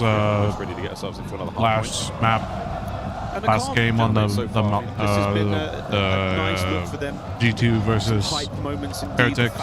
After their victories, they get very I was kind of surprised at how shit G2 played during the last map, but that base level, we need to perform, boys. Get rid of that adrenaline dump. Get back to a solid baseline, because it's time to play a sake hardpoint. Hardpoint's going to be the name of the game. Falcons had the edge in map number 1. Falcons had all the momentum to win. They just choked on. They just hesitated. They had a 3v2. Like why wait? Just push. Just push. Back and forth. Zib good for 2. That's good to make sure that time is. But unfortunately, they just kind of broke at the end. They kind of broke at the end. I mean, Kisme almost had it, but unfortunately, his whole team died. He could have actually got the overtime score, but unfortunately, his whole team died at the end. So nothing he could do other than just try to play. But at this point in time, it's just chaos, including team kills. Really, something about this tournament, we have seen more team kills in impressive fashion, multis as well. And a couple of big ones here finally get the Falcons on time. That glory is going to be earned. A lot of blood being spilled. That is one of the more neutral P1s you're going to see. That is over 40 seconds burned off the game clock.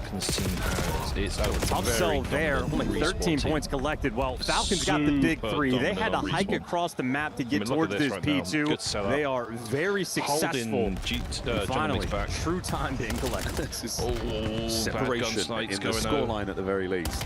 Never mind. And look how far away the Genomates are being kept. This is a lovely bit of work. The back line now banged wide open. Big 2 out of Joe. That's going to be your attack now. Falcons closing ranks. The herd is being thinned indeed. Man. That was a break, unbelievably clean. 30 seconds left, and this is a very delicate moment now. Especially for the Falcons. How hard do you want to push to make this break? Because you got to be careful about flipping out those spawns. Oh no! I think yeah, that's unfortunate. It opens it up at the right moment, nearly blocked it, and that's the sort of worst case scenario. You get broken, trade away 30 seconds. You're going to lose this rotation. Now, problem is, Sib is going to spawn out. So Falcons, you see how fast they are on the minimap. They're going to fight a 3v3 at the new time. Over to all Sib just spawned at P2. We got plenty of Falcons here to deal with. There's the good I mean, Joe and Estriel just was there. Estriel and Ghost to find those kills. Oh, that's a break. That is not what you wanted to happen, Team Falcons. And the forward position there that Sib tries to pick up. Again, all information. Now the boys can use. They hold strong. This is a few different potential Hellstorm opportunities. Estriel and Joe deceives, each on a 4 spree. Estriel's collecting the time. That's a difficult gunfight win. Well, no Hellstorm, but for the hold, it's going to be good. Sib's going to fall, and Estriel in the feed. There you go. That's good. That's a good break. They need that break. Can't quite get it, though, because it is a Luca, the kid, able to get 5. That is a big change now for Team Falcons. Oh, unlucky. Thinking about the new hardpoint, though, you still got Cell needs to do something. He is 2-6 at the moment. He is not playing like himself right now. No, on the next hard point, incredibly open. Very, very useful place to find them. He's trying to now with the Genomates in control, we'll see how they contemn this. I mean, he has to. He was playing. He's the Falcons. Yeah. Saudi, check in. Yo, is Art on me? Art. They're both one shot. One shot, true rock. There's 20 in the back. Nice, let's get in the back. Let's get Luca. He's gonna be short steps, maybe. 4 deep right. On the back. I'm blocking front. One or two spawn out. One or two spawn out. I think Luca's in the back for sure. Watch our time. I'm holding my ticket. 2 ticket. 2 ticket. 2 ticket. Luke in the back hiding. 2 ticket, 1 R, guys. 2 ticket, 1 R. In the back hiding. Nice. 3. 1 R. Good break from Team Falcons. I spawn on the back. I spawn on the back. I spawn on the back. I'm waiting. Actually, don't. I'm just living. I'm just walking. Outer, Luca. I'm needing the tree. Outer, tree rock. They spawned out, by the way. Actually, they're from you guys. Tree rock, short side. Tree rock, weak. No, we spawned out. We still spawned out. Inner, and tree rock. One shot. He's on tree. He went middle quick. That's a good moment right there. Falcons needed that. Let's go low. I didn't stun him P1. I'm trying to. They're gonna beat us here, so. Falcons real. Cell, you gotta pick. Cell, you're an AR player. You need to pick it up. I don't see this guy mid. Window, 1 HP. You didn't jump out. Bullet, kids. 1 HP window. I respect. Under window. One shot under window. Going barrels. A painful moment. We got to hear everything in the listening. Ghosty knew that Aluka was in the back. Joe Deceives did not go hunting. They end up losing the time and holding. Now trying to break through the front on P3. SMG is good for the first few kills. And Aluka nice 2-piece from Aluka. He's good for 2. Staying alive. Finally gonna fall, but just making it a mix. He was weak. So difficult to survive. Yeah, this is classic Falcons respawn. Starting to build that lead up, but that's the hard point break now for the Genomates. Again, good luck at fun. As long as Falcons can try to keep on out slaying, they could be able to get points. They usually need to clean it up. Shots out of Estriel. Cell needs to definitely pick up. Kills now on the map. Hit a 4 spree. Looking at the good thing is you didn't give Genomates a lot of points. The bad news is you have 2 teammates that are not doing their diligence. Leading live with 15 kills, but Kismet is there to match him. Estriel has taken over one where everybody is soaring and flying. Aluka. Oh, he is. Oh, he's definitely kicking ass. Corners out. Good luck getting quite a bit. Any sort of position. Look at him dance around. Lethal in the close quarters battle. Good cleanup. Hellstorm now. That is certainly going to play a role. You better be very careful, Xnan. You are playing. Great kills. finding these kills all across the map, and finally a P1 that is wonderfully profitable for the He Falcons. needs to do something. Switch it up. Use an SMG or something. You at least pick up the kill, and that made the minimap weird. That is incredible Yes. awareness out of Kismet in the No, Falcons. yes, They have a yes. 60-point lead. P1 still in the hands of the Falcons. They walked away with this one. Gentleman's fallen asleep at the wheel. Where have they gone? Celia. Easy pickings. Oh, he almost and the next did. man takes a couple of tags on his way out as well. 150. Play for new. Come on. 93. Come on, Falcons. You have advantage. Play for new. On the back line, though, is the Falcons. Cell's going to be playing the distant spot. Gentlemen, they sent 3 players on the pinch. Oh, they probably last just go see around to make detect this that. break. Nope, they This time, didn't. well, it was 1 guy through the front, 2 through mid, 1 through depths, but Selling has the AR in this position. This is not good. Cell just holding the back of this rock. Just hold. Damage Just make him great, worry. information great. There you go. There you go. You made him worry. Front line works, You gotta kill the sublime. You're gonna get Joe. You gotta get Joe off of the point. There you go. That's a shutdown. 5 in a row yet again from the inside of the hard point. Joe Deceives a little bit early on that reach, Chow, so now his teammates just going to have to try to break this down without the extra man. Oh, Kismet. Next in Gentlemates right now. He got. He's got a Sake. streak. Falcons taking them to task. You take that 2-piece, Joe can have it. They got. Oh, they spawned. They actually spawned him out. They spawned him in new. They spawned him in new. Final 10 seconds. Great play from Falcons. Falcons. P3. And the Falcons are in position. It is excellent. Roaming They're his way playing across way the map, better than. slicing They're the playing way Gentlemen. better now. What a fight from Sid. Yeah, they play much. You want to play for these back spawns, Kismet? Yeah, I just don't know what happened in Overload. He's going back with his teammates. He's going to be following up Aluka, so he's difficult to track. And Nice play. Kills. Aluka back inside the time. 2.5 minutes. He is him. All his. He is the rookie power. Luca, what a soak. Celium. Cell's got an SMG. Still a very challenging kill to be found. Oh, they are not going to be able to win that. 30 seconds to play here. They will escape the 100-point mark. That's good. But right now, that feels like a consolation prize. Yeah. The Falcons indomitable here on the respawn. And working Oh. an extremely rare feat to break 3 minutes of hill time. I think Say- only achieved a handful of times in competitive Call of Yeah, Duty history. he plays really well with the AR. On that rotation, Falcons will be there first, and it'll be Aluka, the man setting up the time, and that is his hot Wait for them spot. to rotate. No. Well, he had the kills. He just for whatever reason he just missed. Luca dug in deep. Oh, that's another nade. Unfortunate scenes. And now an open hardpoint. Oh, The race is on, and the Gentlemen is trying to find their way forward. Kismet now calls might as well call it. Might as well call it. That could wipe those players off if there's no trophy. One player's going to send it into Dojo. That's going to be Estriel. Yeah, met by the Hellstorm grenade. Puts Aluka back in his home. Oh, slows down the main body of the missile. Ooh, Celium. Cell. Once again on the outskirts, toe-to-toe with Estriel. Brings him down. Fine, okay. We are in firm position here for the win. Gentlemates must contest. I think Celium just killing the vibe for the 3 minutes of hill time. All he's going to be doing. Joe Deceives, though, the multi-kill master. Good You gotta for get two the last with kill. follow You need to get the from last Exit kill, into Kiz. We are swinging the Dosey. Oh, nice shot. Kismet there, and Celium, well, he's got the nade spots locked in. Nice little chunk of scrap time there for the Falcons. They're going to be 15 Will you look seconds at? Will you look at away from winning Exnet? this map. But this is not ideal situation to find yourselves in, Falcons. You have fallen by the wayside for quite some time here. Joe Deceives on the heat. Aluka now pressing forward. Wait, is this it? Has the tides finally shifted? Kiz, the flank is done. Eyes immediately forward for the spawners under a hail of gunfire. There was no way the Gentlemates make this. No one's getting close to time. Yep, Final few seconds for the GG's. win, and we're looking at a tied-up series. This is Nice, sheer utter 2-2. dominance in the hard point. This Sake not remotely close. Dominance there from Apple. Luca just popped off. Convincing beatdown. Falcons are A few signs of life. Out of the Gentlemates there on Sake, but Falcons They are, have got yeah. hard point in the bag. I would argue the signs of life were Celium getting the team kill. Yeah. Trying to make a dent in Call of Duty history and not let the kid get that title. Either way, that is an extraordinarily efficient game through and through. Yeah. At this point in time, I mean, a 20-point gap between these two teams. When Falcons found the form, they never looked back. In the next jump for the highlights, you see them up 180 to 90. Oh, man.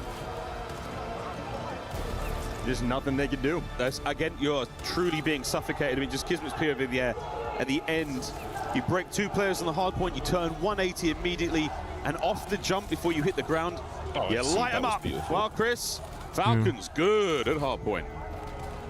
Very good. Kismet looking like the bulldog we know So what and do you think love, about but how 7 about games? the new guy, the German? Well, getting it's single loud on the elimination, stage so it's here. better He's than already got a top 5 3 best of finish 5. At champs, what can he do at EWC? Name I was- just wish you they said went the back to Falcons double could go the elimination for distance. In fact, playoffs, you but called them to win this that series. is honestly I think that they can perfectly win this fine. one. You know, the overload was a key. Honestly, they end up losing that, but you a know nice it's the bounce World back Cup. there. And You the know what last they're gonna 3 be maps like. in this series Oh, we're are on the the schedule. We had Falcons to kill map you at picks this time, 5, this 6, time, and this time, 7. you So know. definitive advantage for the Falcons going into that. Rosalie, let's There's talk a little shit bit going about this on, hard there's point because fighting with games all the going slaying on, there's power, everything I going expected on. this one to be a Yeah. gentleman's win. Where did And I things think they go probably wrong, put the same and where did single the Falcons elimination find form? rules Because they won on by over other 100 games as points. well. They just have way better teamwork when it comes to the HP right now, I think, than on the This is side of true. Gentlemen. I mean- and that's been kind of their I mean, play story. for I don't know if they do it for Falcons bracket maybe have play, eyes on it, but I know that especially when you get playoffs. It seems like they're gonna do it for ending in every that gridlock where playoffs you on kind of every feel like you should have won esports. it not only once, But I think for group twice play, in OT, they're feeling I think the it's pressure, and that's double why they came out elimination there. like This Swiss. place is jam-packed. Swiss I just bracket. ran into a legend, Ryan Hart, who is over at Tekken and tells me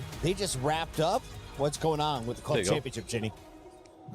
Saturday is wrapped, which means that the action from both of your Look stages at this is done. beautiful HOK as well as background. Tekken 8 is now officially over for EWC 2026. Chris, I'm going to start with you because the expected winners didn't actually win.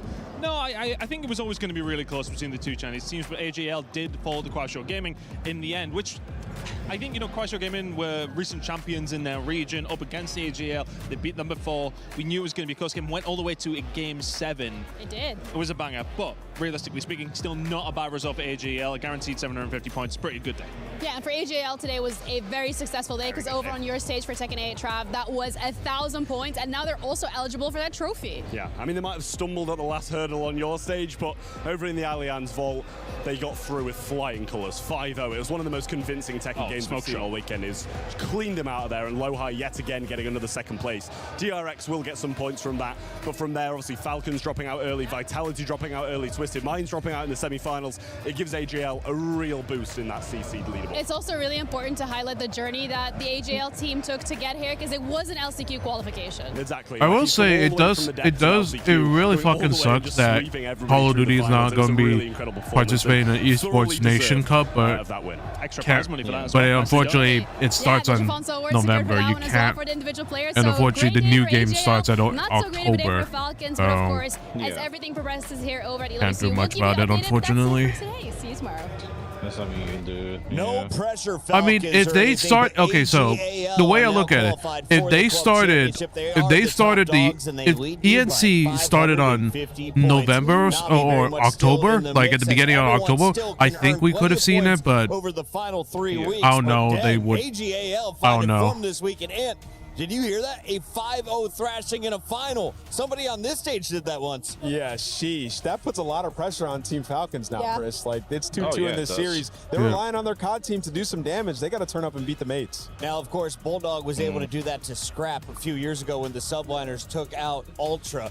This year, Bulldog is playing for the Falcons, and he was on the losing side of Game 3. So walk me through where the Gentlemates were starting to look good in this series. Well, it was in the second half. I mean, that first half was all Falcons, at least when you focus specifically on the gridlock in map number 3. I Is mean, it supposed to be one-sided like that, Ant? Like you struggle one side and then you really crush the second half? Not usually. And honestly, Chris, they struggled for 9 minutes. Huh? It was really just like the final minute. And we got to give a lot of credit, Yeah, obviously, no, to Joe tomorrow Ford in is this the gunfight. best of but night it is was also grand finals still going on tomorrow. A massive streak. He was live for like a minute to clutch up. and that's what we needed out of the ARs in this series, right? It feels like we're getting so much out of Israel. We've always gotten so much out of Yeah, no, it was expected. Moments, but It was this is what expected. we wanted, the aggressive AR and My worries is this last match.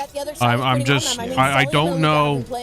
I just don't know if. that was the worry going into Like this. Optic are good. They're kind of bad, but I just the S&D. It's just like I just don't know if their S&D. Well, let's see what happens. We'll see what happens. Let's see what the map pick and bans are, because it's all gonna come down to death. Exposure's out. he's going to have because like I feel like that we've seen from other just teams. based off of what I was seeing off of from the previous map picks and bans, at least his teammates did in the AR roles in that most I recent think game. it's going to be probably the same thing. Posse and Dan are going to be banned. Cringe and potentially Gridlock might be banned. Since Exposure's out, I think FaZe might ban Scar. So good thing for them is there are no hard points left in this series. And then I think the maps, if they want to do it, they might try to square up on frequency. I'm not sure.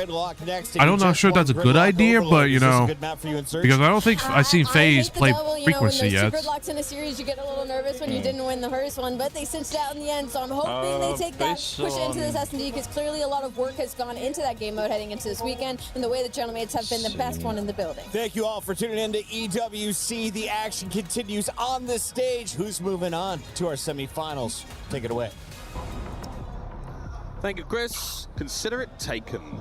2-2 in our series. Like definitely, I think Raiden and Den is going to be picked again. And thankfully, no more hard points for the Gentlemates. Raiden and Den are going to be picked again. They still feel like anyone's game. In terms of the overload, like obviously, I think FaZe are going to ban. FaZe are going to ban. That were in control for the majority of the game. Scar. Man of the moment. S&DKD on the tournament for this game mode is fantastic. Even better there in the map number 2. I think he was on pace to get 22 like kills. I think Scar and he was quite literally like good they have other maps, so be on the lookout. Gotta slow him down. That's a name when you're calming. Oh, they always extra picked it? emphasis. Gonna be coming through for the Falcons. I think it's the sort of thing you calm. You're like, match votes and status are not yet available. Damn. Oh boy. No. Are up. He's behind us. Oh, that's bad. Justice delivered. Well, we'll see how this all goes. But yeah, Search for on its way. Estral, that guy. Falcons are again. I can tell you the no massive slouches in the mode. It might be one-sided, unfortunately. He's back to his seat. First map, Scar. No, I see it. No, I see it. I see it. Walk to the restrooms. Oh, he's raring to go now. It's time to get this party started. It's time to get map number 5. What the? Optic ban this matchup, by the way. Oh. A very fun player to watch in Search and Destroy. Okay, hold on. Give me 1 second. Give me 1 second. That most people Let me go to not that. dare try. All right, let's see. I don't know if he'll get Posse, of course FaZe are going to ban it, why not? Then, of course, they're going to ban it. I figured that. Cringe and Gridlock. Really? They want... I guess FaZe are shit at that map mode. Then... I'm surprised. I thought they would ban Scar. I'm surprised. I thought FaZe would ban Scar. I guess they're just better at the... I guess they'd rather... have Optic pick Scar. Very quick, because 2 more SDs in the series. It's a necessity. They have to win at least one. S&D, Sake, pick up the overload. Overlooked Scar. SD Wiz Championships is no different here at the Esports World Cup. Raid S&D, Overload, Gridlock, and if they reach their S&D, Hassy, and coming up after this. So wait, I'm confused. Wait. So hold on. Optic pick frequency. Do they want it? No. I'm looking at the pick and bans right now. Don't worry about it. Don't worry about it, idiots. But frequency? I mean, you might as well. I mean, you don't know how FaZe are gonna play it. I saw a thumbs up but there Sake S&D? Man who knows a thing or two about being on stage. That's interesting. Sake S&D? That's interesting. The Gentlemates fans, their endless energy, their boundless enthusiasm. I mean, there's no other map to play. There's no other overload map, so obviously, Optic gonna pick Scar. Right on. No, that was some good stuff. I was just about to whip out the time stone under those hands. What, the frequency? Ready to go. Gentlemates, ready to go. Yeah. Search and Destroy on the way. I mean, let's see what happens. We don't know how Optic gonna be. We don't know how FaZe are gonna play it. Extremely familiar. But Black Ops 4 maps. He's gonna have some fun. He's gonna be from Optic, Optic FaZe. I think we've seen from FaZe, I don't know. The hop checks by ice cream. They only played it once. I don't. Optic played it once, and it kind of it was super close against FaZe. That was a bad one. You never know. Yeah. So you do never know. Well, here we go, folks. This is what we do know. Game on. So the first Game on. Plenty of them in the middle of this map. A-bomb site, it's about to be a party, no trophies, nothing but good times. And Sib. That's a good pick by Sib. Because he's cooking, Joe, if you hit that corner. Oh, wow, Ghosty as well. This is about as good as it could possibly be. This is real bad for Falcons. If they can't figure out the S&D, like, they can't figure out the S&D, they're fucked. How lost can he get in Sauna? The answer is they need to slow down. Damn near exactly how the raid I feel started. like they're just playing Close to like it's a perfection goddamn on the round for Gentlemaids. This time TDM. Kismet actually able to get a kill, but he was the only one. Yeah. There was Okay, never a yeah, hope so- for Falcons to win that round. Sib instantaneous first blood. Ghosty there on the crossfire follow-up. Frankly, Gentlemaids didn't even have to sweat for it. They just placed their reticles in the default spots. The kills fell into their laps. I mean, Estriel's NPC looks like he's killing faster than most right now. Good for him. Attacking right now for the Gentlemaids. Joe's going to have that bomb. And we are well spread across the map. And the Sib Sniper did find its mark in the previous round, so why wouldn't you run it back? Lucas nades are going to make their way over towards the 18-wheeler here. Barely. And again, what a stalemate. We are truly hoping for Sib to hit the shot first. Oh, good lord, he comes so close. That's the start of the play here for the Gentlemaids. Well, that smoke is a distraction. Interesting to see how the Falcons are going to fall. far away. Why would you Not smoke? At all. Celium holds strong by A. No, same with the I mean, you might as well. they are not I mean, no, fooled by these actually, it tricks. makes sense because Do sniper, not give but up the Jesus. formation until they have actionable. You kind of wasted that smoke. That's actionable. That's 2 red dots to work with now. That was 2 NPCs. They think that's going to be the plant. Expecting the nades, if there are any left up, come over the top. There they are, yeah. So Joe managing to dodge them. Here's the smoke. This That one's name for made real. no sense. They should have hit him. Joe in the close corner. Oh, that's a good Instantly read by check. Kismet. First blood. Hey, yo.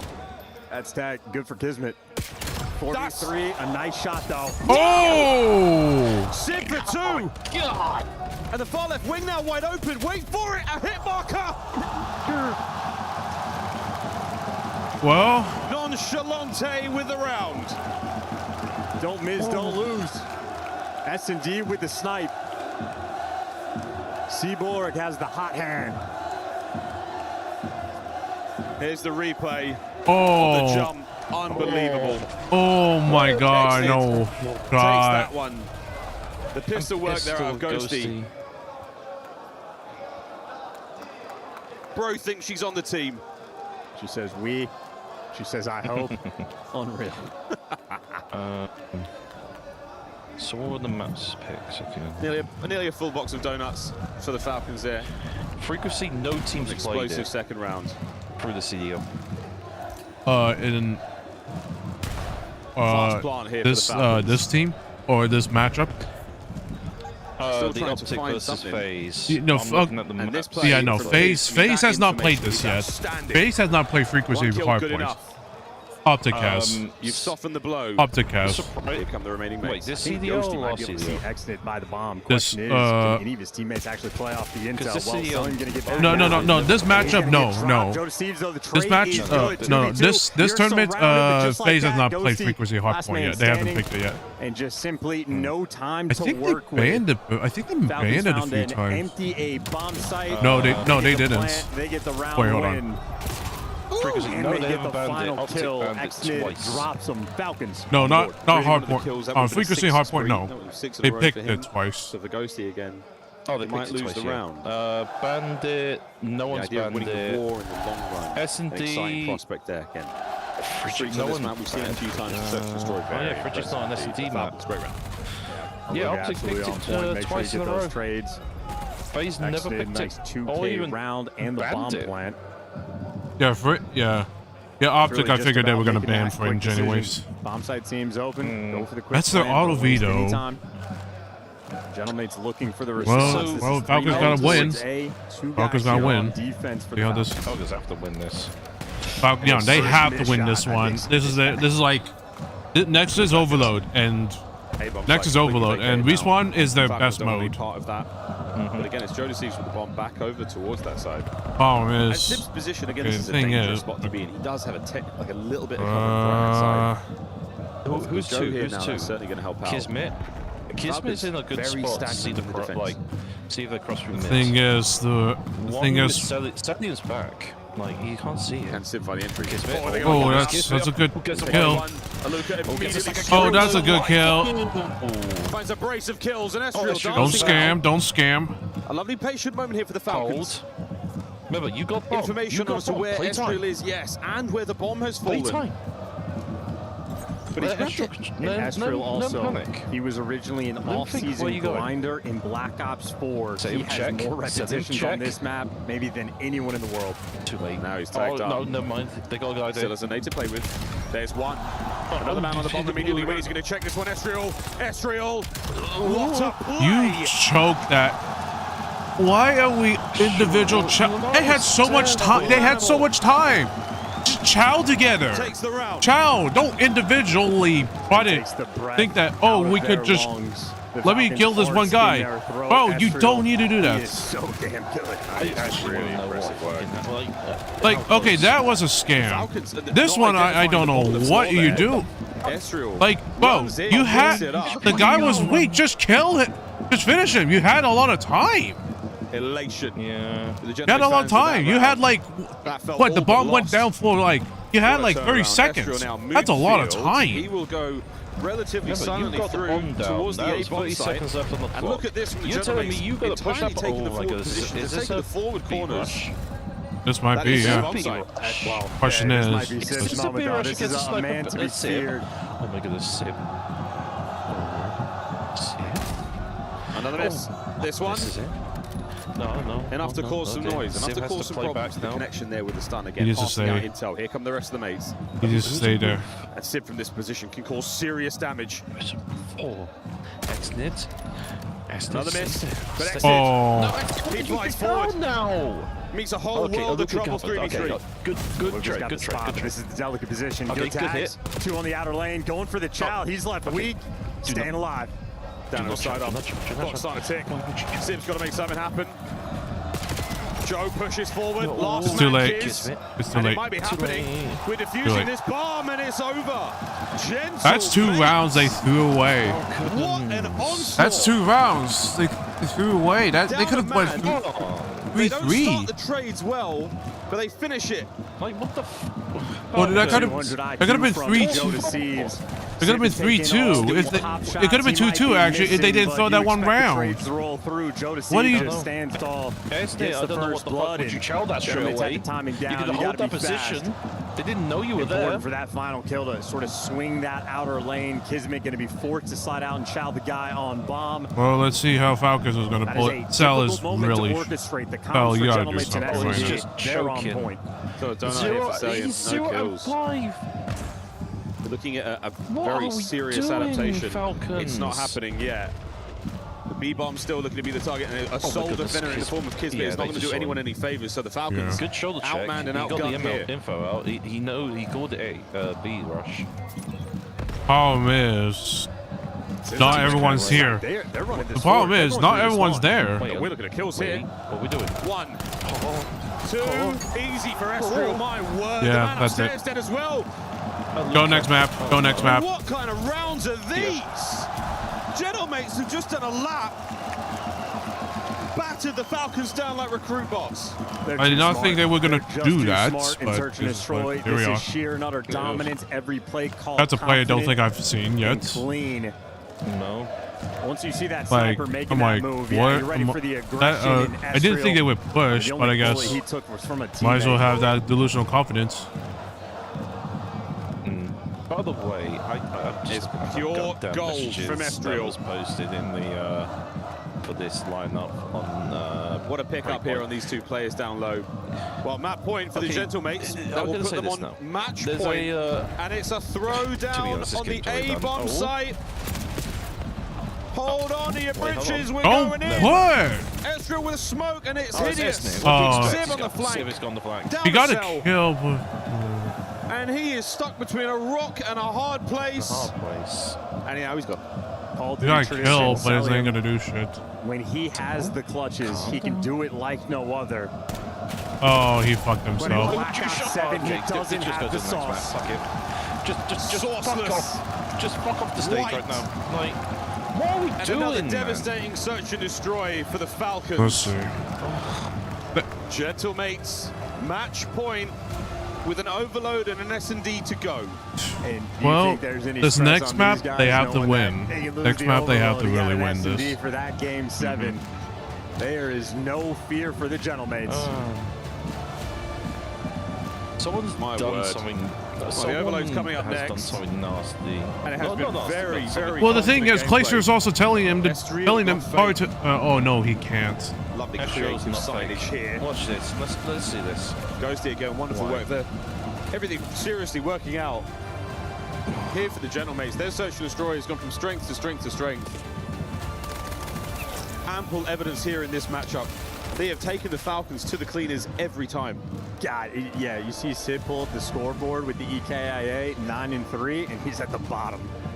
He's hitting the snipes, but you see a stat line like that, yeah, sheer and utter dominance. That shows 1v3, the standout round.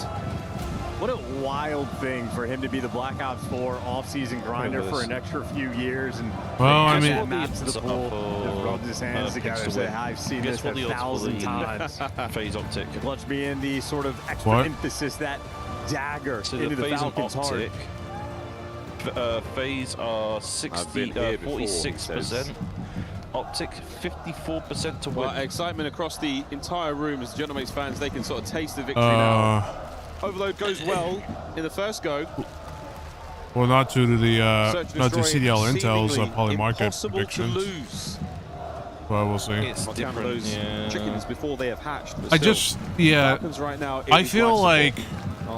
Yet to come to roost, but that MVP let's see. Well, we're just gonna have to see how Celium versus Estriel battle.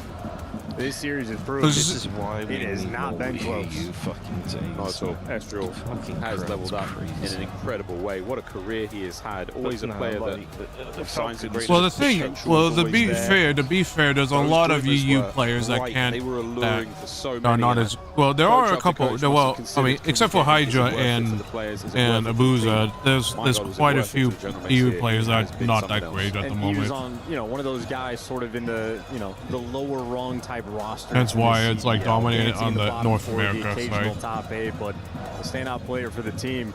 I know the stat that really always stood out to me for Estriel is what is he like when he's playing against. I'm still questioning what Falcons doing, bro. They threw away like a couple rounds. They threw away a round. They had a 4v3 and they had a 1v3, and you threw away both of them. Like, what are you trying to do there? What are you trying to do there? Making it to championship Sunday. He really has delivered against the best of the best. The major criticism of the Gentlemates coming out of this match was there's overload. Let's see how they fell. So, if you're wondering why Gentlemates fans are turning their back against the crowd, the room is literally shaking.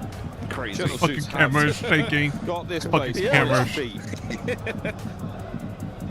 We need more EU. Okay, can we have the CDL in the EU more often, please? For fuck's sake. Very big. Well, I mean, let's see. Well, if they're gonna, I think they might try to team up, partner up with DreamHack again. So let's see. But they might be going home. Like, I think depending on where DreamHack goes, I think we might see that. Honestly, very interested to read that separation agreement should they come to it. It was no prenup. Yeah. Off-season post Black Ops 7 is going to be one of the spiciest we have ever seen. Ever. I mean, if you are thinking about, where your favorite player may wind up, this may be the greatest rostermania we ever see. More diabolical stats. You got Dan Ghosty with a 3.25 KD, and he has 8 fewer kills than Estriel. That's no shade at Ghosty. That is just how special both of those players have been. Really wild. Very, very wild scenes. Gentlemates, well, that's to be that. Mayhem's going to get his headset back on. Joe will get himself set up as Ghosty returns to his seat now. That is a full Gentlemates roster. The entire team now ready to rock and roll. Highlight play there from Sim as well. Heatwave is still not. One easy thing to do. Over in Paris is still not settled down. Really electric stuff. Not to mention the hit mark. Fucking I mean, that's something. We've had a few fucking Neum was perfect sweating ace like shit. Sniper rounds. A boozer for FaZe early on in the year. Like Paris, do they not have good AC over there? Online play for us. Oh no, they do. Look at him. Look at him. He's evolving. He can't help himself. It's brought a smile to many. There's a sign out there saying, "Give us a smile, Sid," which is kind of rude. I like those mug shot pictures that gentlemen have. Yeah. Quite funny. This is why I say EU should be more into the CDL calendar. Like the French, they're going to be in the CDL. Well, I mean, there's a reason why there's a lot. Daniel did say in the podcast. The reason why, that's why he pointed out with DreamHack so that they could do these type of events, like have more EU events. Pure passion. EU, UK events. Of the Germans fans, and we are now ready to go. I've just realised that the stage is shaped like the key. That's cool. I like that. Yeah, it is. Shaped like the key. How do you not know that? Big triangle. It is Saturday. Welcome. Thank you so much. Okay. Then overload. Oh no, See that how the stage, the actual see stage. how the overhead camera shot shows a little. You sure? Yes. It's a triangle. That is. see how Falcons do. See the stats. Unbelievable. Then overload. Unbelievable. Today, So Falcons won it once. the last game of Overload for one of these teams They played it once. in the Black Ops 7 season. Let's make it one to remember. Falcons, nice kills. A 1v1 to the middle of the map, and Luca's going to walk away with that one. The trades, they are furious, they are plentiful. And how the hell Ghosty got that on the map? Yeah, that's not. We've seen a couple of those wall bangs going through on this map. Maybe ever so small. Yeah, I wish I can go to international evolution events. I just can't. Adapt. Well, Just action on the pinch because I gets just taken care of. It is all guns forward. just can't at the moment. And a little bit of paranoia for the gentlemen. They're worried about the pinches. None of them are rolling through. It's actually going to be doubled up mid-cut. The gentlemen can grab the device. You might be able to get out through mid, but the coverage is just not going to be there. Playing a little bit of TDM before we can hit that. Not looking at the same thing. Looking at two different things, not the same thing. Perfect winner to grab it and get moving, and this might be it. Ghosty, perfect timing on the pressure now for the lobby. That's lovely work. Overextends. Desperately trying to keep this place out. This could be a Can see score now. another. Nope. The shots are there. Hold off for now. Ian and Luca gets the stop. go toe to toe. EMP is dropped. Yeah, strong start out of Luca. 5-2. Got the first blood. He'll take the device. Be careful, Luca. Over towards couches. Oh, he's out. Oh no. Do you really want to take the device this direction? Honestly, there's nowhere to go. Gentle suits or gentle mates, they've got everything covered. Suits went quiet for a second there. They realized as well. So now, you're getting the pressure. This is an early park that they don't want. An illegal parking job. You might be getting a ticket in the form of a goal against you. So coverage there from Celian. Lovely work. Esriel still trying to make the devious play happen, and now pressure from both sides. Good kill. Here comes Good kill. They're so turtle. This is so scary. Aluka finally a little bit of pressure to get out of dodge, but this is just a What? How did Joe not sequence. win that? This is not long term. I don't know as well. They're making the best. I saw that one of the Pro players' POVs. They had 1 millisecond of latency. So I don't understand how he loses that. But still, Celian. They need to bring back the local. Call of Duty needs to bring back the local LAN shit, because the local LAN option, like they did back in the console days. Because holy shit, this shit's so brain dead. We should not be having connection issues like this. Day one route I've ever seen. Portal. I know right now they have 1 millisecond of latency, but that's like because they probably have a server with them in the facility. And the Falcons have been picked apart yet again. Dig in, try and survive the next wave. Well, one of the most Excellent. You're playing like a burger. You're 410. If you're a Falcons fan, do something. To see that. He's gonna leave an aid there as a little parting gift for the next player who dares jump on top of that EMP. And now, Falcons try to regroup. He's on the ground. No more staggered hits. Not worrying about the flanks or pinches. He actually Celian once again. And another teammate. So diligent. Oh, never mind. It was a trade teammate. That team kill might spell a bit of problem. 1:40 on the clock. Still very few. What are you looking at, Exnit? EWC gonna continue. Nice shot. Astral finally gets revenge for one of 10,000 teammates he's received from his AR duo. We're keeping it even. We're looking for the slang. Every kill gets traded out.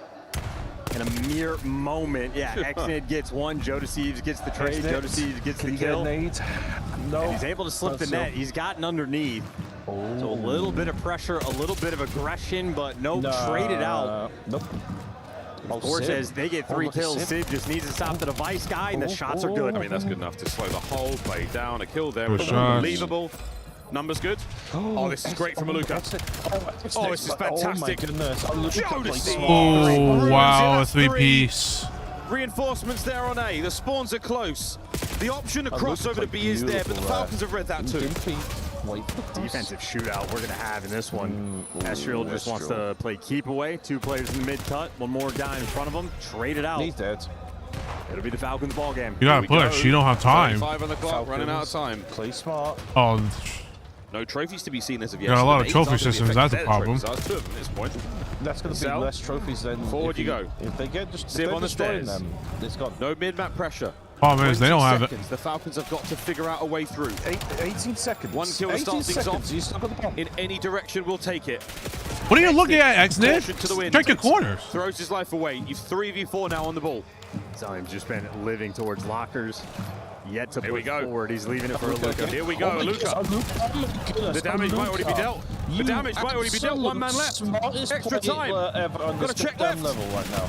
And it might be well. That's a good score. Half time finally blown. That's a good And score. Falcons find a way. I mean, good God. That's like 80-85% device Yeah, control I don't there think. in favor Yeah, I of think Falcons. I think gentlemen didn't expect him to play that corner Long-term effort again. to make that happen, but they get it It's done. the most disgusting corner ever at this Even rate. Sellium's life. I He mean, let just 2 alive towards pass, lockers and he for a doesn't minute charge straight. away. Aluka ends up getting He the lets 1 kickstart for the pass, sequence, but makes them they're able to get the not kills. see him. Oh That is my God, patience that's and disgusting. resolve from Kismet and the team.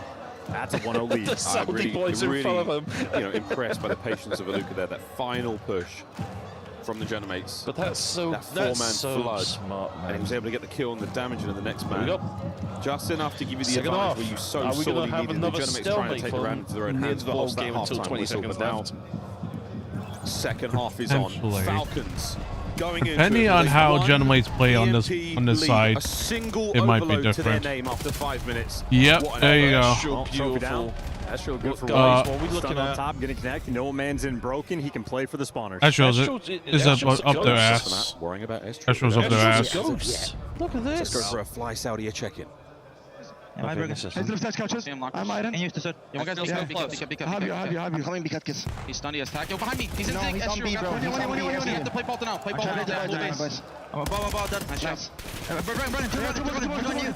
short. You got shot, one shot. Yeah, hi, I'm trying to zig with you. Go big guys. Yo, pinch me. On me. Yeah, short. He's running. There's 2, 3 wide. There's 3 wide. 2 6. We have to go right. There's something there, nice. Zig still, Joe, guys. Okay, zig. One shot, zig. Nice short. I stunned him short. He has tack. He's somewhere on our point. Yo, one shot, man. One shot, awesome. Oh, there, one shot. Can you wrap it? Yeah. Did someone help him catch us? Yeah, I'm coming. Bring it to me. I'm running. Go. BM on B. Beat on me weak. You guys get beat dead. Nice. BM. Ghosty and Joe. Missing Ghosty for a while. Joe, one shot. Both on point. Joe's one shot. They're nading on the point. Okay. No choke. Get your bitches. I never won. I go on. I'm one. Close right. Watch it. Emma's over. I just him. That's Emma one shot. He's pushing out. I'm going left. Yep, marked us. Our guys. They ran towards roofs. I'm with you, right? Estriel drops the Moab out by the B zone. And now we're running across map yet again. What the hell? You got Xnid struggling in this map. 11 and 22. Great calls, Not able to get those trades, and Falcons, you're on the hunt to go and get that quiet. device. He's not quiet. It's Xnid. I don't think he's that quiet. It's literally just. He is taking it slow. So as you like, mate, he can do no wrong in this series, it feels I like. just don't know what he's doing. I just don't know what Xnid's doing. He looks lost. Still to worry about. He's like not calming. He's not. Lovely work with the M15s. Here we go again. You do not want to back up too much. You are so close to the A goal. We could be looking at a possible catch here. Has a sense he's safe someone route here. found now through the middle of the map. And Sim. Can't make anything happen. To the rooftops we go. Xnid on the other end. This is just going to be one of the slowest paced overloads we have seen all year. This is a device near the spawn. All 4 players grouped up together. And Cellium is out of the play. Like, I get it. I get it. He wants to play. Watch out for the wrap. What the fuck? Trade's fantastic. And we're making something happen here. The kills are on point. Kiz, good. Oh, we go wide. And there's the crossfire from Cellium. He was out of the play for so long. Oh, the don't man he needed, though. And now Exnid, beautiful shots with the MPC. Don't compliment him. Quickness and Exnid loses track. He's 18 and 11 with a team kill. Division, looking to find his form. Defensive masterclass with the nades. It is the lethals for both teams here. Possession will fall to the Gentlemates, though. Low hand side of the map. But it's the Falcons with the kills. We could be looking at a counter cap. Spice up. Device resets right next to where it was. There's no extra pressure. Yeah, Falcon's good for 2, but in the kill feed, you see a trade rolling through. Gentleman's going to be quick here on the pinch. Estriel going to ship these players in the back. Goes to give for 1. Player in the mid's going to fall. Aluka dead. That's 3 for the Gentlemates. We're on. Here we go. Sid. It's the forward man finding the first kill. A single to deal with in the goal room. And Cellium, can he be more than a man right now? He's a god. What a nade! Now the counter-attack begins. 1 minute of the second half. Go! Just go! You guys are spawning them out! He's got every teammate leading the charge. Here we go. 2 through the lobby. 1 high, 1 low. Trying to clear out the B goal. Kismet playing it safe as well. The dojo now a dangerous place to be. It's a 1v1 on the B goal. Unless we can pull these players. Exnid trying to go big. The trade good, but Cellium down. Gentlemates, 30 seconds. They'll get the extra time if they need it. And the way this has gone, it was an OT in the first overload. The possibility to see it again. Ghosty is full wrapping through his spawn. This is a suffocating moment. Difficult to deal with, and a cheeky Aluka, but Aluka's got to go because his teammates are falling. The low side lane is open. If anybody's ball game here, it is gonna be the Gentlemates. Oh no, 5 seconds. Kismet's got to slow him down. Can he find the kills? You've done just enough to buy a wall. Extra time. Well, we're going in to another overtime here in this series. Please don't go overtime. Estriel finds a window. No 2-piece. The charge forward and the Falcons should hold. They have to. That was the last-ditch attempt. They have to. And another overtime. I don't know. Dude, no, it's everyone else that got killed. What was Cell supposed to do? Just try to go in, bash him in with two people on the side?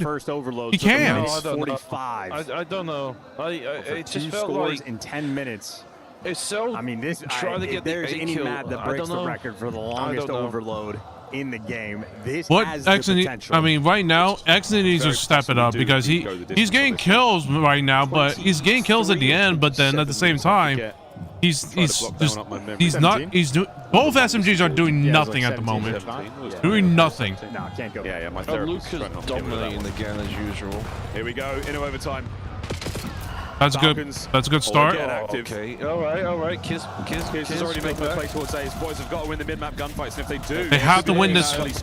There's someone in the middle. You have to win that fight. Has absolutely ruined those plans. Outstanding work. That's a good win. You gotta watch. You gotta watch hold. You gotta watch hold right now. Falcons. This is control of the map so far. I mean, Kismet from P2 to the low side of the map. Okay, now his teammates filling in P2. No one's touching that device.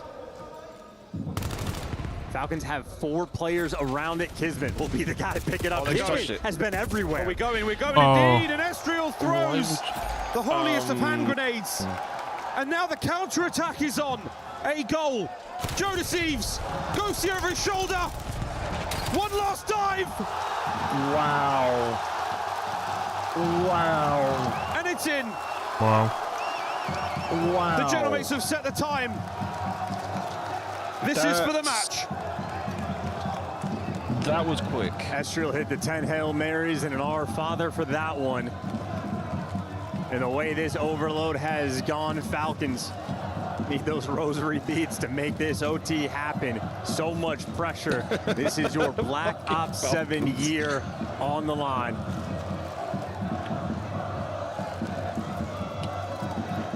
A few seconds shy of a minute is all the Falcons have. Here we go. This is your year. This is your tournament. And they are making the most of it. No, he didn't grab. Right down the middle. I mean, this is open. They're going. Oh, They're Oh, going. that's it! That's it! Oh my God! Just like that, Saud sends us to map 7. Oh my God! Final map in the series. The play! On silent. The play! The savior play right there! And Pete, the scoreboard, he was 18 in 32 at the start of that OT round. Oh my God! Make no mistake about it, he has struggled in this series, struggled on the map, and he picks them apart to get his team that dub. We wanted to find out what the Falcons were made of. We want to see what your year was like. And they will give us one more right map. at the beginning. I'm not leaving, they said. You can't make me. I want to see that replay. I want to see the Another replay of game the final 7 game. here. What a beautiful play again from Aluka there. And the Falcons, they knocked Gentlemen's out of champs. You know Ghosty remembers I can't it. wait. If, you know the fans Falcons remember actually it. got their shit The together Falcons for have this SMD delivered coming them up, potentially to I hell. can't They believe delivered this. us now to a map number 7. They could crush this home crowd. It's not over yet, ladies and gentlemen. Game 7 on its way. Overload will forever have a special place in my so heart. And beautiful, now, to our pal Chris Bucket over on the studio. Call of Duty, thank you for here we go. Overload. Look at this one. I mean, that was whatever. This one I want to see. I want to see what happened. Game 7. Rosalie. Holy shit. Oh, they were all weak. That's how we got the kills. You were asking Nameless to tell you the play-by-play. In the end, They were all I had to weak. ask you what was happening. How did X score so quickly?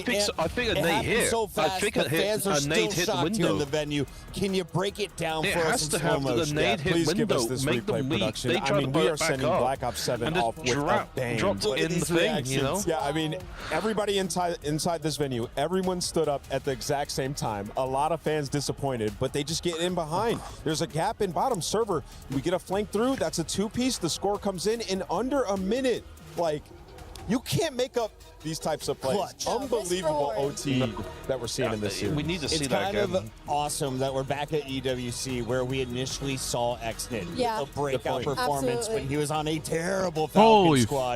fuck. Now he is Whoa, I did not think that was going to happen. I did not think that was going to actually. A Bulldog where he's focused on objective first, slaying second. He's not playing for the numbers like he did his rookie year. Yeah, 99 kids is what we like to call him, right? But it doesn't matter. He doesn't have to put numbers up like that when he has Xnid doing it. I love that you made that shout because the story of Xnid and watching him throughout the season not only grow in the gunny, but grow just as a player in his decision making. That was a risky play to make in a situation like this. He took it, it pays off, and now they get to go all the way to a game 7. And they've clutched up in overtime, but let's talk a little bit about what happened in the search and destroy. Take me back to Gridlock for game number 5.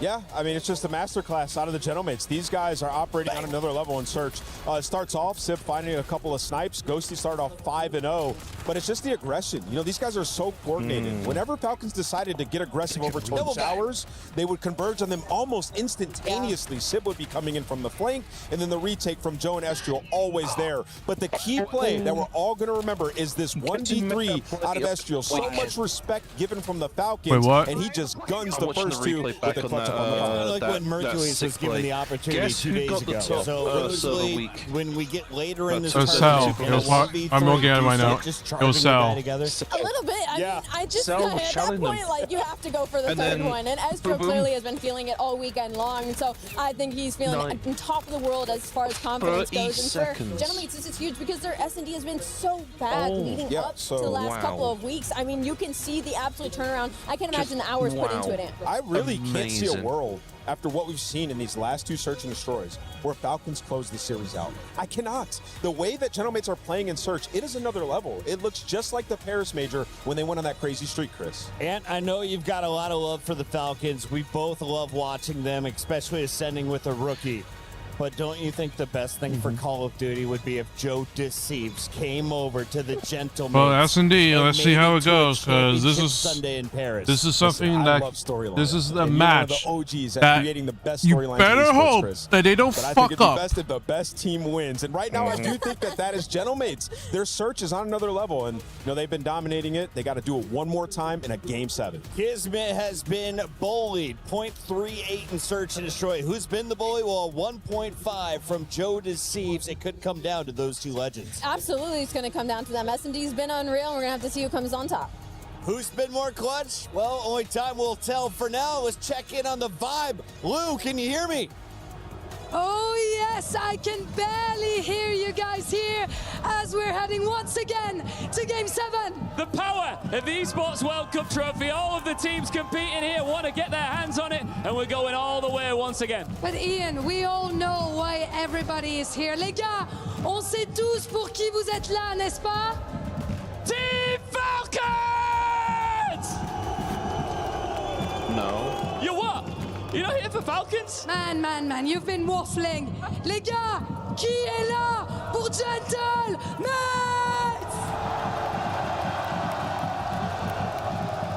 What about Team Falcons? Les gars, justement, en parlant de Falcons, moi j'ai pas le droit de le dire sur stage, mais je vous ai entendu. Je crois que vous avez un chant pour Falcons.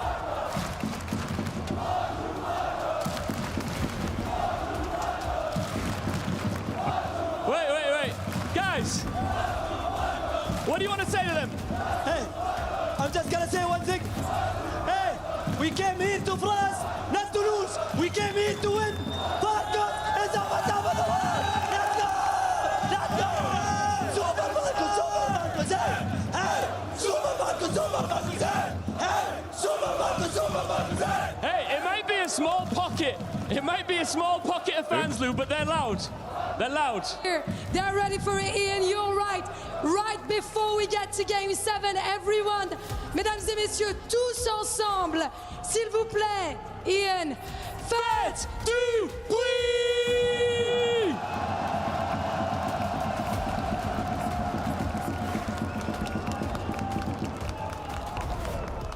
This matchup enough to freak out and utterly freak out the Trojans in the audience because it's so hoarse. My worst work ever. How about this one? You may as well call this crowd a stable because much horse. Seriously, it's not a dry throat in this room. It is insane. The screaming, the wailing, the neighing. In the S&D, Estriel have turned the Falcons into glue. It has been the factory. He has farmed them, and he is ready for war in this final map. The end of the Black Ops season, Black Ops 7 season for one of these two teams. The winner, well, an extra like 130 Are we excited grand you after throw this? in their pockets, It's cash, now and obviously the opportunity to NW4 play on season championships someday for even more. Straight cash to Den one last time. Straight cash. What a legendary time we truly have had here in Black Ops 7. And both of these squads storied in their own regards. And now for the last time we will regard a Den search and destroy between Team Falcons and the Gentlemates. Gotta be careful if you're Exnid. Well, they've just taken mid-map space. I mean, we're aggressive. We're getting some trades. We're dodging snipes. We got a 3v3, and for Gentlemates, everybody's in mid. So? They may be in mid. Nice. But Got first blood, actual, on actual. Certainly, as the name has put it. Excellent. It's been on another level. Gotta be very careful. Wow! Unfortunate. He lives.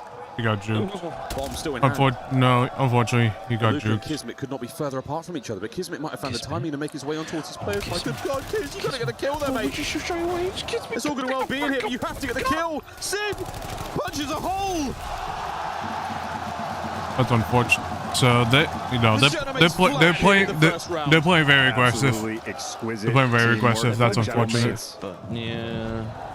A little bit of luck there, I think, for that first kill for Ghosty on Exnid, but the shoulder, perfect. Great response, and well, the teammate ends up turning to be the bait. And then for Kismet, well, if he's shooting one player, he's shooting in three. We said it with Black Ops 6. Omni movement would change the way that we play. It would make those shoulder plays so impressive. That was an incredible example of that.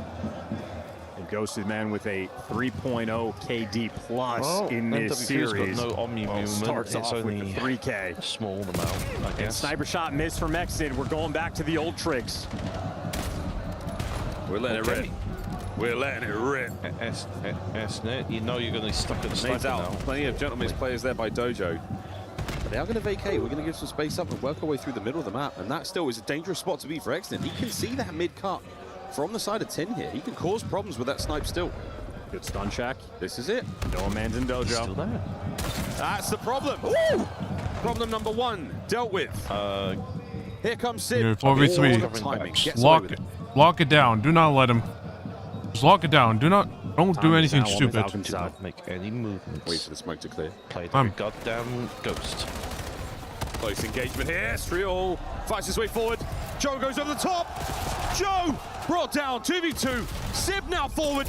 And what a melee! Oh! Cillian wins it. Iron defense. Cell had maybe 2 or 3 different hardcore defensive clutches in the overload. Ended up helping get his team to win in the end. And Cillian, good for it to be the final man standing in this round. Ooh. Just a clean up crew. Cell gave you 3. Nice! Oh my fucking god! Whoa! Language! R.I.P. that chair. R.I.P. that chair. Round 3. Pristine spirit lives on. that chair. Let's see how round 3 goes. Zip. Figured that was going to happen. First blood. We'll find Cillian in the next round. Xnid. Just don't give Sib anything. Don't pee. Saul could pop off in this on his moment. own on A, and he's laying down behind the fucking bomb. Here comes the boom. Oh, what an exit. First kill. A little bit of love now on the I don't know why. Oh my God. What the fuck did you do? Did you drop your controller or something? To Kismet. The Genomates are not stopping here. It's a 2v1. They should buff the NPC. Yeah, in man. The offseason. Yeah, man. Hell yeah. Kismet, you play smart. Run, Kiz. Oh! Oh! no. Oh! Come on. He's back. It's back. He's back. Oh, what the spot? Not that it matters, because he's just going to plant the bomb on B. 1v1. Oh! What a 1v3! Oh my God! Legendary moment! Kismet, you smart ass. He's ripped the Genomates into tatters. Beautiful play by him. Took one. Let's see if that means that. Let's. I'm not gonna get too excited. Let's see if any of this means anything. In Call of Duty history. Okay, yeah. Estriel works some magic. Watch this. That is a good play. Holy shit! The fucking hell! He just jumps and almost misses that. I bet Ghosty wishes he had the NPC. God! Okay, they're hyped. They're really hyped. Wow! And that's a good thing. Yeah, they're good. You serious? These 3 rounds in. They know what they're doing right now in this hype mode. Another. They're playing very well. Disgusting work, excellent this time. Ooh, that's a good nade. That's a good nade.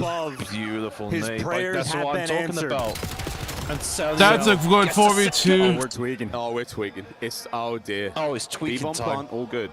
2 Gentlemates players left to go here. Sib and Jodeci. Luca doesn't need to do anything. And they will run into Exnid. Still with the Semtex to play. Playing smart. He's holding back. He's waiting for the re. Here they come. Oh my goodness, Exnid. That's it. Nope, that's a round. That's a round. There's Exnid. Or something. Tries to do it alone. Do your challenge, but it's fine. Don't worry. Joe, a mountain ahead of him. And that mountain's name is Kismet. Can Joe survive this attack? Every corner possible. And he's finding the kills. Good trade. It's Kismet again. That 1v3 might have broken him. Kismet might have just broken them down. Look at that smile. He knows it. The Bulldog with a smile on his face. Let's see this.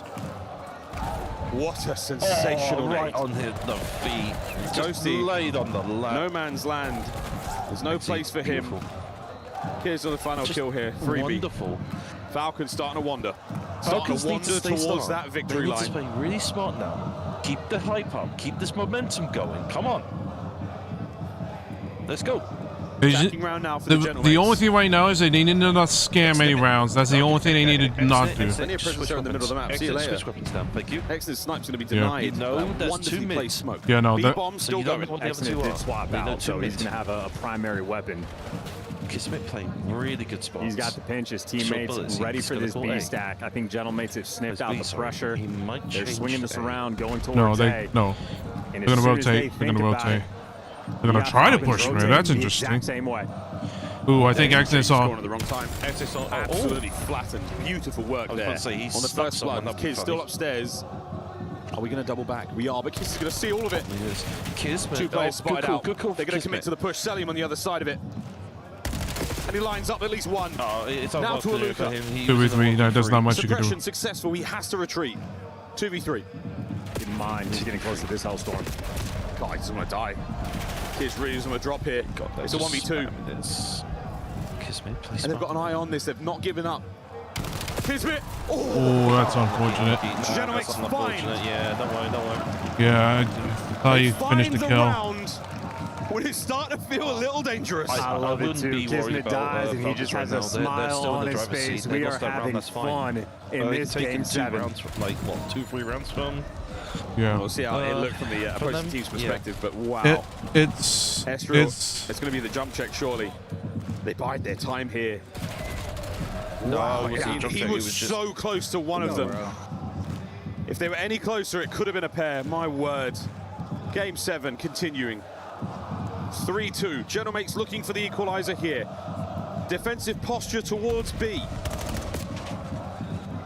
Luca, you have the bomb. Oh, that's a good play. Once again. Yep, good, very good play. Taking the game That's a good wrap. That's a really good wrap. Teammate, that's a free first blood. Do they read that they're gonna probably push mid? That's the biggest question. Do they read they're gonna push mid? His NPC has been something special. Can't count him out. Okay, Falcons together. Mouse. Show. Genomates now on the slow approach towards the bomb site. Kismet from the window is going to see these players first. That's fine. All bases are covered here. Falcons with the numbers and the guns up at the ready. It's going to be a massacre. Unless the trains are fantastic. An ideal start for Ghosty. Estriel, will he go high? No need. 2v2, 20 seconds to play. His NPC is magic, can't count him out. 2-2. He goes to the rooftops. Come down. Lying in wait, and the trap is set. Ghosty! That's a good play. Good play. Good play for Falcons find another round. Cuts that one down. Kismet gets that first blood, and the team executes after the fact a free bomb plant in a cheeky spot there on the rooftops. Come on. Exnid, but a pixel on his screen. The aggression through the middle of the map. Look at this. Oh, and just God, perfectly what a dirty played. spot. That was a nasty spot from Exnit. Small contingent, passionate Falcons fans there. The Genomates crew. They can't get too overexcited. That's the only thing right now. They can't get too overexcited. They need. They've got 2-1 bids. Bang! Nah, Sib, there's nothing you could do. Sib on the connects now. again. Joseph joins him in the feed. Okay, Can he find a Kismet is second down. kill here? Aluka traded out. Aluka dead. That's the passion and the teamwork from the Genomates. Cell. Oh, Cell?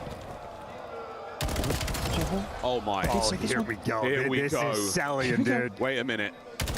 Wait a minute. Salian, dude. Hold on. Hold your horses. Ooh. Sib gets A nice silver bullet for that Yeah, monster. yeah. He won that anyway. Would have won that anyways. Yeah, Sib was popping. Sib popped up with that snipe in All that in a round. Good daze. job there. For the Seaborg. A terrifying sight when Saliam gets that clutch kick going and Sib shuts it down. Can't let him get unleashed, and he just does it in such a unique way. Stands tall. He will chow every time. He lives and dies by the chow. Don't miss, don't lose. 4-3.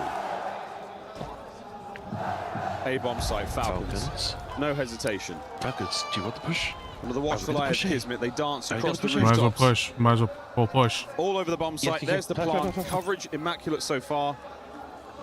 Everything in their favor, and now the post-plant position. Play roof side. This is about to be a battle. Who's playing Cell?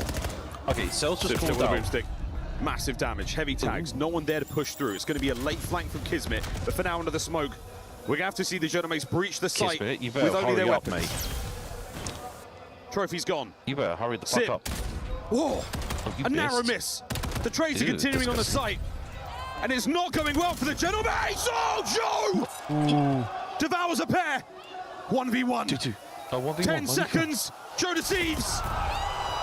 Falls prey to a classic corner by the Falcons. That's the world champ resolve out of Kismet. The ice in his veins. He lives for the clutch. The Bulldog, there is never a moment where he isn't making a heads-up play. I love this, man. Match point. Team. Oh my God! I had to take a phone call, but holy fuck! Good. Wait. One more round, man. Somebody get Denz a chair, for God's sake. The hope starting to fade. Come on. The Genomates plan their search and destroy. I don't think that's a good idea for prowess Genomates. failing them here when they needed it the most. Oh, Sib's going to take... it is not over yet. AR now, right? Yeah, I think he has to. He has no choice. He's got AR. Yeah, he's got AR. Yeah, he has to. There's no choice. The flash mid, no one's there. Nobody home here. You can get this one down with the Genomates. But again, the amount of respect being shown. It's the nades from the Falcons. No matter where they are on the map, they're still providing some form of influence. And now Aluka, traded out. Aluka dead. Another late flank from Kismet. He has been so successful so far. Surely this one doesn't work out as well. They're sending Kiz on a mission. Didn't want to challenge the sooner you get the bomb down, the better. You wait He too knows long, that you're going to players end are up gonna in a be pushing. pinch. Falcons all over the map. They're still worrying about. This is a trap. Falcons are playing. This is a good trap. Oh, it's kind of a good trap. Smoke through the middle of the map. There's enough to get it play going. smart. But Kiz will Do not have eyes push on and whatsoever wait. from here. But he's made it through. That's the damage. Oh, good. Send in Good the damage. They're exit. going to focus on These two are Kismet. trapping them. I mean, they are completely trapped. They are all stuck by Yeah, they're Dojo. putting Push Kismet back, on. but into Celium. Into the jaws of Celium. How much damage can he do? Can we encircle? Into Dojo. Kiz. Goes right. Estriel wins the fight. And now Xnid on the flank. Xnid gets one. We get the one more. Is this second? Is he going to Estriel Is he going to fades away. Oh! He's done it. He says, wait a moment. He says, let me finish the job. And it's over. Oh my God! Oh my God! That is simply unbelievable. Falcons taken. They did it in Champs. They do it here at the Esports Oh! World Cup. The Gentlemates Falcons have pulled it in fallen. the final S&D. This is amazing. And take a look at Xnid on the main stage. Holy Rewind the crap. tape and listen to his interview again. He was calm and confident, fearless in front of this crowd, and a 1v3 dagger to send these fans home. I mean, that's a career highlight. That's a legendary moment. With that player in this organization historically have fallen time and time and time again. Oh my God. They have never been able to close out a real big moment. That felt We special. never thought they would get this far. That is one the Falcons players are going to remember. And Aluka, the Holy rookie. crap. Unbelievable. You needed him every single step of the way, and he was there. Aluka should truly be proud of that performance. Xnid should Am be I proud. dreaming? No. Kismet, undeniable. And Celium, the master at work. Falcons, what a performance. Dude, are you there? Aluka is on stage with Ian Chambers. Wow, yeah, Miles, I mean, I don't think that this was part of the Paris script, but here we are. Falcons are in the semi-finals. I'm standing by with Aluka, just 19 years old, soaking up every moment here.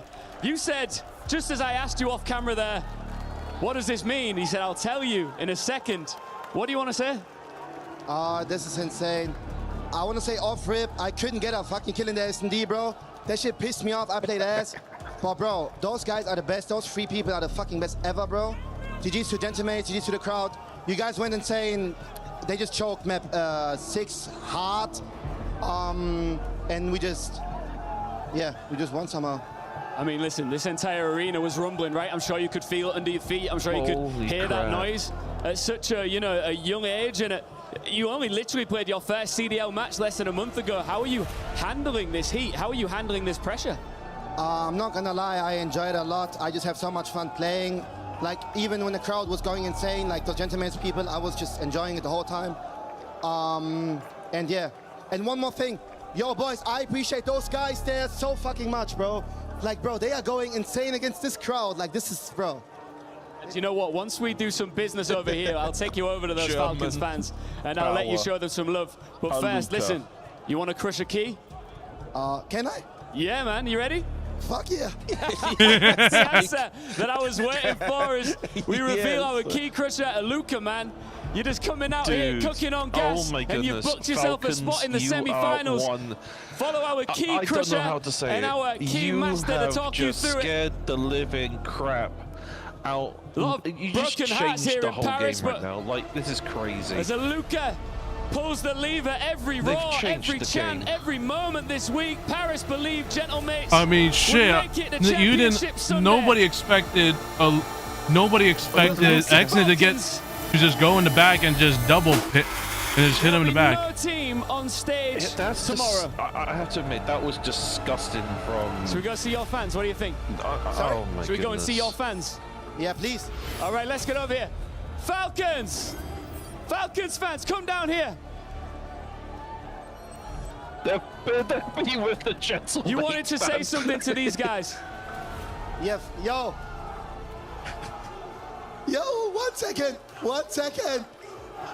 Yeah, going crazy. I don't know. Yo. Yo, thank you so much, boys. Thank you so much. I swear. Yo, against this crowd in their hometown, bro, thank you so much, boys, for your support. Thank God those guys went insane, bro. Thank you so much. I appreciate you guys. Hey, you're modest, man. We can't wait to see you pop off in the semi-finals. Congratulations. See you next time. One more series to go, and you know what it is. A banger. This is going to be a banger. They told us after Major 1, look out for a Luca. He's signing with FaZe. Well, we now are finding out why this guy was considered a superstar all along. But really, there were two key rounds here that broke Gentlemates. Nameless, talk to me about Kismet, and then, of course, Exnid's finish. Yeah, I mean, Kismet's 1v3 was spectacular. Dude. Like, what a display of individual talent. He wins 2 massive gunfights, and then he just plays the time. He's like, I will let you plant this bomb, retake, and gun you at the very end. Just individual talent, smarts. You got the whole bag in this map here out of Kismet. Exnid at the very end chases down Estriel and finishes the series, silencing the fans and sending the Gentlemates packing to the disdain of the young lady to my left. He just Rosalie, said, wait. Condolences. It sucks that we're going to lose such an awesome, passionate crowd. Yeah. But their team put it on for We didn't lose. There was a nice, good pocket there of Falcons fans that we are definitely going to see again tomorrow, being nice and loud for their boys. Listen, on both sides of the stage, there were incredible storylines. She's not coming back. That's what I'm talking about. No, she ain't coming back out. All right, you know, but we can't take away from this. You know, I think we've been blessed with some really good Call of Duty already today, going all the way to that 7. But I mean, just the ice. We got 99 kills in that map number 7. We were waiting for him to get activated. We saw him get that 1v3, and it lit a fire underneath everybody else on that squad. Gentlemates clutched against two maps.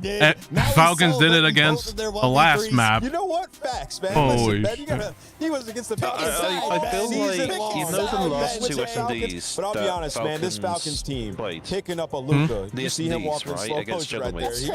He is a monster, man. Brutally honest up there on that stage. You love to hear it. And he's changed the whole dynamic of this team. They're playing with so much motivation on that stage, and I don't think that's it for them. They're trying to roll all the way to that championship. You know, they have the makings to do it, Chris. I was told that Germans do not show emotion. This guy carries his heart on his sleeve. He puts up 124 kills across the 7 games, 16,830 damage, and his overload was a difference maker. They win it in overtime. Clutch up, get to that game 7, and then finish strong. Congratulations to the rookie. 2 events in, 2 times he's going to finish in the top 4 guaranteed. Already a podium placement.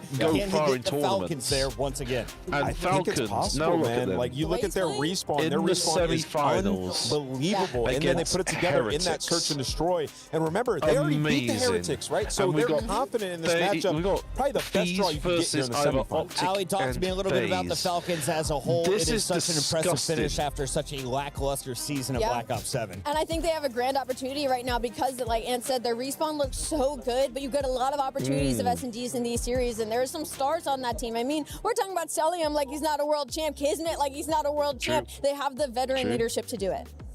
I was making sure to our producer, I was like, we can't throw the commercial without talking about the word Celium. The guy, MacArthur, is in the mix. If you guys didn't know it, he's got the biggest salary in the game for a reason. Keep your eyes on one of the most dangerous ARs. And speaking of ARs, we have one of the greats in the building. His name is Dashy, and you just heard Bruce. Optics about to take the stage against FaZe when we come back. More from EWC.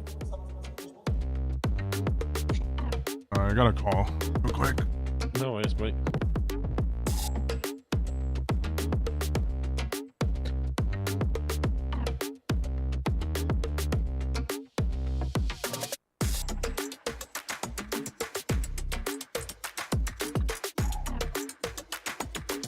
What a...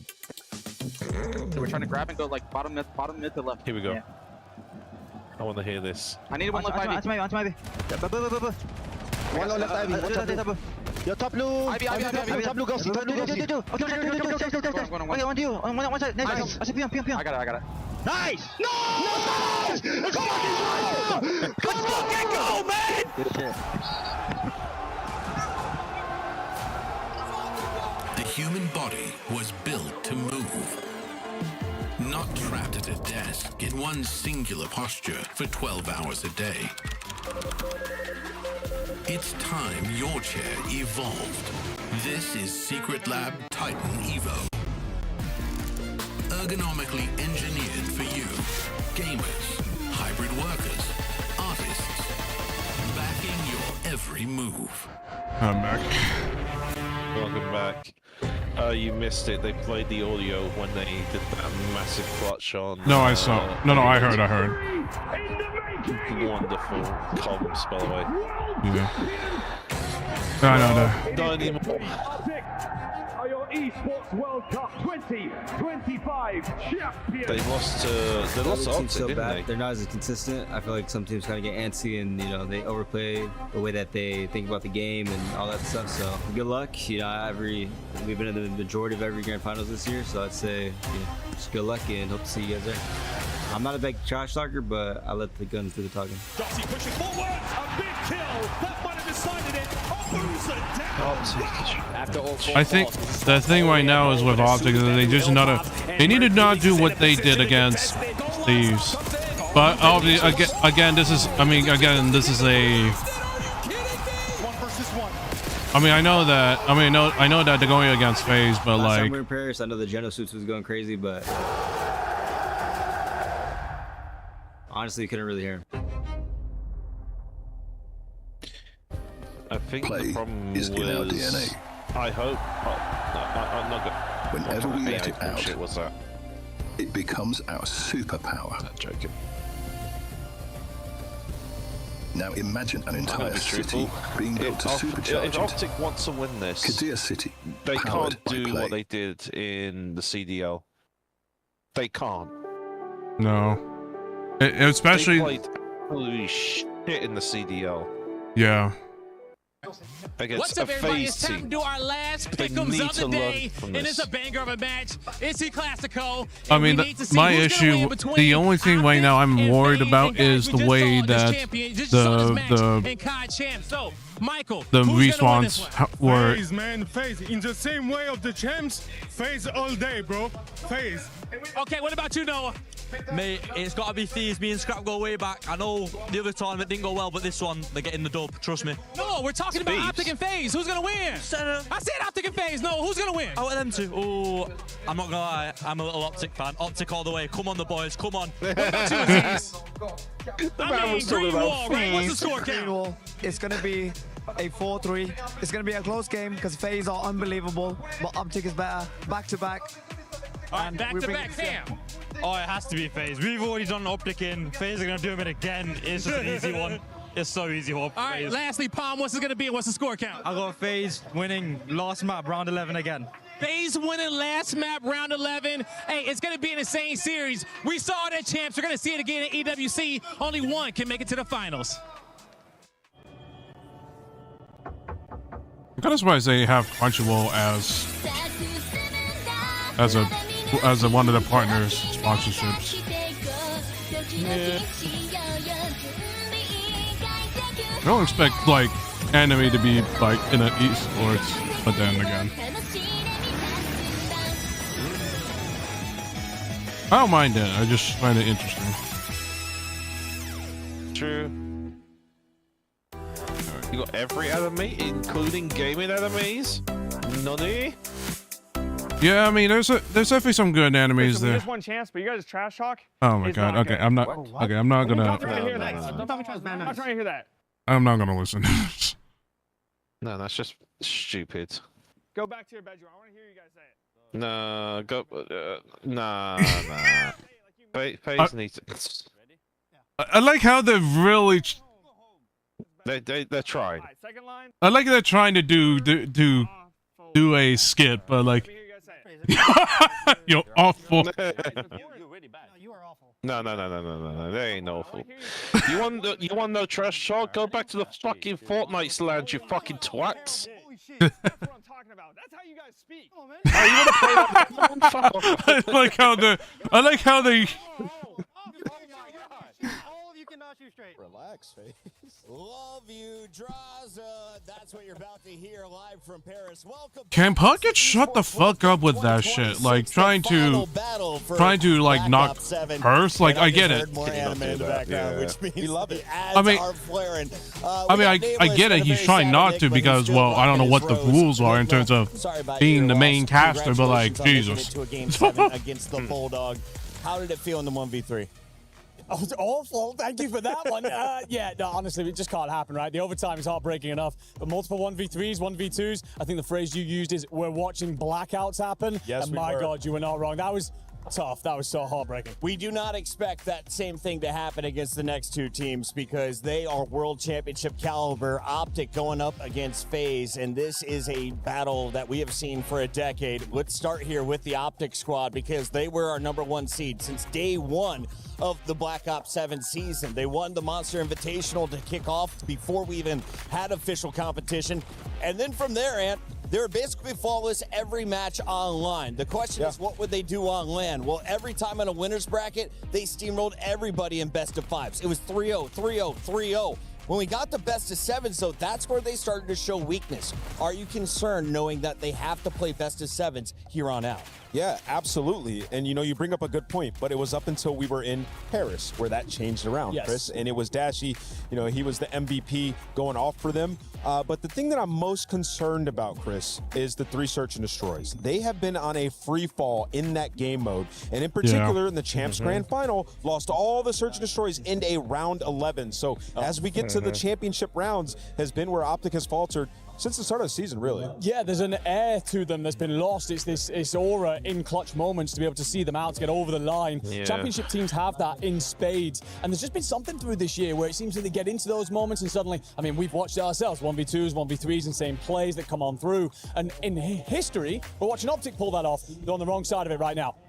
Nameless, this is a huge squad. Optic fell short of their goals at Champs. Talk to me a little bit about expectations for them here at EWC. They are our reigning champions, right? Yes, they are expected to come in here and take FaZe down and win this championship. I mean, this is a team, you set it up perfectly. They have cruised through their winners bracket at every single tournament that we've had. So if there's a time to play FaZe, it is right now, before that grand final, right? And you know, you look to these guys, you look at Mercules to step up once again. He has been the search and destroy all-star for this team.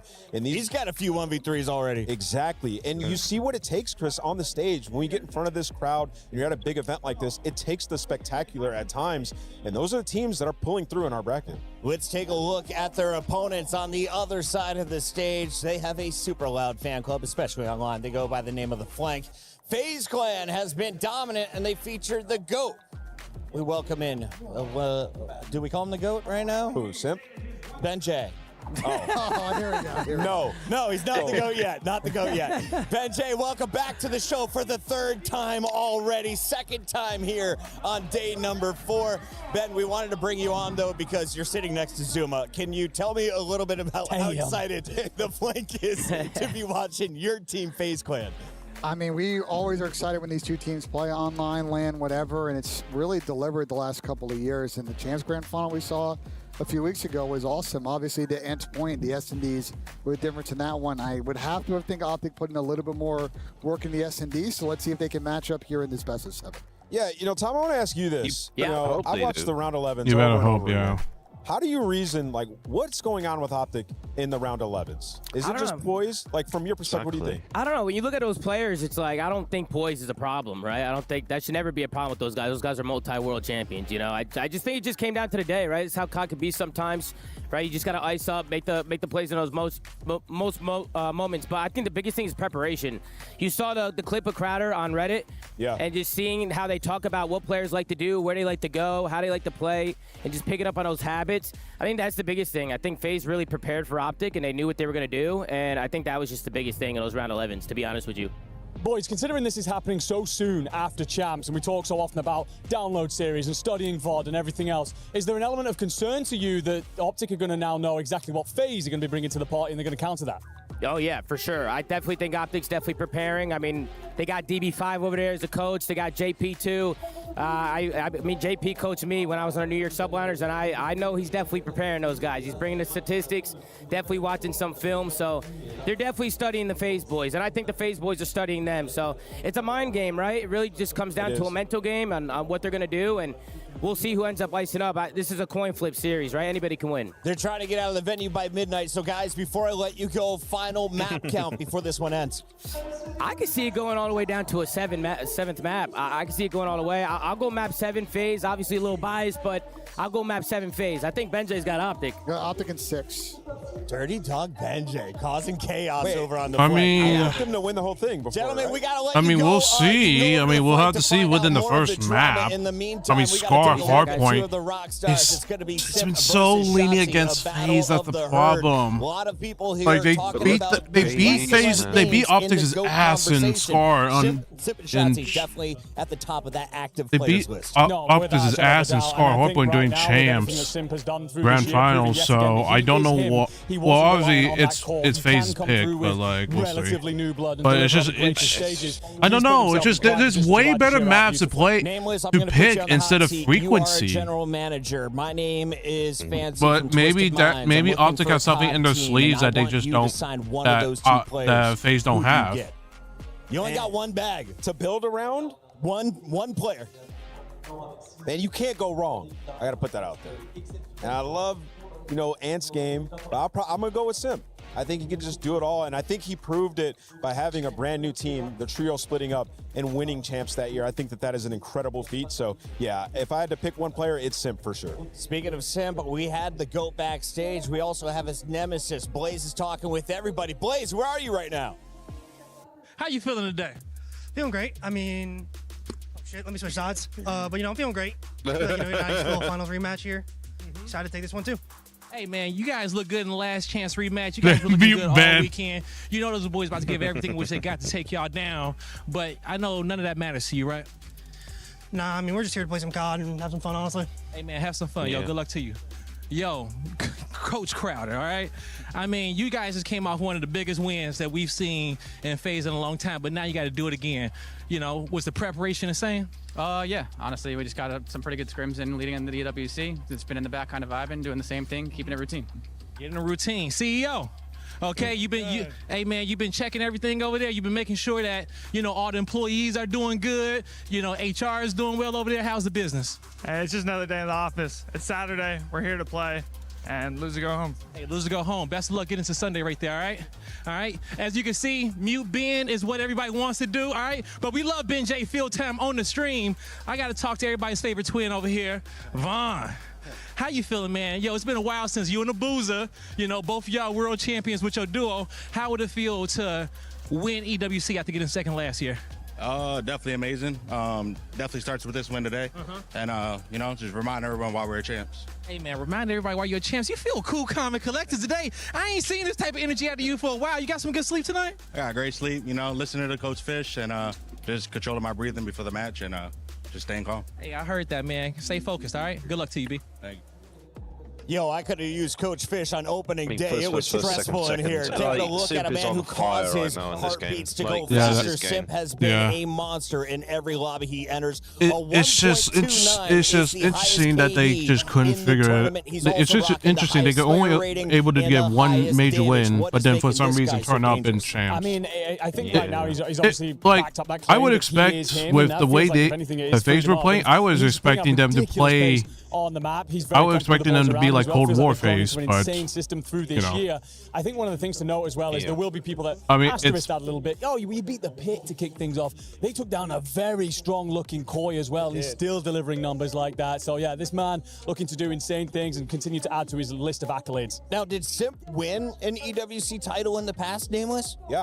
First year, right? Yeah, 2 years ago. Yeah, so he's used to doing this thing. He's also used to lifting trophies in Black Ops 7. When was the last time FaZe did that? Well, we just watched it at Champs. It was unbelievable, and Simp was unreal in that I mean, I tournament, don't think it was that dominant. I just felt like they just had better clutch factor, and Optic just broke down super bad. That's it.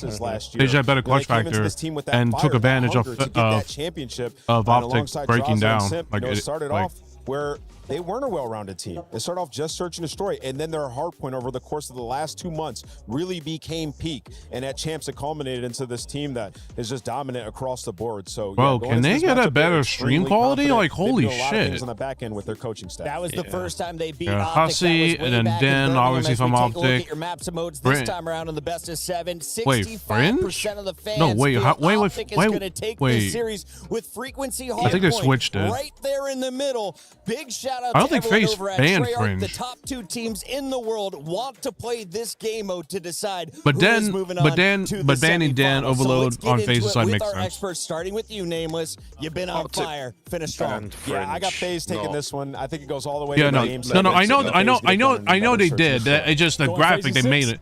I think they. That's it. That's what I got for you. You got 2 of the maps missing from last time out. Nailed it. It's going to be Optic getting it done. There we go to the stage. Final match of the day. Get it on.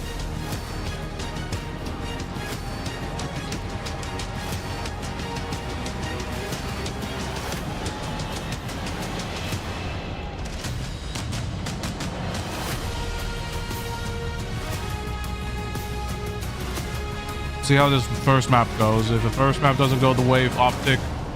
Lou, what is going on here in Paris? I have no idea, but what I'm sure about is that the temperature has dropped 10 degrees here in Paris after that slap in the face from Falcons, les gars. La clim est palpable après cette victoire de Falcons. Je le sais, c'est pas ce qu'on attendait. But talking about heated rivalries, I think we have another one. We absolutely do. Can you believe after everything you've already seen here today, we are closing out with a rematch from the Champs Grand Final in Vegas, where we saw Optic going for the 3-peat, but FaZe took everything from them. Everything but one thing. This trophy hasn't been touched yet this year by FaZe, but you know, it could already slip into the fingers of Optic as they could be out of the competition by tonight, man. All I know is from everything we've seen tonight, expect the unexpected. Exactly. Ladies and gentlemen, mesdames et messieurs, c'est l'heure d'attacher vos ceintures. Time to fasten your seatbelts. And welcome, FaZe Clan!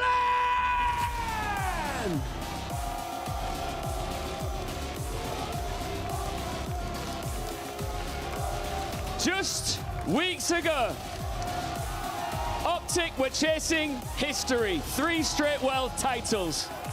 FaZe killed that dream.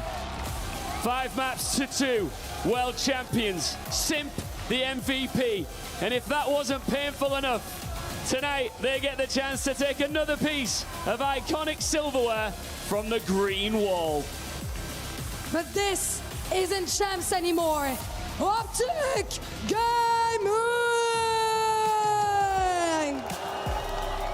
This is Optic's crown. They won the Esports World Cup last year, and they came to Paris to defend it. And after 100 Thieves knocked them down, Project Notorious found out exactly what happens when you put the green walls back against it. 3-0 message received. They are ready. You could not script this, could you? Look at the state of this. Two absolute beasts on the stage. Somebody is about to take an L.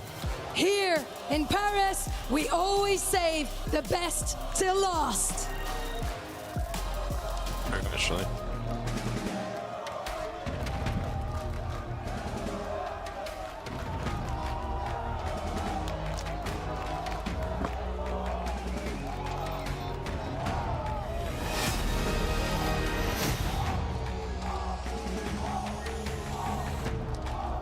Big fight feel here in Paris. Draza, Dashi, look, we keep talking about it. It was just weeks ago that you two went at it in iconic fashion in Vegas. I'm going to come to you first, Draza. Why can we expect the same result here tonight? I mean, hey, I'm the CEO, so it's another day in the office. I'm here to do what I do, and it's gonna be a good match. Is he the CEO? I don't think so. I don't think so. Why is tonight going to be different for you guys? I mean, we were prepared well for this. We've been shooting, so I'm excited for the series. Any final words? Good luck. Yeah, good luck. Good stuff, guys. Shake hands. Lovely sportsmanship. This is going to be epic. It is FaZe versus Optic. Somebody's getting their key crush They're really tonight. trying to not talk shit to each other. It's a Saturday night prime time ticket, and well, you already know what it is. If there was ever a series that could top the last one, we've got it on stage. Shift with Study, FaZe with Optic, redemption on the line for Optic, but at the same token, Let's see how well Optic don't does. forget that I mean, I'm Blues are just still looking we'll for see their what happens. back on this stage too. I'm not gonna It's say the I'm very tale as confident old just as because of the time. map pick and bans, but Classico, we'll see. a matchup that we have seen for almost 20 plus Oh, years look at between that these two record. historic Yeah, the record organizations. is A total of 73 different times they have been that played well. over so many different titles. Optic currently have the lead by 1. We know what happened a couple weeks ago. 3 S&D round 11s. Potentially it might come down to that again. So for everyone watching at home and everyone in the stands, grab some popcorn and your drink of choice and get ready for the show. It's going to be unbelievable. Legitimately 2 decades of history stand between these two organizations, and I know for a lot of you out there, you're happy to see the names represented in full. A certain level of nostalgia graces us on the stage here in Paris, the city of light. Lighting There up we a go, little bit chat. brighter Now here at Astro's here. 10:40 p.m. So this is an interesting map set series. Oh, Yeah.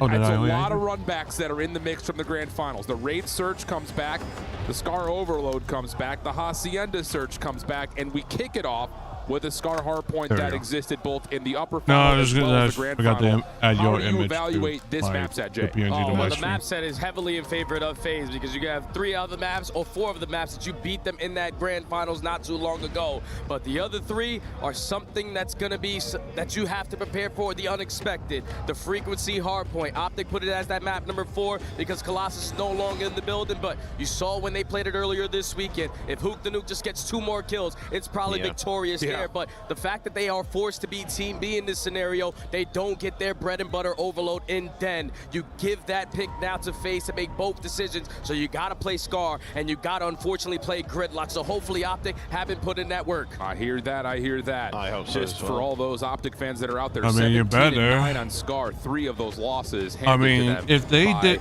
FaZe. it's 2 all and gonna 3 come down overall. like The they head-to-head like are these two Dasher teams. said. It's It's all a down. best of 7. They, It's a single they elimination I hope matchup. they prepared There's well, really not much else personally, that but has to we'll be see. said. You already We'll see know how what it is. how well they're So prepared one in more the game. time for Saturday night. Let's get it on. Let's do it, ladies and gentlemen. Into the P1 we go here on Scar. We're gonna have FaZe not spawning on the preferred side. Optic looking to lock down Blue, but there's already rounds being hit. It doesn't matter. The nuke and Shotzi take care of him. Oh, but the CEO is already in the office. Turns, snaps, finds 2, alleviates all of that opening pressure immediately. But have they Who's tracked Shotzi?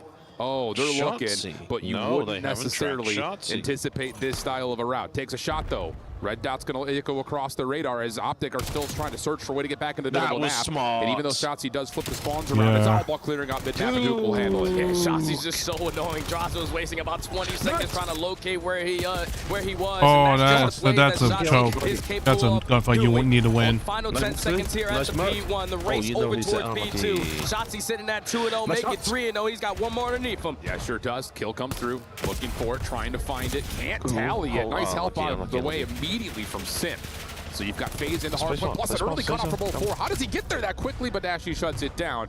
Still, that does guarantee at least the opening 15 seconds, maybe more if you can wipe up this first wave. And with those spawns coming in, it guarantees where the pressure is going to come in. There's no trophy systems in place, so Tax and Stun will be heavily invested, and that's going to clean up all 4 with ease. Optic get a good break. 35 seconds now. FaZe looking to rally up back over through green side, but they're also trying to apply pressure through Delhi. Simp will win one over the middle of the map. That will put some consideration towards the flank, but Dashy's got his eyes thoroughly focused on the front. Simp shuts that down though as well. Shotzzy on the last one left. Help is on the way rapidly as Shotzzy finds one over the top. Good one, Looking for more, but does not find Play it. smart. Don't. Hercules has already tallied the kill, but now Optic are looking for rotation. They know Draws is playing somewhere at mid. Smart. Poop will find him. Oh, careful. Whoa. Finally, the shots come through, and Optic will have numbers for Roto. Yeah, Dash is able to clean up the double. Good job, good Even job. with Mercules getting the team All kill, right. so now there's Clean only it one up. player No, off the rotation. Dash. It's Why gonna you? be 0-4, Mr. Twin. Should've. He's able to find the first gunfight. He's able to control the spawns as well for his teammates over towards blue. But look at what Shotzzy is doing. He needs his team to cause a distraction because he's going to spawn them all the way out. He's holding there well and trying to find some sort of a block. Who's covering mid? Shots will come through. Shotzzy reveals his position. 0-4 trying to watch it. Well, Shotzzy has. Against Shotzzy. And they say, never mind, let's just let him sit there. Nice Oh. shots from 0-4. Woo, that was clean. Nasty Omni movement on display for sure, plus the stun. 0-4, getting it done early. And they lock down blue side again. It's like Shotzzy wants to do these plays, but they're allowing him to try to get away with that space and say, Play screw smart, you. come on, play smart, try to go for new. So What are you looking at? Who you need to just focus on new. P3 and Optic have to get out of green. 0-4 shut down on the cut. Now all of a sudden a little bit of pressure put on towards this rotation. A couple of spawns are in though for FaZe Clan as we head to a Fly Saudi check-in with the comms for FaZe Clan. I'm to get them. That's shouting, though. That's gonna be trouble.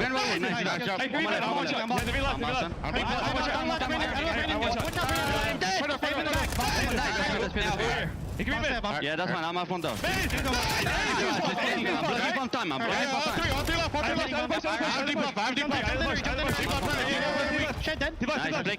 time. In the back. Last kid mid. Why you wall? I don't see him. He's going way wall. Yeah, back. Two front door. Okay. Where are you looking at, Merc? Good kill, Dash. Shotzzy, what are you doing? Shotzzy, I know you're trying to get spawns, but there's 3 around you. Pick up, Brennan. I don't see him. Hit twice. I might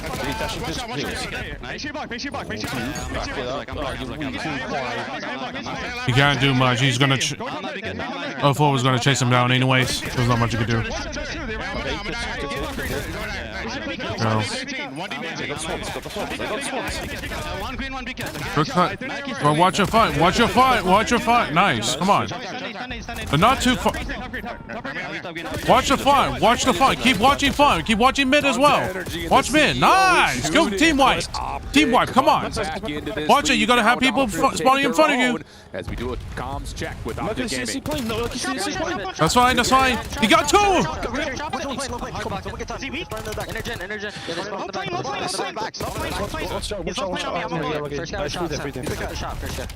One shot at all. One guy's on the right. On the right. I spawned in the back. They're getting weird spots. On the right. Ross, shut on. Yeah, they did. That guy was off both. Was on the right. Deep right, take. At the tank before. We gotta kill this guy. I'm looking at Yeah, good kill. Kill this guy. Nice. Kill the guy. Nice.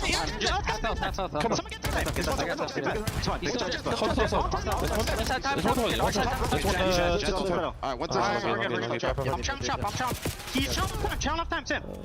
One at a time. Nate time. So we can't time it. It will come. Nice. Okay, fucking one. Flash on. Let me shot for sure. White wall, yeah, white wall already. So far. Top three, watch out, guys. Watch out, top white wall. Shot with the white wall. Someone kill the guy in the back. What are you guys doing?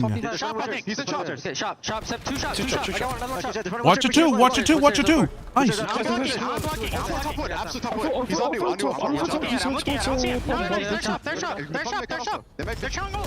Yeah, back and forth. Exactly what we want to see from the Scar hard point. Hercules trying to win the scrap time as Optic are a little bit outside the rotation to new with 0-4 blocking the way. That was some of the highest level of communication from both rosters, calculating the fundamental aspect of the game, making sure you're keeping track of certain names, and not allowing anyone to get lost. You're gonna get shot. Basically a tie game as we head over towards the P2. Optic are going to be the first team in, and Shotzi is able to poke it in, that's fine.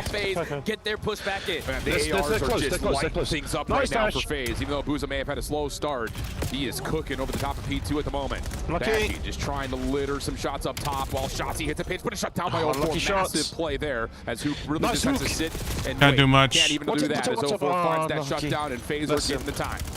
There's no routes being hit. Optic are going to try to just flood through the front door.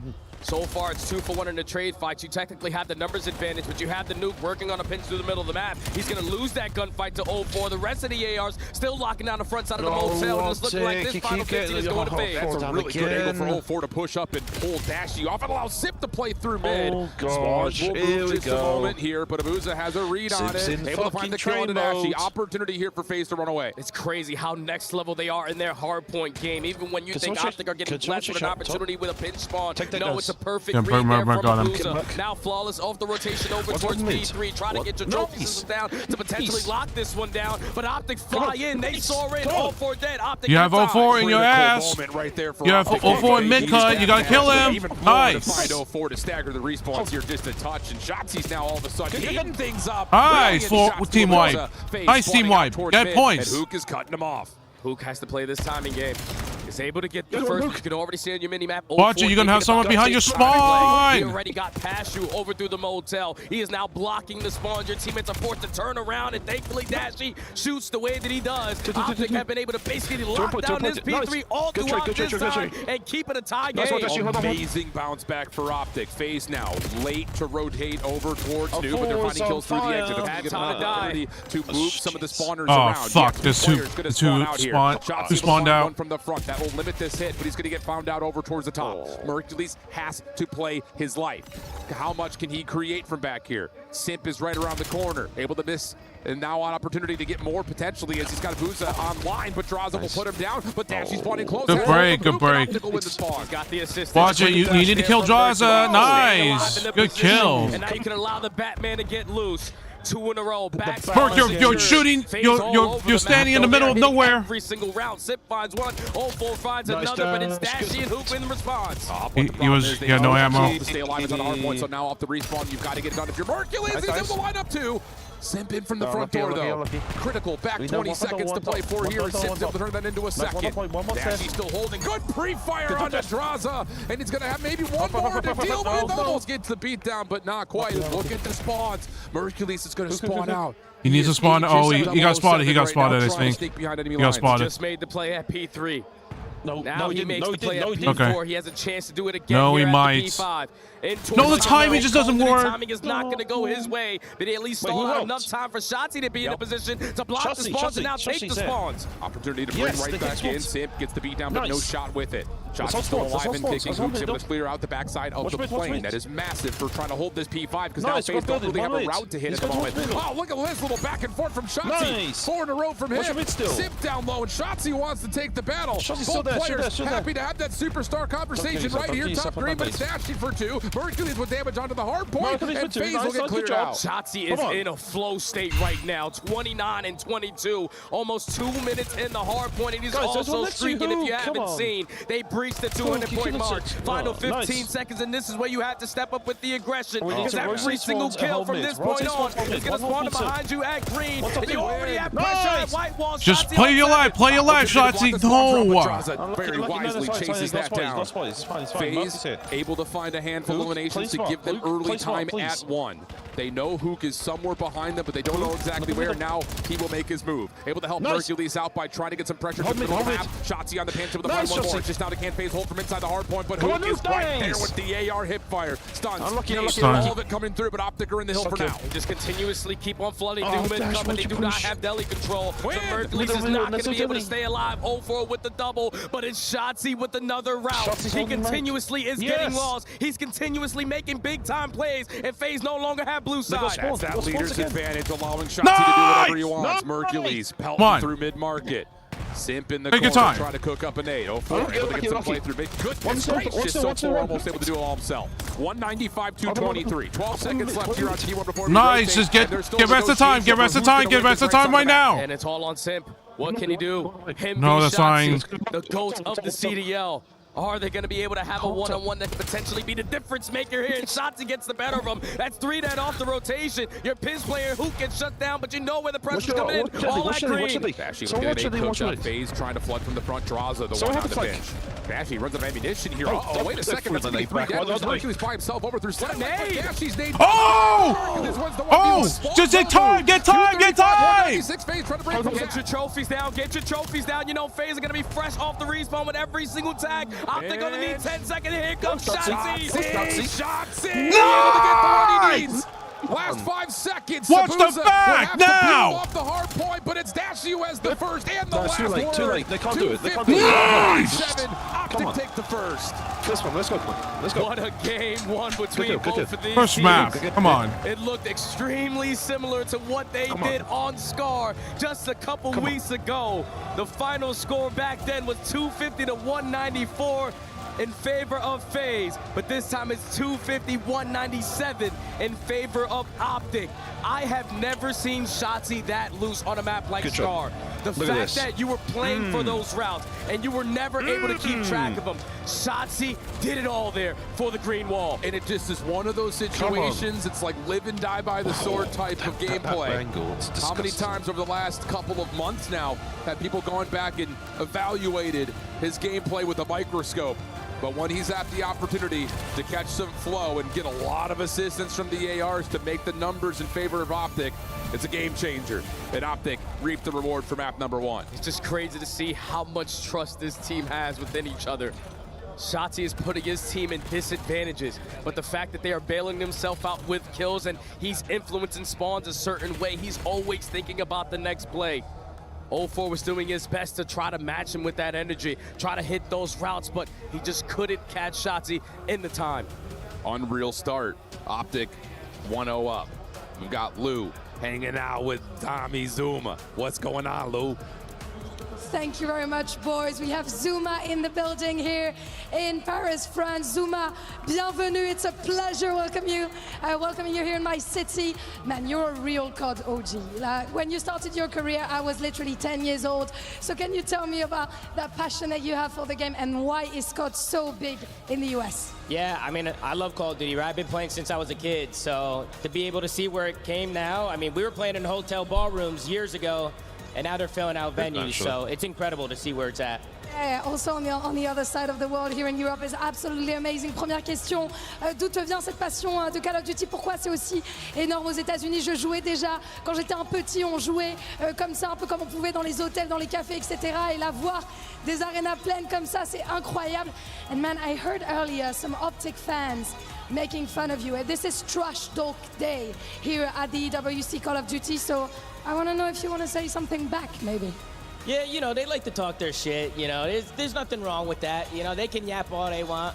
You know, the FaZe boys, they won the chip, they won the ring, so, you know, that's obviously a big one, but so is this one, and, you know, Optic's a great team, and, you know, we got a lot of respect for them, so we'll see what they can do. They came out hot in the map number 1, but it's going to be a battle all series long. It's going to be a big battle, that is for sure. Donc ouais, on s'est un petit peu foutu de ta gueule, certains fans d'Optic tout à l'heure. Est-ce que tu veux leur dire quelque chose? I will say they played way better than last time. Nous on a le trophée, nous on a les bagues. Et c'est ça qui compte. And last but not least, the boys have targets on their Yeah, I think, yeah. So can you tell me why this game yeah, is going to be because the thing was they were all over the place. They were not getting kills whatsoever. You know, they put in a lot of time. They prepare a lot. I know the coaching staff, Crowder, RJ, Fish, got these guys on a series regimen, and they've been practicing a lot. So they're prepared, they're ready to go, and I think they got it. And they have a confident co-streamer, so what can go wrong indeed? Donc ouais, il y a RTJ, Fish aussi qui travaille énormément, notre coaching staff. Donc moi je suis très confiant, on est prêt pour cette victoire. And let's see if Zuma is right or not heading into the S&D. See you guys. Calm, cool, collected. No spicy meatball here. Let's talk about something a little bit spicy, though, because we're going into Search and Destroy. And, of course, you see the numbers on screen. We don't need to read those verbatim. You guys got eyes. What you don't know, or maybe you don't know, Sake Search is coming up next. Neither of these two teams have played each other on it. And for Vegas, pardon me, for FaZe, it's not been a great search for them in a scheme of what has been great Search and Destroy, generally speaking, over the course of the last month. Yeah, but Optic did play on Sake with a 1.8 before, KD in Simp. He walked away with the MVP at Champs, and in this tournament, he's performing even better. But on the opposite side, you got the Messiah. The reason why Optic have been able to walk away with a couple Search and Destroys because the clutch gene that he possesses sometimes is seemingly unmatched. Optic also only 1-1 on this map mode combo over the course of its entryway into the CDL map set. So, gloves are off. This is some bare knuckle boxing here on Sake. Let's get going. We've got Optic on the opening attack. I'm just curious to see what they want to try to set up. And Dashy's going to pull the scope towards. That's a good nade. Set nade back towards pit stairs. And that opens up a lot of the map here, especially if Droza peeks. And Dashy doesn't quite pull the trigger, but now they want to try to isolate. Yeah, but Droza's thinking, all right, it's a sniper, so he's probably just going to hold this angle tight. You send the pressure and still keep the numbers on your side if you're the green wall. You know what? But you get isolated if you're weak, and you also are the bomb carrier. He got pinched. That is so unfortunate. Wow, 04 just got bailed out big time by Sim's timing. Yeah, 2-2. 2v2. 2v2. Dashy will collect the bomb. You have snipe. Mercules. I mean, Dashy wouldn't be bad. Hopefully Dash picked up a gun rifle, because so he's still on sniper pistol combo. No, this it's is the not first snipe. shot. No, I know he has snipe, but did he pick up another weapon? That's what I want to know. Mercules and they're gonna back away. Wait. Oh my goodness, Mercules. Look at Mercules. Look at this. He hit some unbelievable shots at certain points. Only 30 seconds remaining on the round. And oh, he has the SMG. Oh, actually. Yes. Fort's going to back away. He has to back. He's going to guess for He's either B. has to back or he has to guess to A. But the Dashy, timing you of have how 15 this plant seconds. happens, he may be able to catch. Wait. Slacking. I think he's on Mercules in the jump. There's the first one for free. They're able to get over to the second Nice. one. Mercules locks down the shots. Opening round goes to Optic. Always count on Merc to be in a position to play that trade. Let's get better. Round starts off with a fantastic nade over the top from the nuke. To get that first blood, you gather the info. Yeah, no, to Sim isolate onto John bailed Elite, his find the trade on that for his side of the ass map. out. Beautiful Kobe over the top.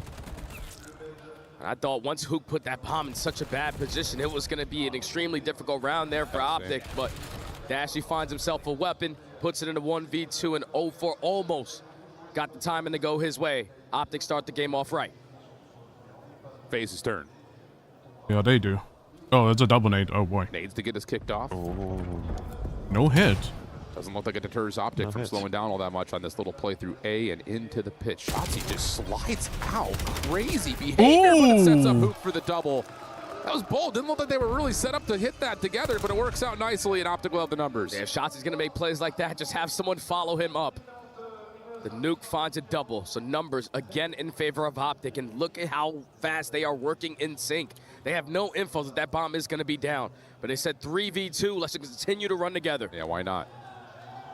But you've got both ARs up for FaZe, so if they can catch some angles and a little bit of info, maybe a chance. That's a free first. Shots from Abusa. Oh my. Nearly gets it to a 1v1. Okay, so no, they saw him. They saw him. So he's got to work back to get the bomb under 30 seconds to 1v2. Mercury's on his guarded bomb. He has the guard. He has the guard bomb. Is not going to try to force this gunfight. Throws another shoulder. Is just going to get out of dodge. 20 seconds left. Well, they pass each other. Draws it back up the elevator. Still cannot find Mercules. So now it's just down to do you have the time to make a play for a plant? No time. No, he's not going to get there. Round will go to Optic. cheeky little play there. Just simply put, SMG's running at you. Yeah, they're just not allowing FaZe any time to develop on their play call. When you're This the is aggressors, COD. when you're going to put FaZe in an uncomfortable position, Old school thankfully you COD, do man. it Like, as a what the fuck collective is he unit. The bait and switch is good out of the old. Sorry, I'm just Zio like, duo. Gives Okay. Optic Go back the to early Fortnite. numbers, and this is why you run around with your numbers. Dashy is there for the trade, and then Draza just simply runs out of time. Oh, dear. Putting FaZe in a tough spot early. That seems to be the name of the game.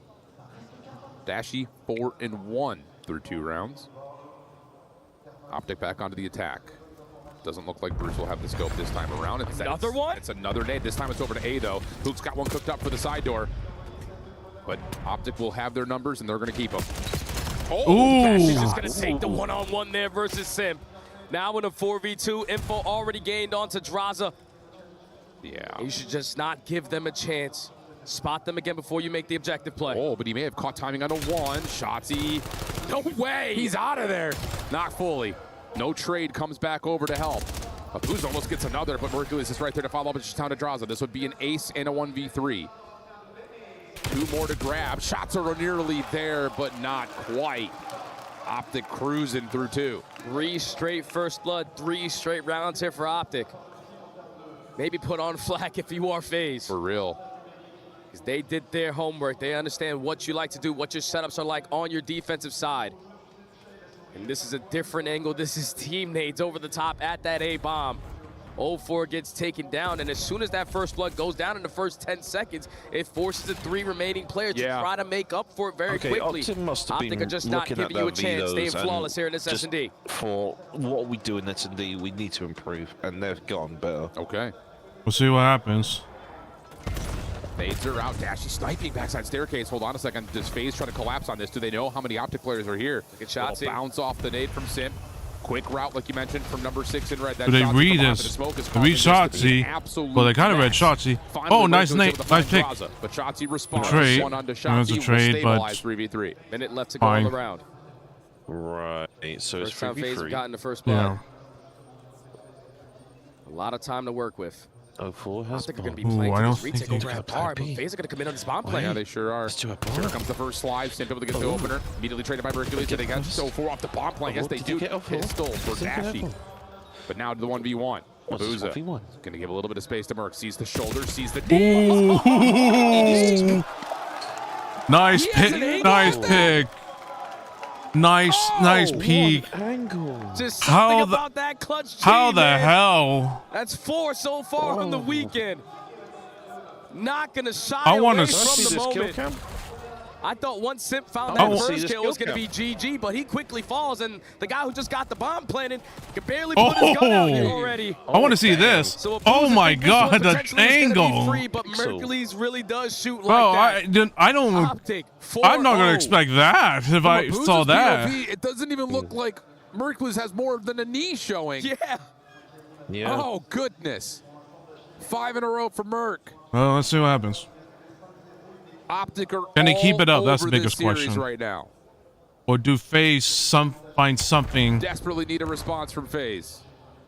And it needs to be a significant one. Dashy keeps the scope out for now, over towards A Street, looking for some pushes, but no one home. But they did use tax again. And something was able to connect, but they don't Dashy bring the window. pressure through top window.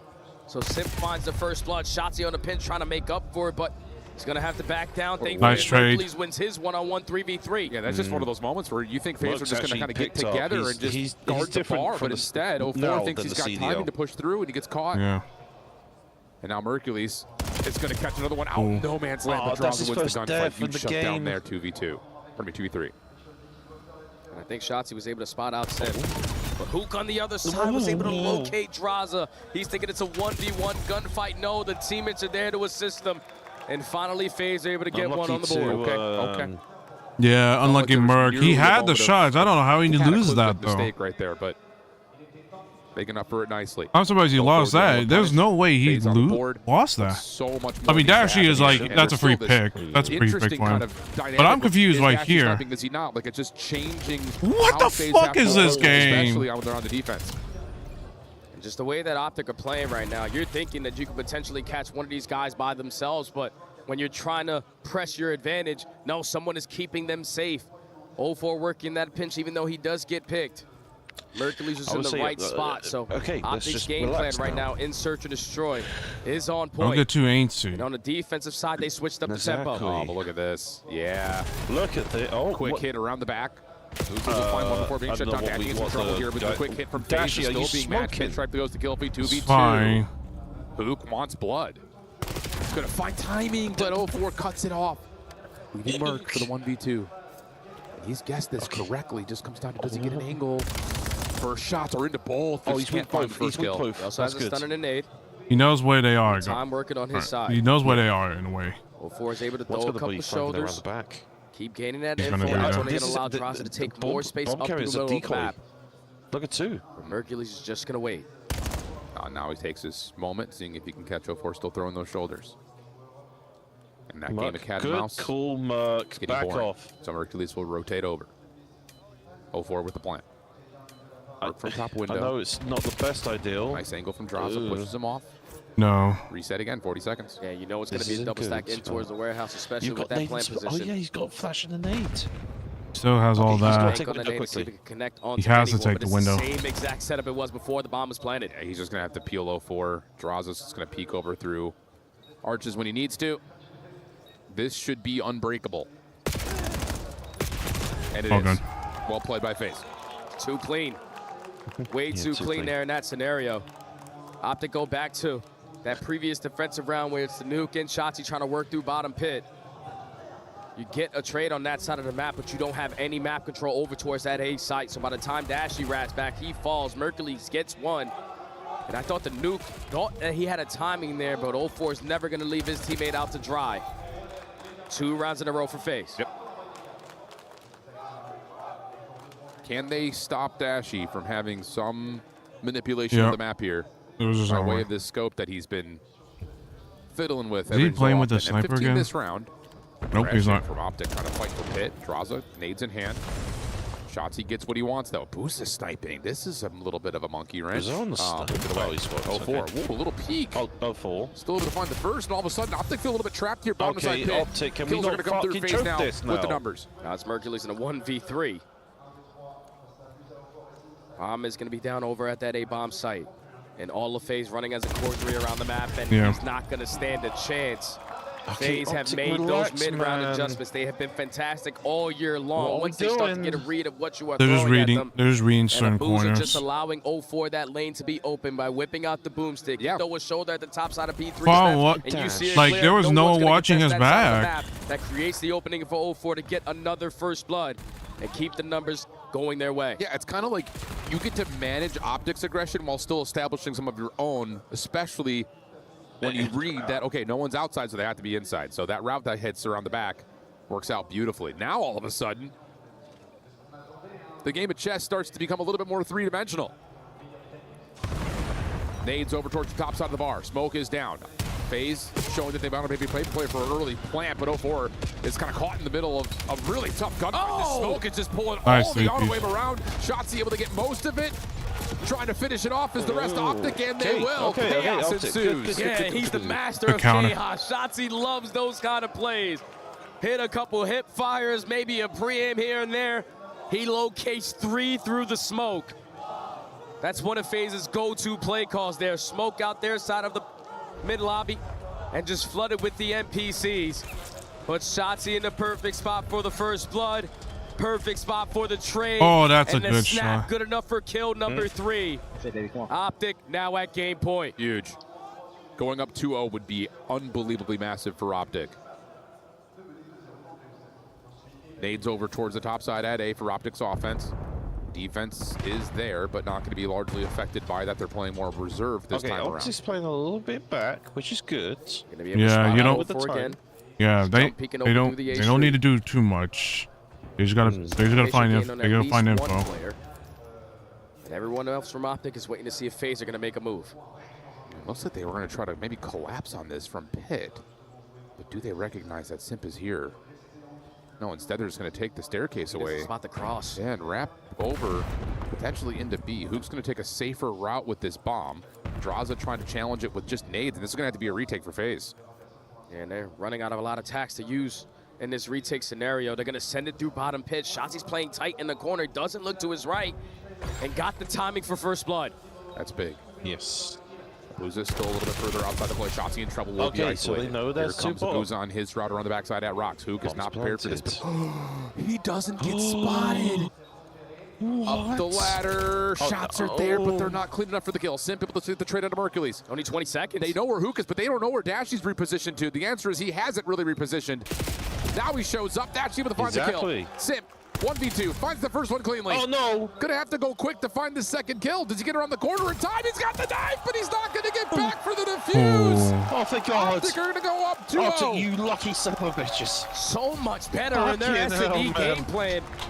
Playing the hide and seek method. Oh my God. You're just forcing that They're game giving me clock heart to keep attacks. on allowing FaZe to panic in those situations.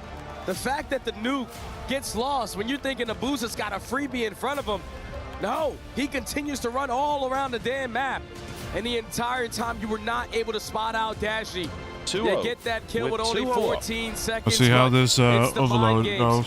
that is coming into play right now. Optic up 2 in the series. Huge to pull something like this out. A Sake Surge, after all the experience that these two teams have had with one another, I think it'd be easy to go back and say, we fixed our mistakes, we're gonna run you back on the same maps. Not quite the same case here, but Optic find themselves 2-0 up, and Ian finds himself with the Donnie lads. All right, back down with the green wall. How's everybody doing? Oh, first things first. My fellow Donny lad, how are you? I'm not bad, how are you? Do you remember when I saw you, I said we'll go for a cup of tea? I did, but I said pint. Yeah, well, not right now, but here's a cup of tea. Oh, you're a Pie. beauty. Milk and 2 sugars, that's how you have it, innit? Chug, chug, chug, chug. No, it's too hot, it's too hot to chug.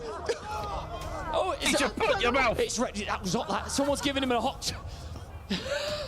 I didn't know. What? You all right? You all right? Yeah, no, come on. Get this man a water, quick! I didn't... Right, I'm going to let you chill out for a second. That's fantastic. How are you, mate? I'm perfect for the moment. I hope we win, but gentlemen went home. They can go to sleep. So I'm disappointed. I'm disappointed we didn't have the chance to beat them again like at Major 4, but... What's this here? This major is yours. This major is yours. You can't win a map. Are you effing sure? Hold on a minute. There's someone with a FaZe sign here. Bring that up here. Bring that forward. Bring it up here. I need to see it. I need to see it. Who's bringing this up? Is that the one I saw before? No, no. You come here with this one. What have you? What's this? What's that say? You know what it says. What's it say? Fuck you, Dwaza! Let's go! Right, are you recovered? Are you all right? I'm good. So tell me, look, you guys are well up in this. You must be feeling like you got this. Oh, well, yeah, it's a run back from champs. We're getting that get back. Oh, we're getting that get back. I love it. Who else wants to talk to me? What are you saying, bro? Mate, EWC, the boys come together, we make it work. We just know how it rolls. Yeah. You're up top. Clean sweep, baby. It's just fucking ours. He was practically licking the mic there. I still can't believe you spewed hot tea on the floor. That's crazy. I can't believe you give me a red hot tea. Somebody gave me the red hot tea. I'm out to get him. I'm out to get him. Any final words from anybody here who's got... You, sir, come on forward, come on. You with the mighty beard. What's your name? Anton. How are you doing? Yeah, I'm great. And you? Where are you from? Germany. Nice. So you feeling good about Optic? Yes, very good. You gonna win it? Yes. All right, the players are on stage. This is your last chance to go a bit crazy. Are we ready? 3, 2, 1, make some noise!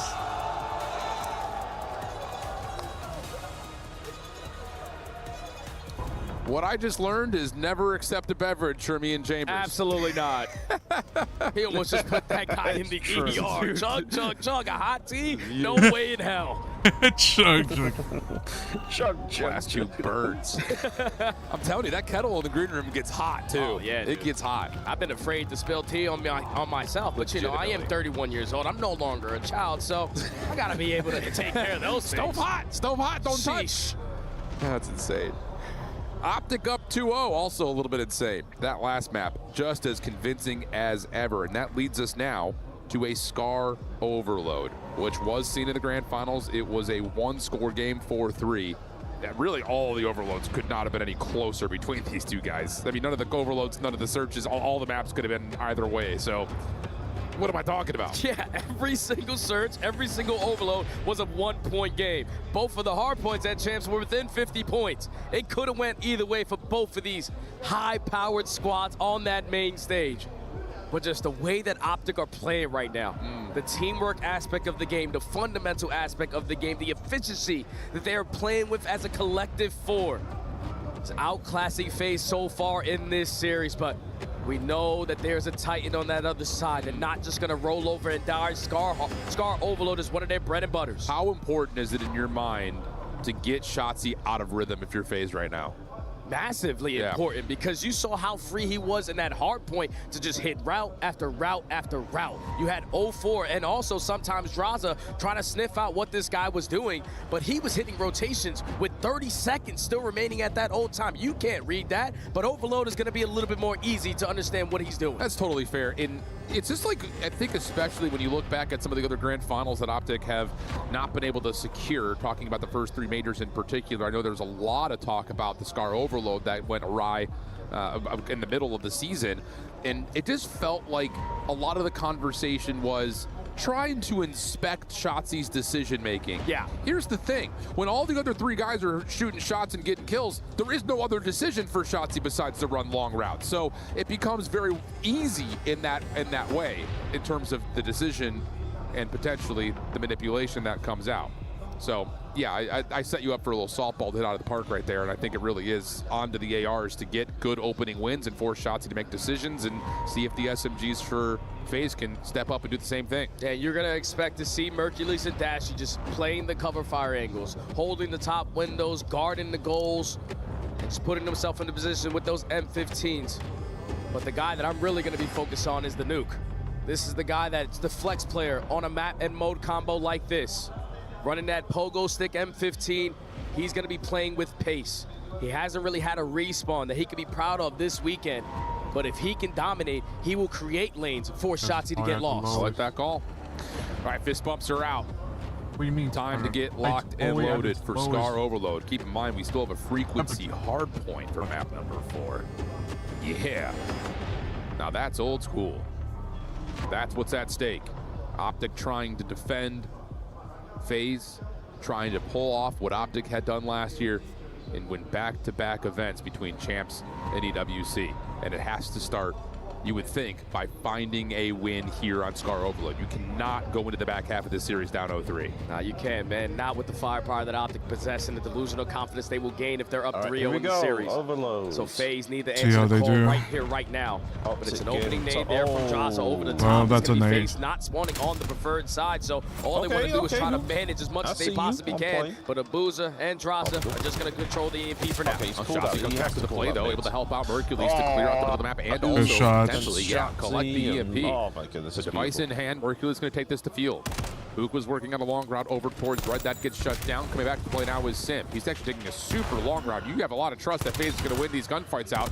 And how about it? They're not quite, not least as of yet, but it's just down to can they actually get back off the respawn in time. Is anybody going to get there? I mean, nades and stuns should be able to land. Mercules looking for the wall bounces. It's going to back his way in.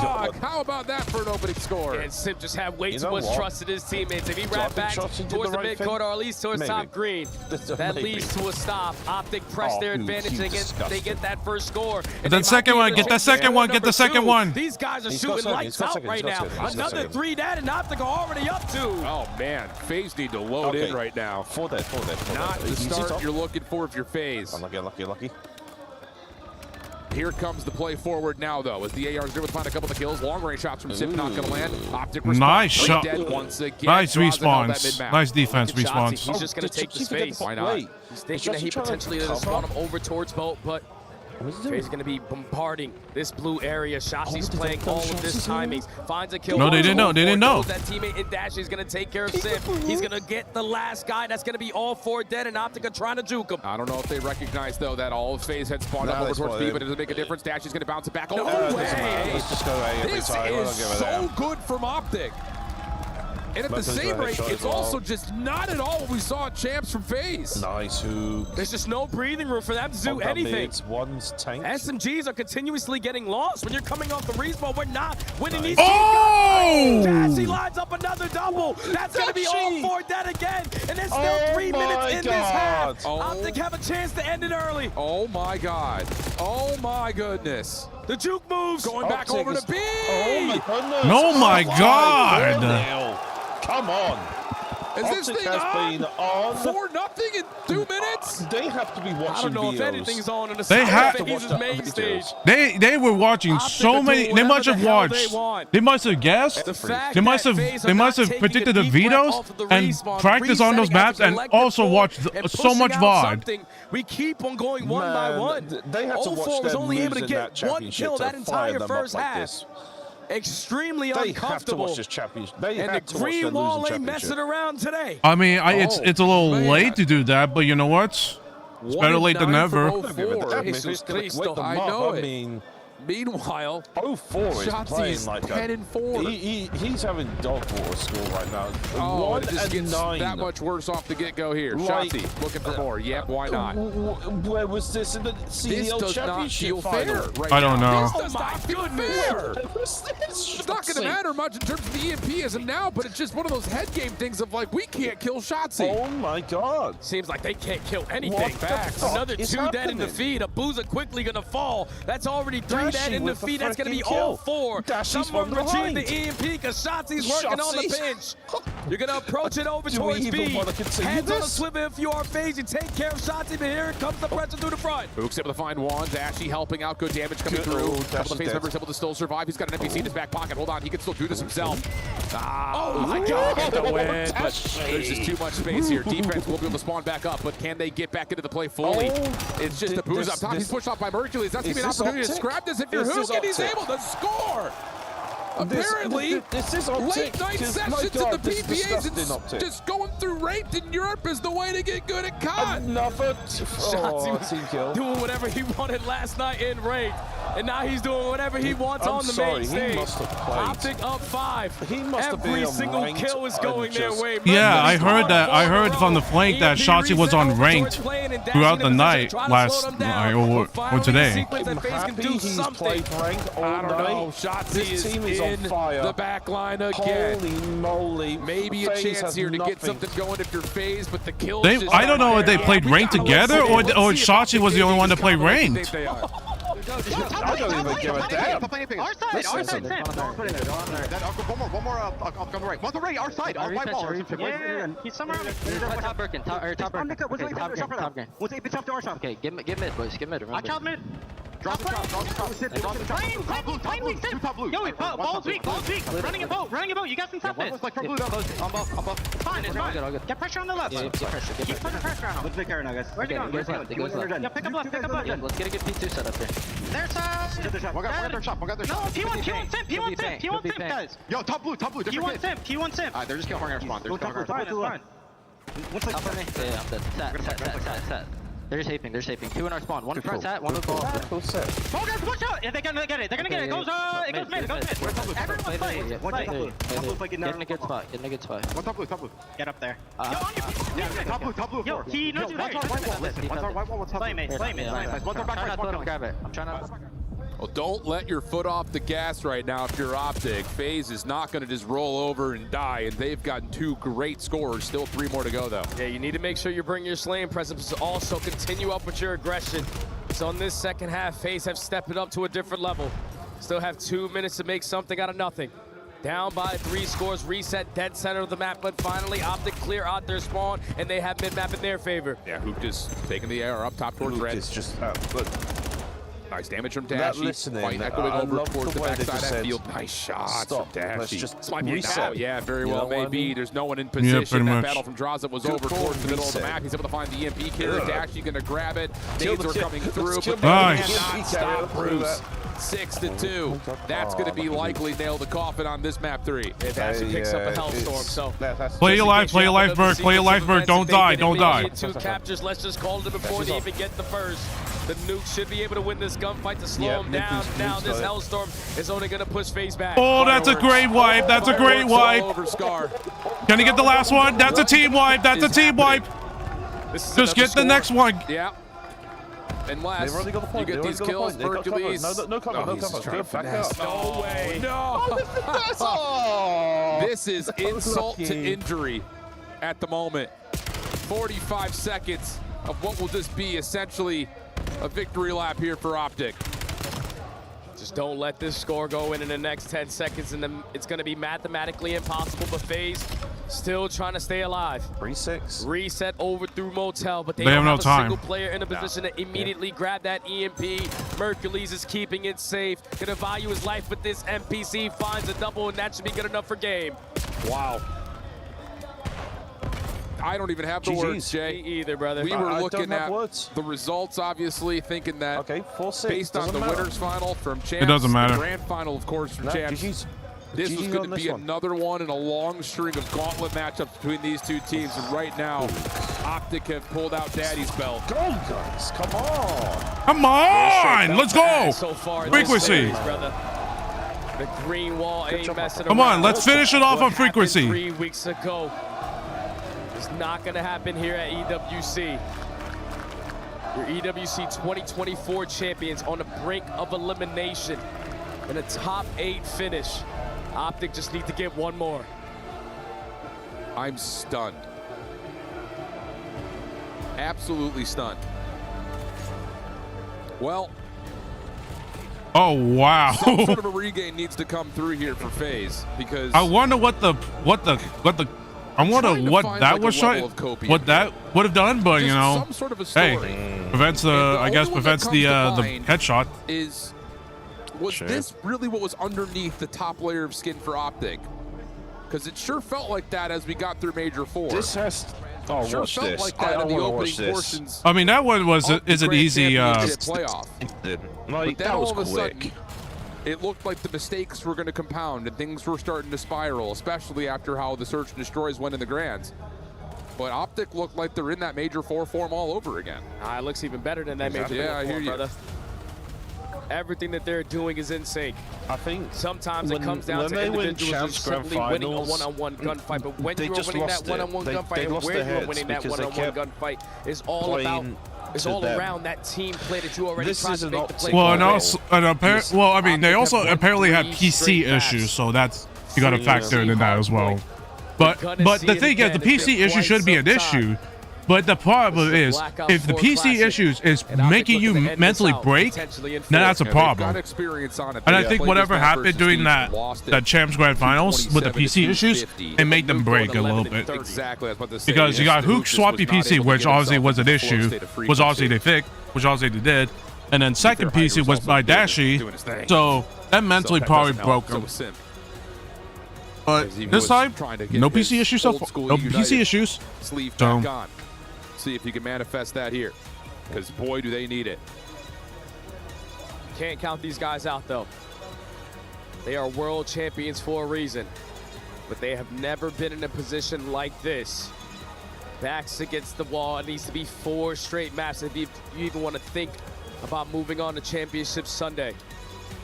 And not a single smile on the side of the green wall. Everyone is absolutely locked in. Yep.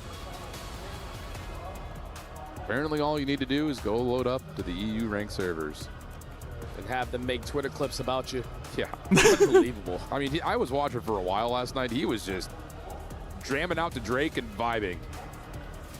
Asking people to dodge when they got into maps that weren't in the pool. Just doing whatever he wanted. FaZe look flat. That's about all we can say. This is where they have to learn from what happened during FaZe, but they have to also have to predict what FaZe are going to be doing. Than it did in Black Ops 4, but it still brings you that extra juice. No. Optic did in the FaZe match. This FaZe lineup has and they lost it. They lost it. So, but FaZe never. We never seen FaZe play this map. Into his play style. Your tournament lives are on the line, so you got to do something. This was on COD Mobile. Okay. No, it was Black Feels Ops like 4 a first. something out of nothing type situation right now, though, for FaZe. They moved it to COD mode. Semtex is out into the corners. Everyone respecting that. And Bruce able to find one to the middle of the map. Abuza, Dashy, after finding the initial kill. Is Oh! How did he just do that? I thought he was off the map. Pure wedding. There's a new Black Swan out here, and it's Hercules for 3. Holy cow. He learned from the first time he played Frequency. Finds 3 to lead to Optic getting at least 17 seconds, but FaZe on a quick re-break. That's fine, and a that's quick fine. flip of the spawns as well. So if you are Optic, you got to work your way back through road. Stuns and nades can still be impactful. You're going to have Sync wait for the opening kill, but it's 0-4 now, trying to trade out the rest. Only able to take down one. Draws is still here trying to fight. They've flooded. At least if you are FaZe, you have the right side of the map that you want. They flooded. Burn out. Good finish right there. That will establish the spawn. Optic finally 7-point game. their FaZe will mistakes get their against FaZe, setup. most probably. Abuza Yeah. anchoring in the back. Well, we'll see what Opening we'll shot see for what the Sim, happens though. It's not what because you want. That's a free P2 point. is where Optics And as you guys completely able to find a couple of the key like kills couldn't from do around the shit. back. Hardpoint's going to be starting to influence by none other than Shotzzy. 2 kills for him. 0-4 trying to find the 1v2 and is able to stabilize the hardpoint and the spawns at the same time. Now he's just going to keep his space, create that extra layer through the front. Don't allow Optic to take Yeah, any no. extra long routes. Forcing the flood through the bottom door, but it's Mercules with the double. He gets the read on the 0-4. Peppers him with shot, sets up Hook for the kill. And now you got FaZe trapped towards the back. This has been incredible for Optic from the front. They've really only lost about 10 seconds worth of time at most. Follow up. FaZe going to get a couple of stuns in. They will finally clean out Orange, and there will be an opportunity for FaZe to get out of spawn. And this is where Shotzi's got to play his life. All of his teammates spawning at old FaZe with the aggression. Understand where the pressure's now going to come in, but we have to locate the last guy, and now you're all clear on this side of the map. Simp is just going to back all the way up, and Dicky hard blocks, but Shotzi spawns behind him. Someone else spawns behind him. Now Optic have a natural print. I'm telling you, dude. That's the one thing about this map we sometimes forget when there's not 5 players on it. There's a lot of space back there. Nice recovery as FaZe is able to get themselves back in. Spawns again. Still going to favor Optic, but can they lock things down from the front? Here's Straza. First one up, denied by Shotzzy. Abuza in trouble off 4 in a row. Just hoping he can find a gunfight win him. It's 3 straight dead. 0-4. Next one and last one to survive will fall Optic for the break. It's 4v4 instead of 5v5 without specialists. Over towards the silo side, but he is going to get traded there from Draza. Thankfully, Dashy is going to get that second kill. Do you think 5v5s or 4v4s? Only 15 seconds remaining on this time. It really depends, honestly. I like it because you do have a different, an extra man, but it's definitely harder. FaZe will hold a narrow lead for now. They'll also be able to rotate quickly to pipes. Abuza up top, draws it down low. Dash able to find the first blood. Forces Abuza to watch 2 things at once, but 0-4 fills a gap up in the middle of the map. Dashy nade over the top. Looks like it's going to be an outer hit here for Optic. Abuza will take care of Mercules first, and you're going to have to wait to try to hit the inner pipes here. If you are FaZe, you desperately need to climb yourself back into this series, and it has to start with the communication. So let's check in with the comms out of FaZe Clan. Yo,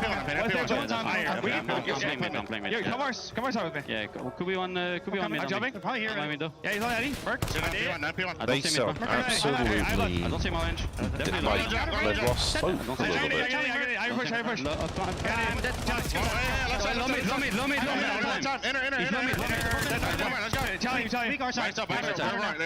mid. Yeah, Good run. Let me see AR too, okay? Good stall in time.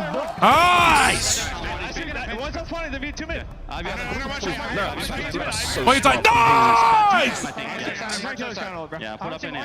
Oh, Merc cringe. Get fucked on, boys. Come on. He's there, side front blue. Or red, front red. Brandon, I spawn red. I know, he's fine with you, Chris. Yeah, they don't know. He's here. I think he's window on me. Come on, counter. Pion. Good bait. That's fine. That's fine.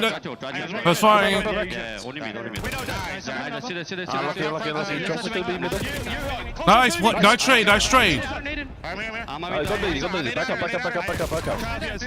up. Nice. One more. Middle. Nice! Just about as flat and as scattered as it looks. Not great news right now for FaZe, down big. Yeah, it's just devastating when we jump into that listening. Optic get the final 15 seconds, win the rotation over George with trophy systems. It seems to be unbreakable. Now it's a 60-point difference. Everyone on the side of the green wall earns himself a hellstorm. They are just pulling away in this game. They are trying to close it out in 4 and send FaZe home crying. I mean, I don't want to sit here and say this. I'm not sure. It doesn't feel right, but it just feels like Optic won it more. I mean, they're playing with a certain level of viciousness and ferocity that just doesn't seem to be barked back right now by FaZe. Okay, Hook's 135 to 71, nearly double the points coming through here for Optic. They've got spawns, and they continue to find the kills. 7 spree for Merc, and now he's on the cutoff. You heard Shotzi say, you took our ring. We're not going to allow you to take this one. And now you are only 100 points away from that being the case. They got to watch fight. They did watch fight. Down M15. Great shots now to the pistol, able to find nice! Last one standing, that's going to be all 4 dead. And this is where Optic starts to step up that pressure, because every single kill you get from this point on, it's going to spawn behind you. Shotzi already making the route over towards the outer side at range. Okay, Mercury's got it, and Shotzi's got it. That was too close. Oh my god, the spawns! The spawns! The spawns! Oh my god, the spawns! They're so broken! Holy fuck! I don't want to play Optic on this map right now. FaZe are getting I don't want to play Optic on this map. That guy's a nasty motherfucker. Shotzi on another 5 spree. If you get 7, I throw the chest. Oh my god! Come on, hold the point, hold the point, come on! Come on, hold it for... Up by 100 now. FaZe with those backspawns need to quickly find a break. Need to quickly get themselves in the best setup to get this 40 seconds, but they cannot trade Shotzi. Another double, and he continues to soak up the time. Unbelievable. Mercury's holding him off from the front. FaZe trying to crack their way back in. Hold it for longer, hold it for longer, hold it for longer. Not avoiding the septics, runs right back into it. Mercury's next one up, not going to happen. 25 seconds of scrap time to play for Hook. The last one, able to find 2. He's going to reset off the reload for the 1v1, but 04 finds the win. Optic still have an opportunity to just run through and contest this scrap time. 04 needs some help. He's going to get a little bit, and Draza will have the last word for FaZe. 10 seconds remaining here at the P3. The rest of Draza's squad has already hit the rotation over towards bottom pipes. Do not challenge. Do not challenge. Go Luke. Go ladder to climb for you to get yourself back into this game. Nice, good job. This is I think Shotzi's going to go for the... to see a Hellstorm be invested. Absolutely the case. Shotzi Hellstorm. There we go. Simp and Draza trying to stay alive over to the bottom side of pipes, and they're both going to fall. Optic already in there to get over the 200-point threshold, and look at the cutoff from Hook, already playing up the middle of the map. They just have everything on lock. They breached the 200-point mark. Long routes being hit from FaZe because they don't want to flood everyone through the front door. But the Nuke is going to get the communication. Find the kill on Simp with all of his teammates falling, and thankfully you potentially have another Hellstorm to bail you out. Oh! Real, the Nuke with 3. Unbelievable shots from Hook on 4. Give him number 5 for the killing spree. Tuck him into bed. It's night time. Mercury's with the Hellstorm on the way. Go to sleep. Can't win it here, but boy, this is absolutely not saying that. I'm not saying that yet. Optic. They have to finish it off with P1. They have to finish it off P1. Optic need one break to basically call game right here. What do FaZe have in store? Get your trophies down and hope to God we can win a gunfight. Yeah, for real. If we lose one, this one. No, not there. Dashy finds another. Mercury's just runs in and takes care of all 4. There's no way. Based on what we're watching here, I could make you believe this was the CDL Grand Final. I couldn't sell you that story right now. Mercury's on the opposite side, another double. He's the last man standing, him V04. A one-on-one potentially to call game, but who needs a one-on-one? Everybody else is in the party. Unbelievable. FaZe desperate, trying to find their way in to extend this map. But it's not gonna happen. Nice! Let's go. Who the fuck the breakers now? You're fucking dog shit! You're dog shit, FaZe! You're dog shit! Let's fucking go! There is no way in hell anyone in the world had that series going like You're that. fucking dog shit, FaZe! Seeing that Optic had an extra in their step when you talked about this matchup. Yo, GG's, man. Let's go, man. This is our fucking champ, baby. Let's go. Number 2 seed. Come on.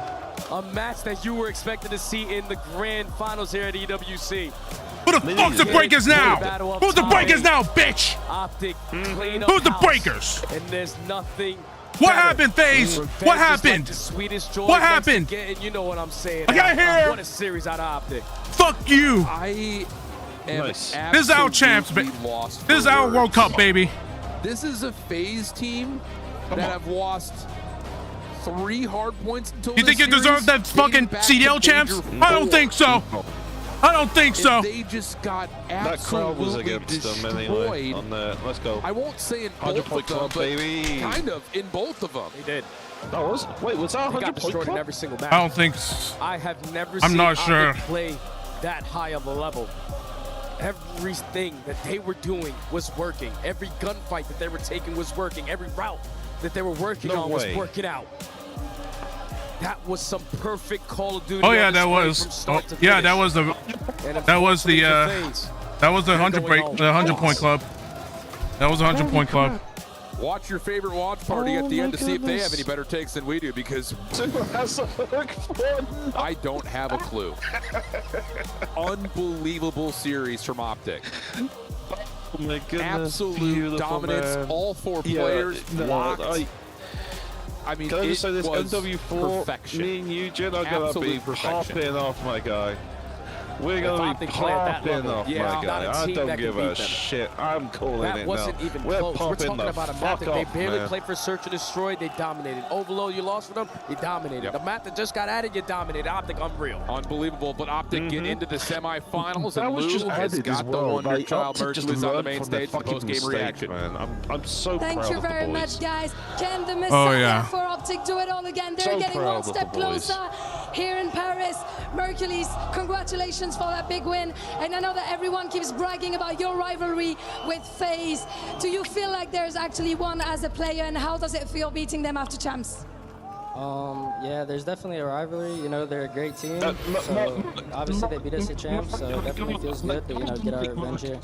And I mean, you deserved it, because that was quite with a fashion, we can say. 4-0, donc ouais, première question. T'es content, j'imagine, de les battre? Franchement, ouais, ça faisait mal après ce qui s'était passé au Champions. Je suis extrêmement content d'avoir réussi à les battre. And we know it's been a tough year sometimes with a lot of second places, a lot of heartbreaks and stuff, except a major fall. How did you manage to remain positive, man, to believe every time that you could still keep winning and never give up? Honestly, you know, most of the finals we lost, I would say we lost to ourselves. So that's just what we were telling ourselves, you know. so We're way better than them. As long don't as we don't describe it. beat ourselves, we're not going to lose. And I mean, you showed it today quite well. Deuxième question, comment est-ce que vous arrivez à rester positif après ces deuxièmes places toute l'année? Honnêtement, toutes les finales qu'on a perdues, on sait que c'était de notre côté, on sait que c'était de notre faute. Donc voilà, si on joue à notre prime, on peut clairement les battre. And tomorrow you're going to be playing 100 Thieves again. What are you going to have to do differently in order to get a different outcome from yesterday? We're just going to have to close our hard points out this time. Yesterday we lost both, so yeah. Feeling confident about it? Of course. Pretty much, yeah, of course. On va devoir réussir à conclure nos hard points. Hier, on a troll les deux contre 100 Thieves. This time is going to be different. Real quick, it's time for the key crush, and I'm sure that you're going to make a lot of Optic fans happy with that one.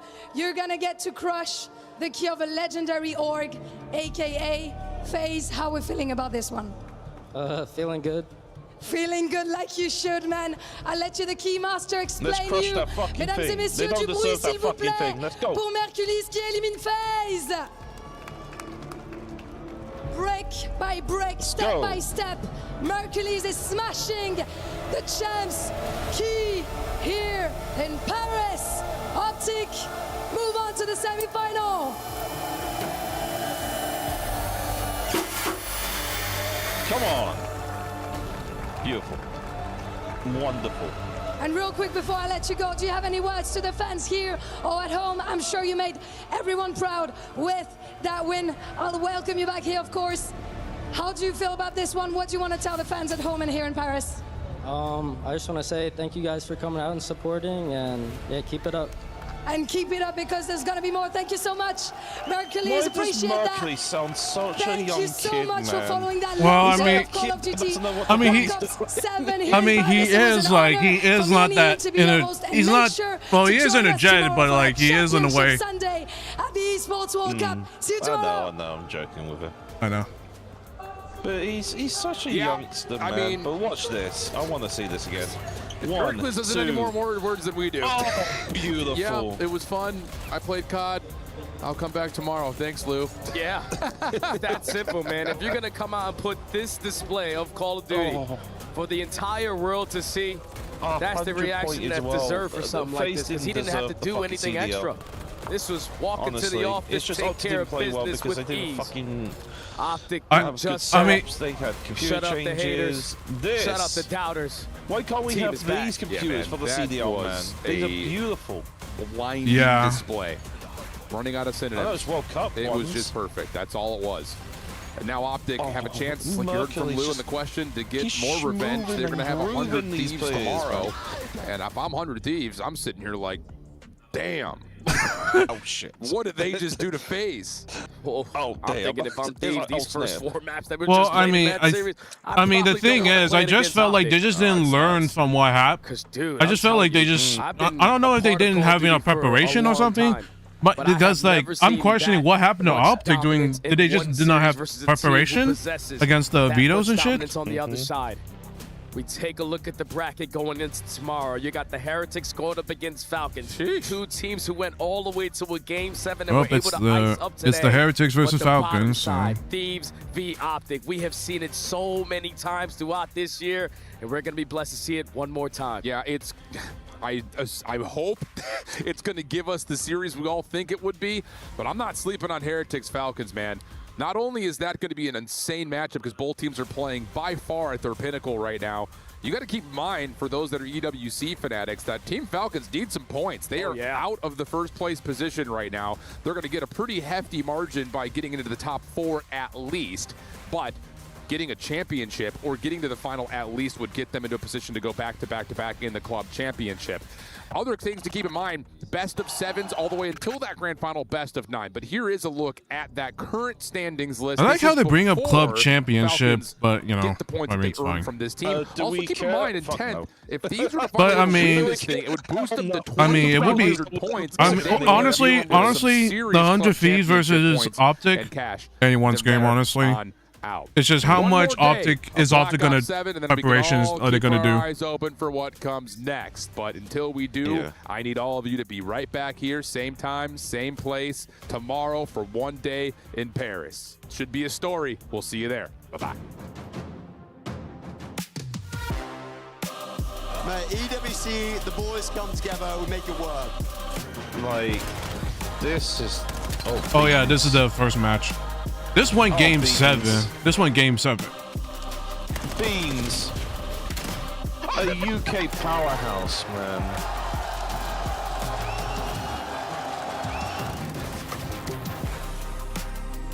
The crazy thing about G2 are actually a French esports organization, I believe. Yeah.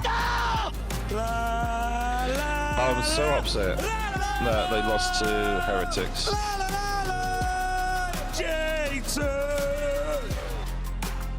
Guys, shake hands. Cannot wait for this semi-final. I mean, you're gonna. I mean, inside you could have. You regretted that bullshit because you got fucking smoked. You got smoked. He's gonna come around the back. Amazing! 4 in a row. He's got the EP. He's gonna get it in for the tie. Nice!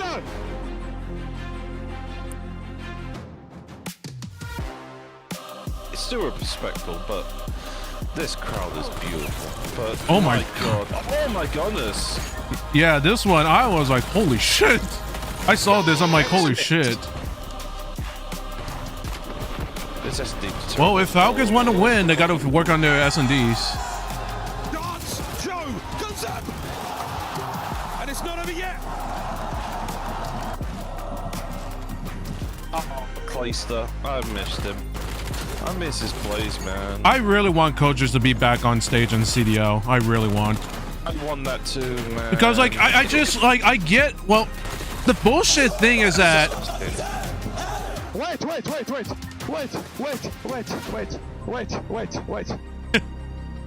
Well, the thing is that it's like the thing is Daniel Say went on flank and he and Zuma asked about, you know, why can't we have coaches on stage again? He was like, oh well, most coaches scream at them or some bullshit. Scream at them. I'm like, are you I'm like, are you okay? Bo, are you talking about back then? Are you talking about back then or right now? My question, like, are you talking about back then or right now? Are coaches doing that now? or did the coaches do that before? They did that a long time ago, back in 2000, mate, when it was MLG. Classic me. That was MLG, mate, friends. They were screaming at people, but No, I meant like screaming at their teammates. It becomes our yeah, they were never screaming at the teammates. That's the problem. Like no, like screaming at their own teammates, like being built to supercharge it. Yeah, I'm saying. Kadir City, it never powered happens. by play. Well, I mean, And that was he old said. school. I mean, that's all. No, that's what he said. That he's like, oh, most of the coaches would just scream. I'm like, okay, was that back then? It was back then, yeah. But I don't understand why he brought that up. Here, no, I'll give you here. I'll link you the Daniel Say be the flank interview because this might answer you some questions on certain things. Even Zuma brought up the you know, like how the how basically winners finals the Optic kept getting iced because of, you know, having to wait and shit like that.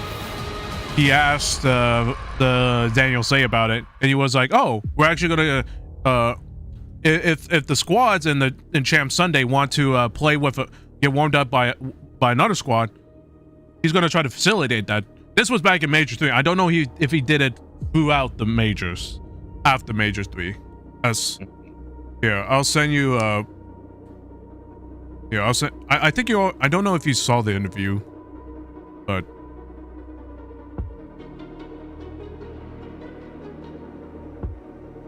But no, some of the.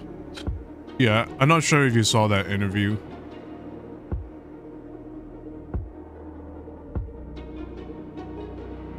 Holy shit, chat. What a day. Well, I mean, 100 Thieves. I wanted you guys to win, but I know I wanted them to win against Corey, but I'm sorry, hometown. Optics taking. I'm sorry. I really want to say I want Optic to take this, but I'm okay with 100 Thieves taking it as well because they play well as well.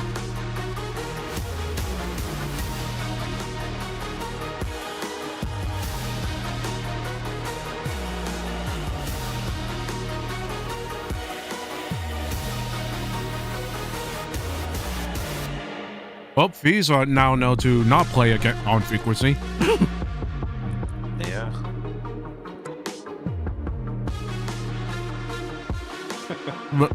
but yeah, no. I actually want to take a look at the videos on what the match. I want to take a look at the previous match.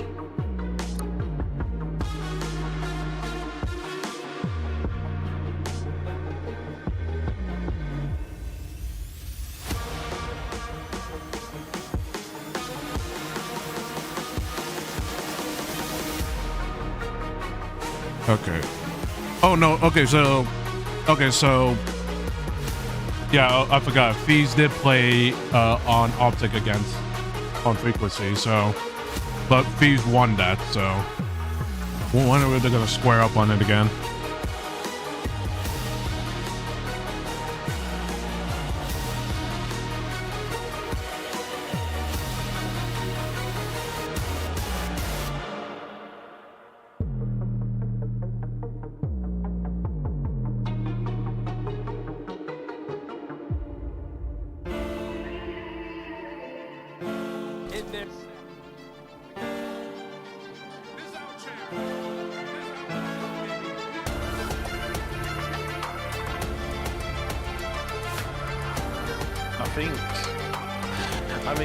I have to admit, this tournament, I haven't watched much of it. I've been working throughout the whole couple of days.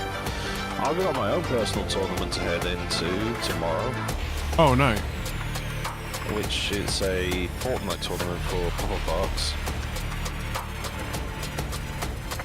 Yeah. I didn't know that. That was kind of cool, actually. Yeah, I'm with some friend of mine. Oh, some of my friends.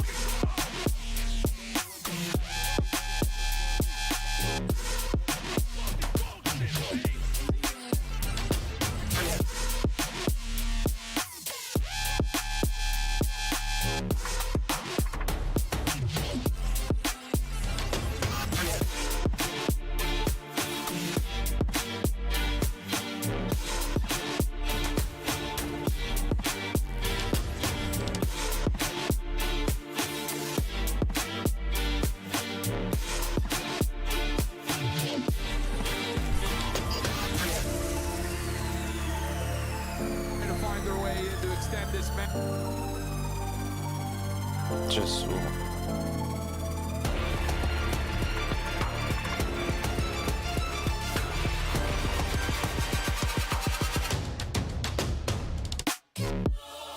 Falcons have.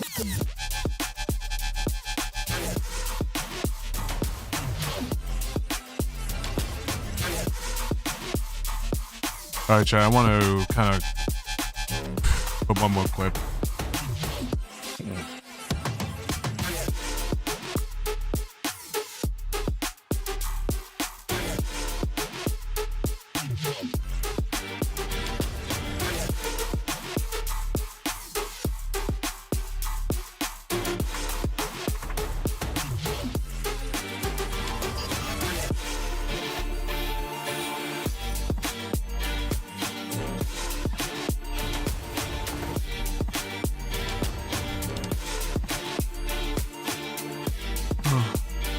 Oh yeah, funny part. On the Friday, for whatever reason, the YouTube, CDL's stream, like the Alpha and Bravo stream, theirs were still active for whatever reason. Yeah. I was like, what the hell is going? Well, I mean, the stream wasn't going still, but it did like stop, but for whatever reason, their site was still live. Like, well, YouTube's site was still live for whatever reason. Nah, like, all I can say is this Esports World Cup being Paris, great decision ever. Well, I mean, like, no, the thing is, they had to do it because of the Iran war, but, you know, but this place... Yeah. Well, the thing is, the thing is, like Apex Legends, what the thing with Apex Legends, like Apex Legends is like basically a worldwide game. So like obviously it'll be everywhere from the US, the UK, somewhere in Europe, even they hosted the world champs in the ALGS world champs at Tokyo in Japan, so. And I think we deserve more like that. You know? Yeah, that is fine, but I think the issue is that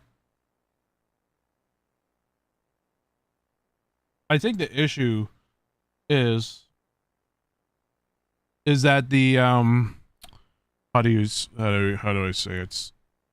The issue with this being the CDL card being specifically is just how not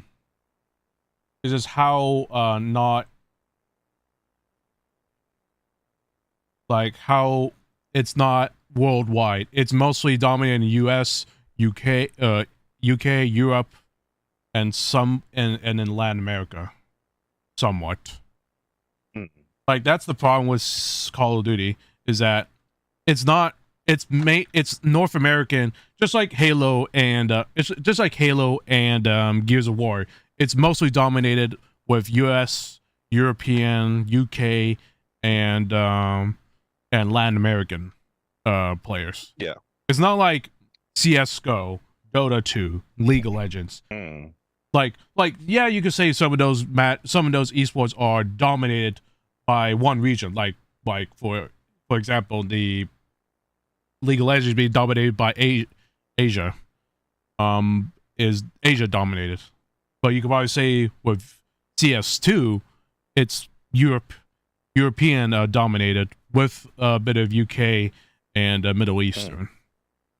But other than that, it's like, you know, I mean, for me, like, I would say definitely have the Esports World Cup move around because it'd be nice to like have them go to different countries. Oh, I thought you were talking about the individual esports, not World Cup. Oh no, the Esports World Cup. Okay, okay, that I was confused right there.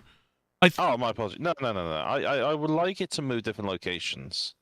Yeah, I think. Well, the thing is, I think with Esports World Cup being Saudi Arabia owned, I think they would rather have it hosted there than all around the world.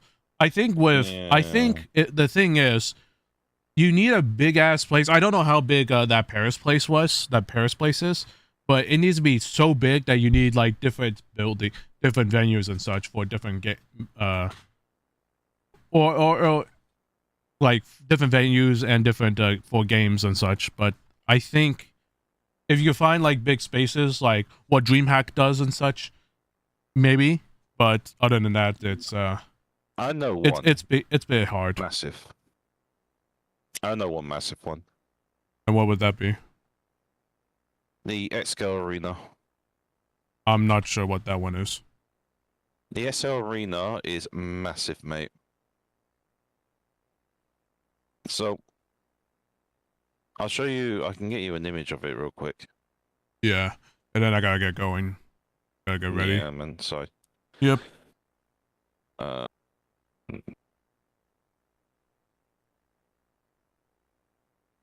pick it up. But no, it's right. There you go. So this is the XL Arena. XL Arena? XL Arena, yep. Where is that in the UK? London. Oh, okay. Isn't that where... That's... I'm trying to remember where Birmingham, the DreamHack Birmingham was. Today. Hold on.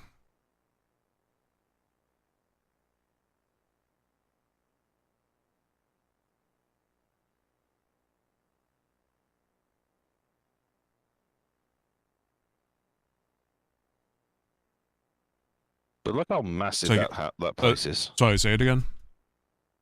Look at how massive that is. Yeah, I definitely see it. But wait.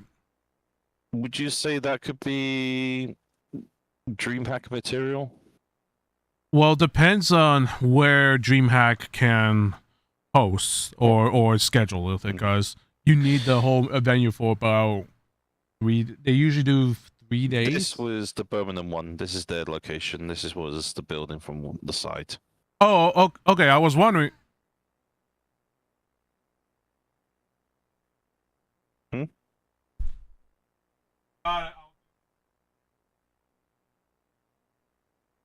Okay, I know that. Sorry. But no. Okay, so that was the location for the Birmingham one. Yes. Okay. Yeah, I mean that could work. It's just depending on is it EWC's interest in hosting in a different area. Wait, the second image you said is the Birmingham one, right? Yeah, the second one's the Birmingham from the site. Oh, I see, gotcha. The London one is that massive building in the middle next to the river. Oh, I was still looking at the London one. Oh. I think Birmingham might work. I think Birmingham might still work. It's just again, is it EWC's is it their EWC's best interest of moving EWC venues all over the place? I don't think so. True. Because because it's like, well, it's in Saudi Arabia, and you might as well, just have it right there. I'll just have it right there. True. But Okay, well, anyways, I gotta get. Well, thank you so much for dropping in. No, this one. Yeah. Well, let's see what happens. Well, we'll see what happens tomorrow. Yeah. Let's see what the schedule is actually. So it's going to be the Falcons game first, and then fees after. Okay. Okay. Then so it's going to be third place, and then finals. Okay. Okay. If Falcons win against Heretics and they make it to the finals, this will be the first time Falcons has made it to an actual championship final. Yeah, that's crazy to even say. If Falcons beat Heretics, they'll be in the finals, and they will have to face an Optic team or a Thieves team, which I'm going to say now, Optic and Thieves are licking their lips right now, thinking that we are going to have the easiest fucking finals.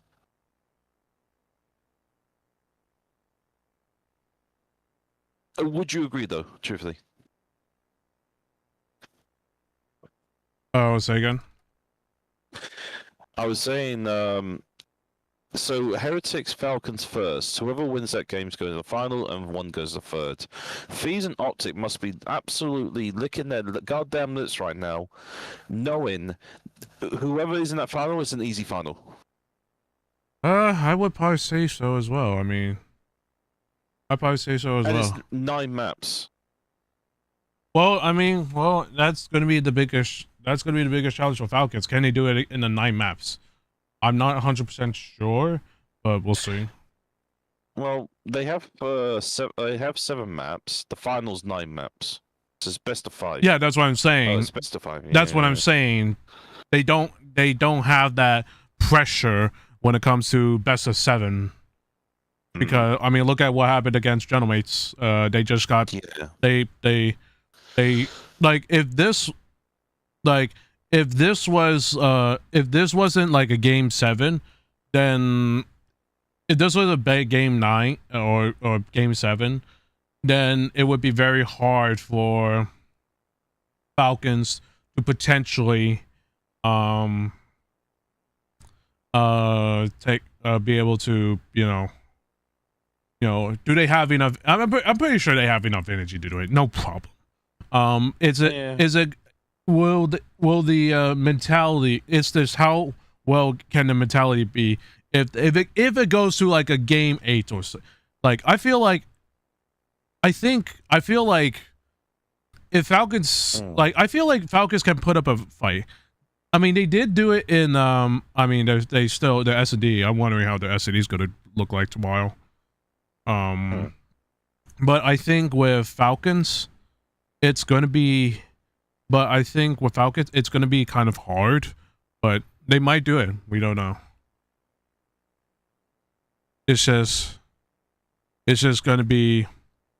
I'm more curious about the Thieves versus Optic. How well can Optic, counter?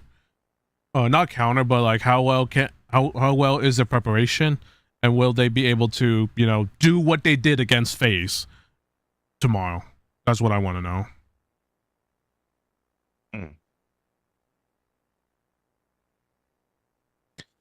Well, hold on. We gotta see what happens anyway. All right. It was nice games, nice watching. Good to pop in. Yep. Well, let's. You're gonna be. I guess you're gonna be here tomorrow, or is it you're gonna be at work? Oh yeah, I'm gonna be here 100%. Okay. No worries. Okay. All right. Well, I don't know how long. I don't know if I'll be able to wake up in time again because I woke up at 8. Don't worry. Let's look at the time schedule for this one. So yeah, see 2 p.m. for the Falcons and Heretics. Yeah, for me the starting time would be 6 a.m. 6 a.m. You'll be catching the finals.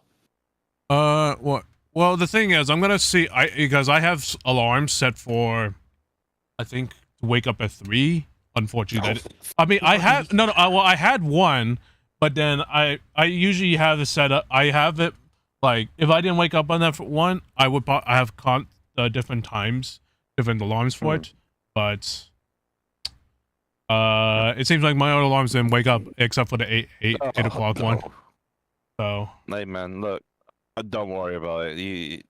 You just kind of it happens to everyone, man. Yeah, it's just like I would be so, but it's just like I wanted to watch what happened against the G2 versus Heretics, and this one is very important to me. It's very important. Tomorrow is very important because, well, both of my favorite teams are in. So. Yep.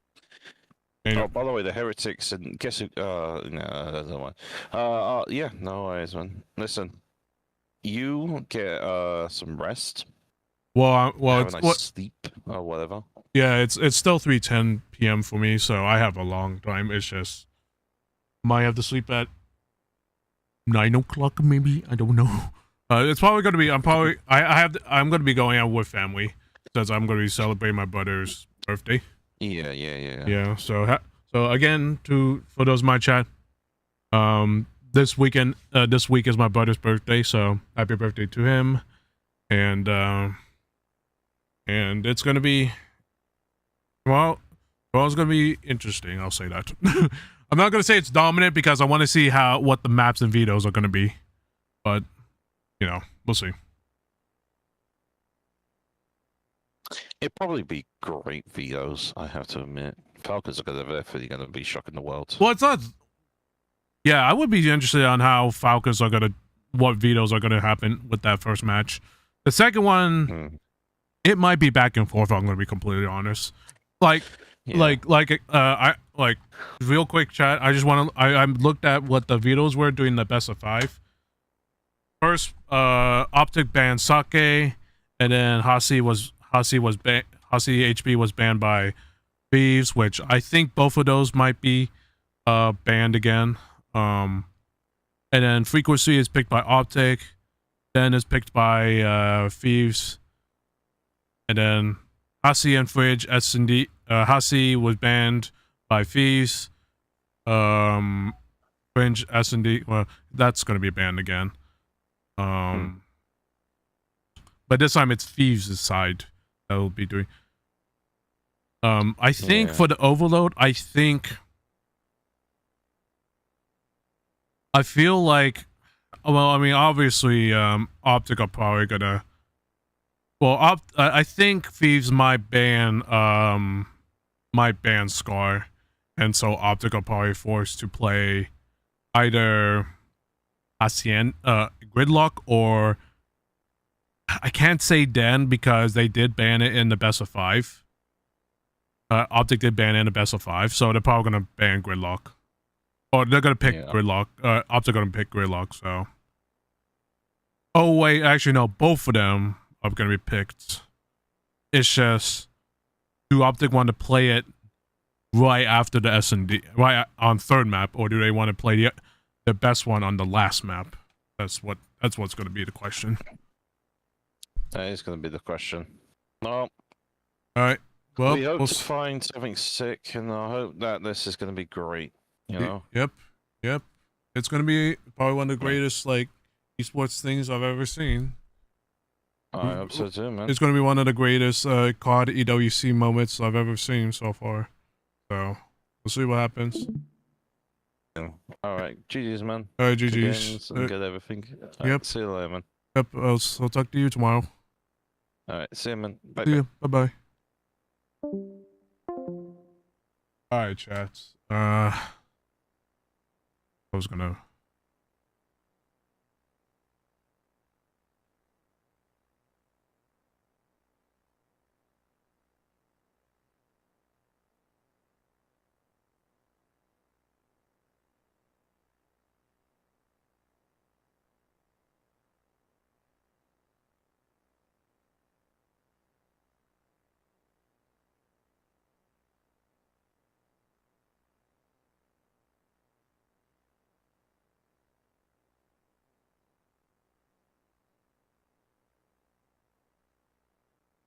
Who's the what? The re. Also, hey, 97 Deli, you actually just came by. Unfortunately, ending my stream. I just want to tweet out something real quick.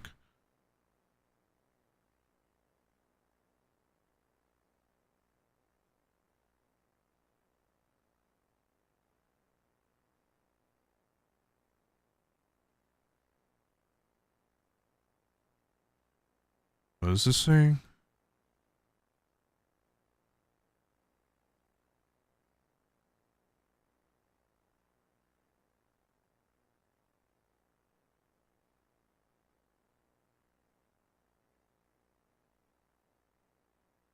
Oh, okay.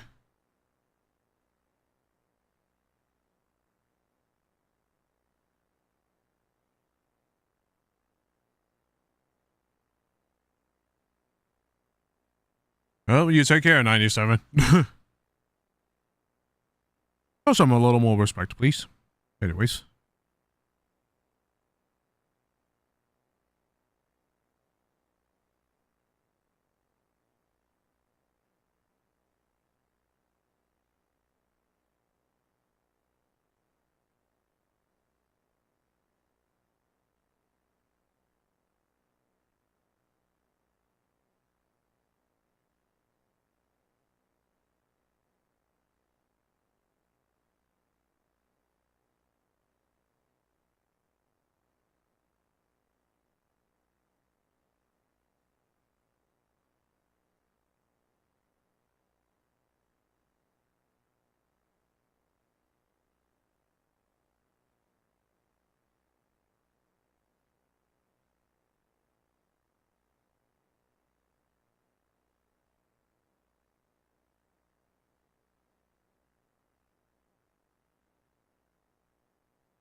Again, chat. I had so much fun. Tomorrow is gonna be the last day of the chat. Tomorrow is gonna be the last day of the EWC champs of the EWC Black Ops 7 tournaments. It's gonna be the Champs Sunday, Heretics versus Falcons, and then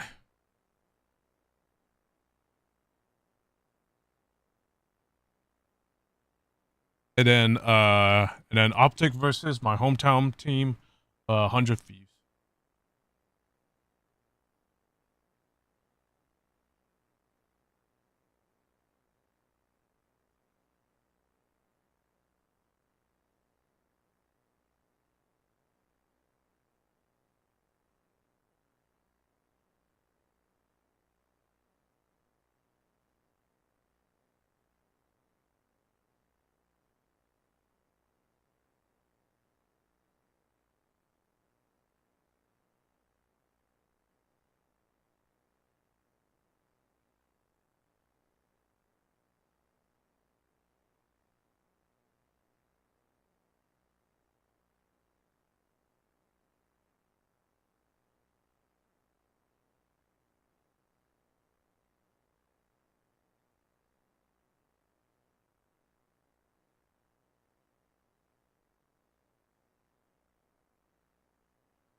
All right, chat. All right.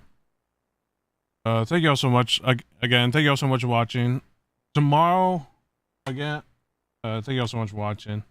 For those of you here, be sure to for those of you here, be sure to check out my socials right here. Follow me on Twitter and Twitch. And if y'all like the stream, for those on YouTube, if y'all like the stream, make sure you hit that like button. Make sure you hit that like button and subscribe to my YouTube channel for future VTuber content and a bunch of other content as well, like IRL, and I do have a video happening. I do have a video I'm planning to work on. It's a very special one personally. It's not gonna happen because I don't have some of the equipment with me yet. So I'll be doing. I'll hopefully that by next week or whatever I'll be doing it. Anyways, y'all go check out the sponsors right here, everyone. The esports I'm a part of, Godslayers is sponsored by, and check out the Godslayers merch down below as well. For those who are interested in check out the merch down below. Oh, check their stuff down in links below the description.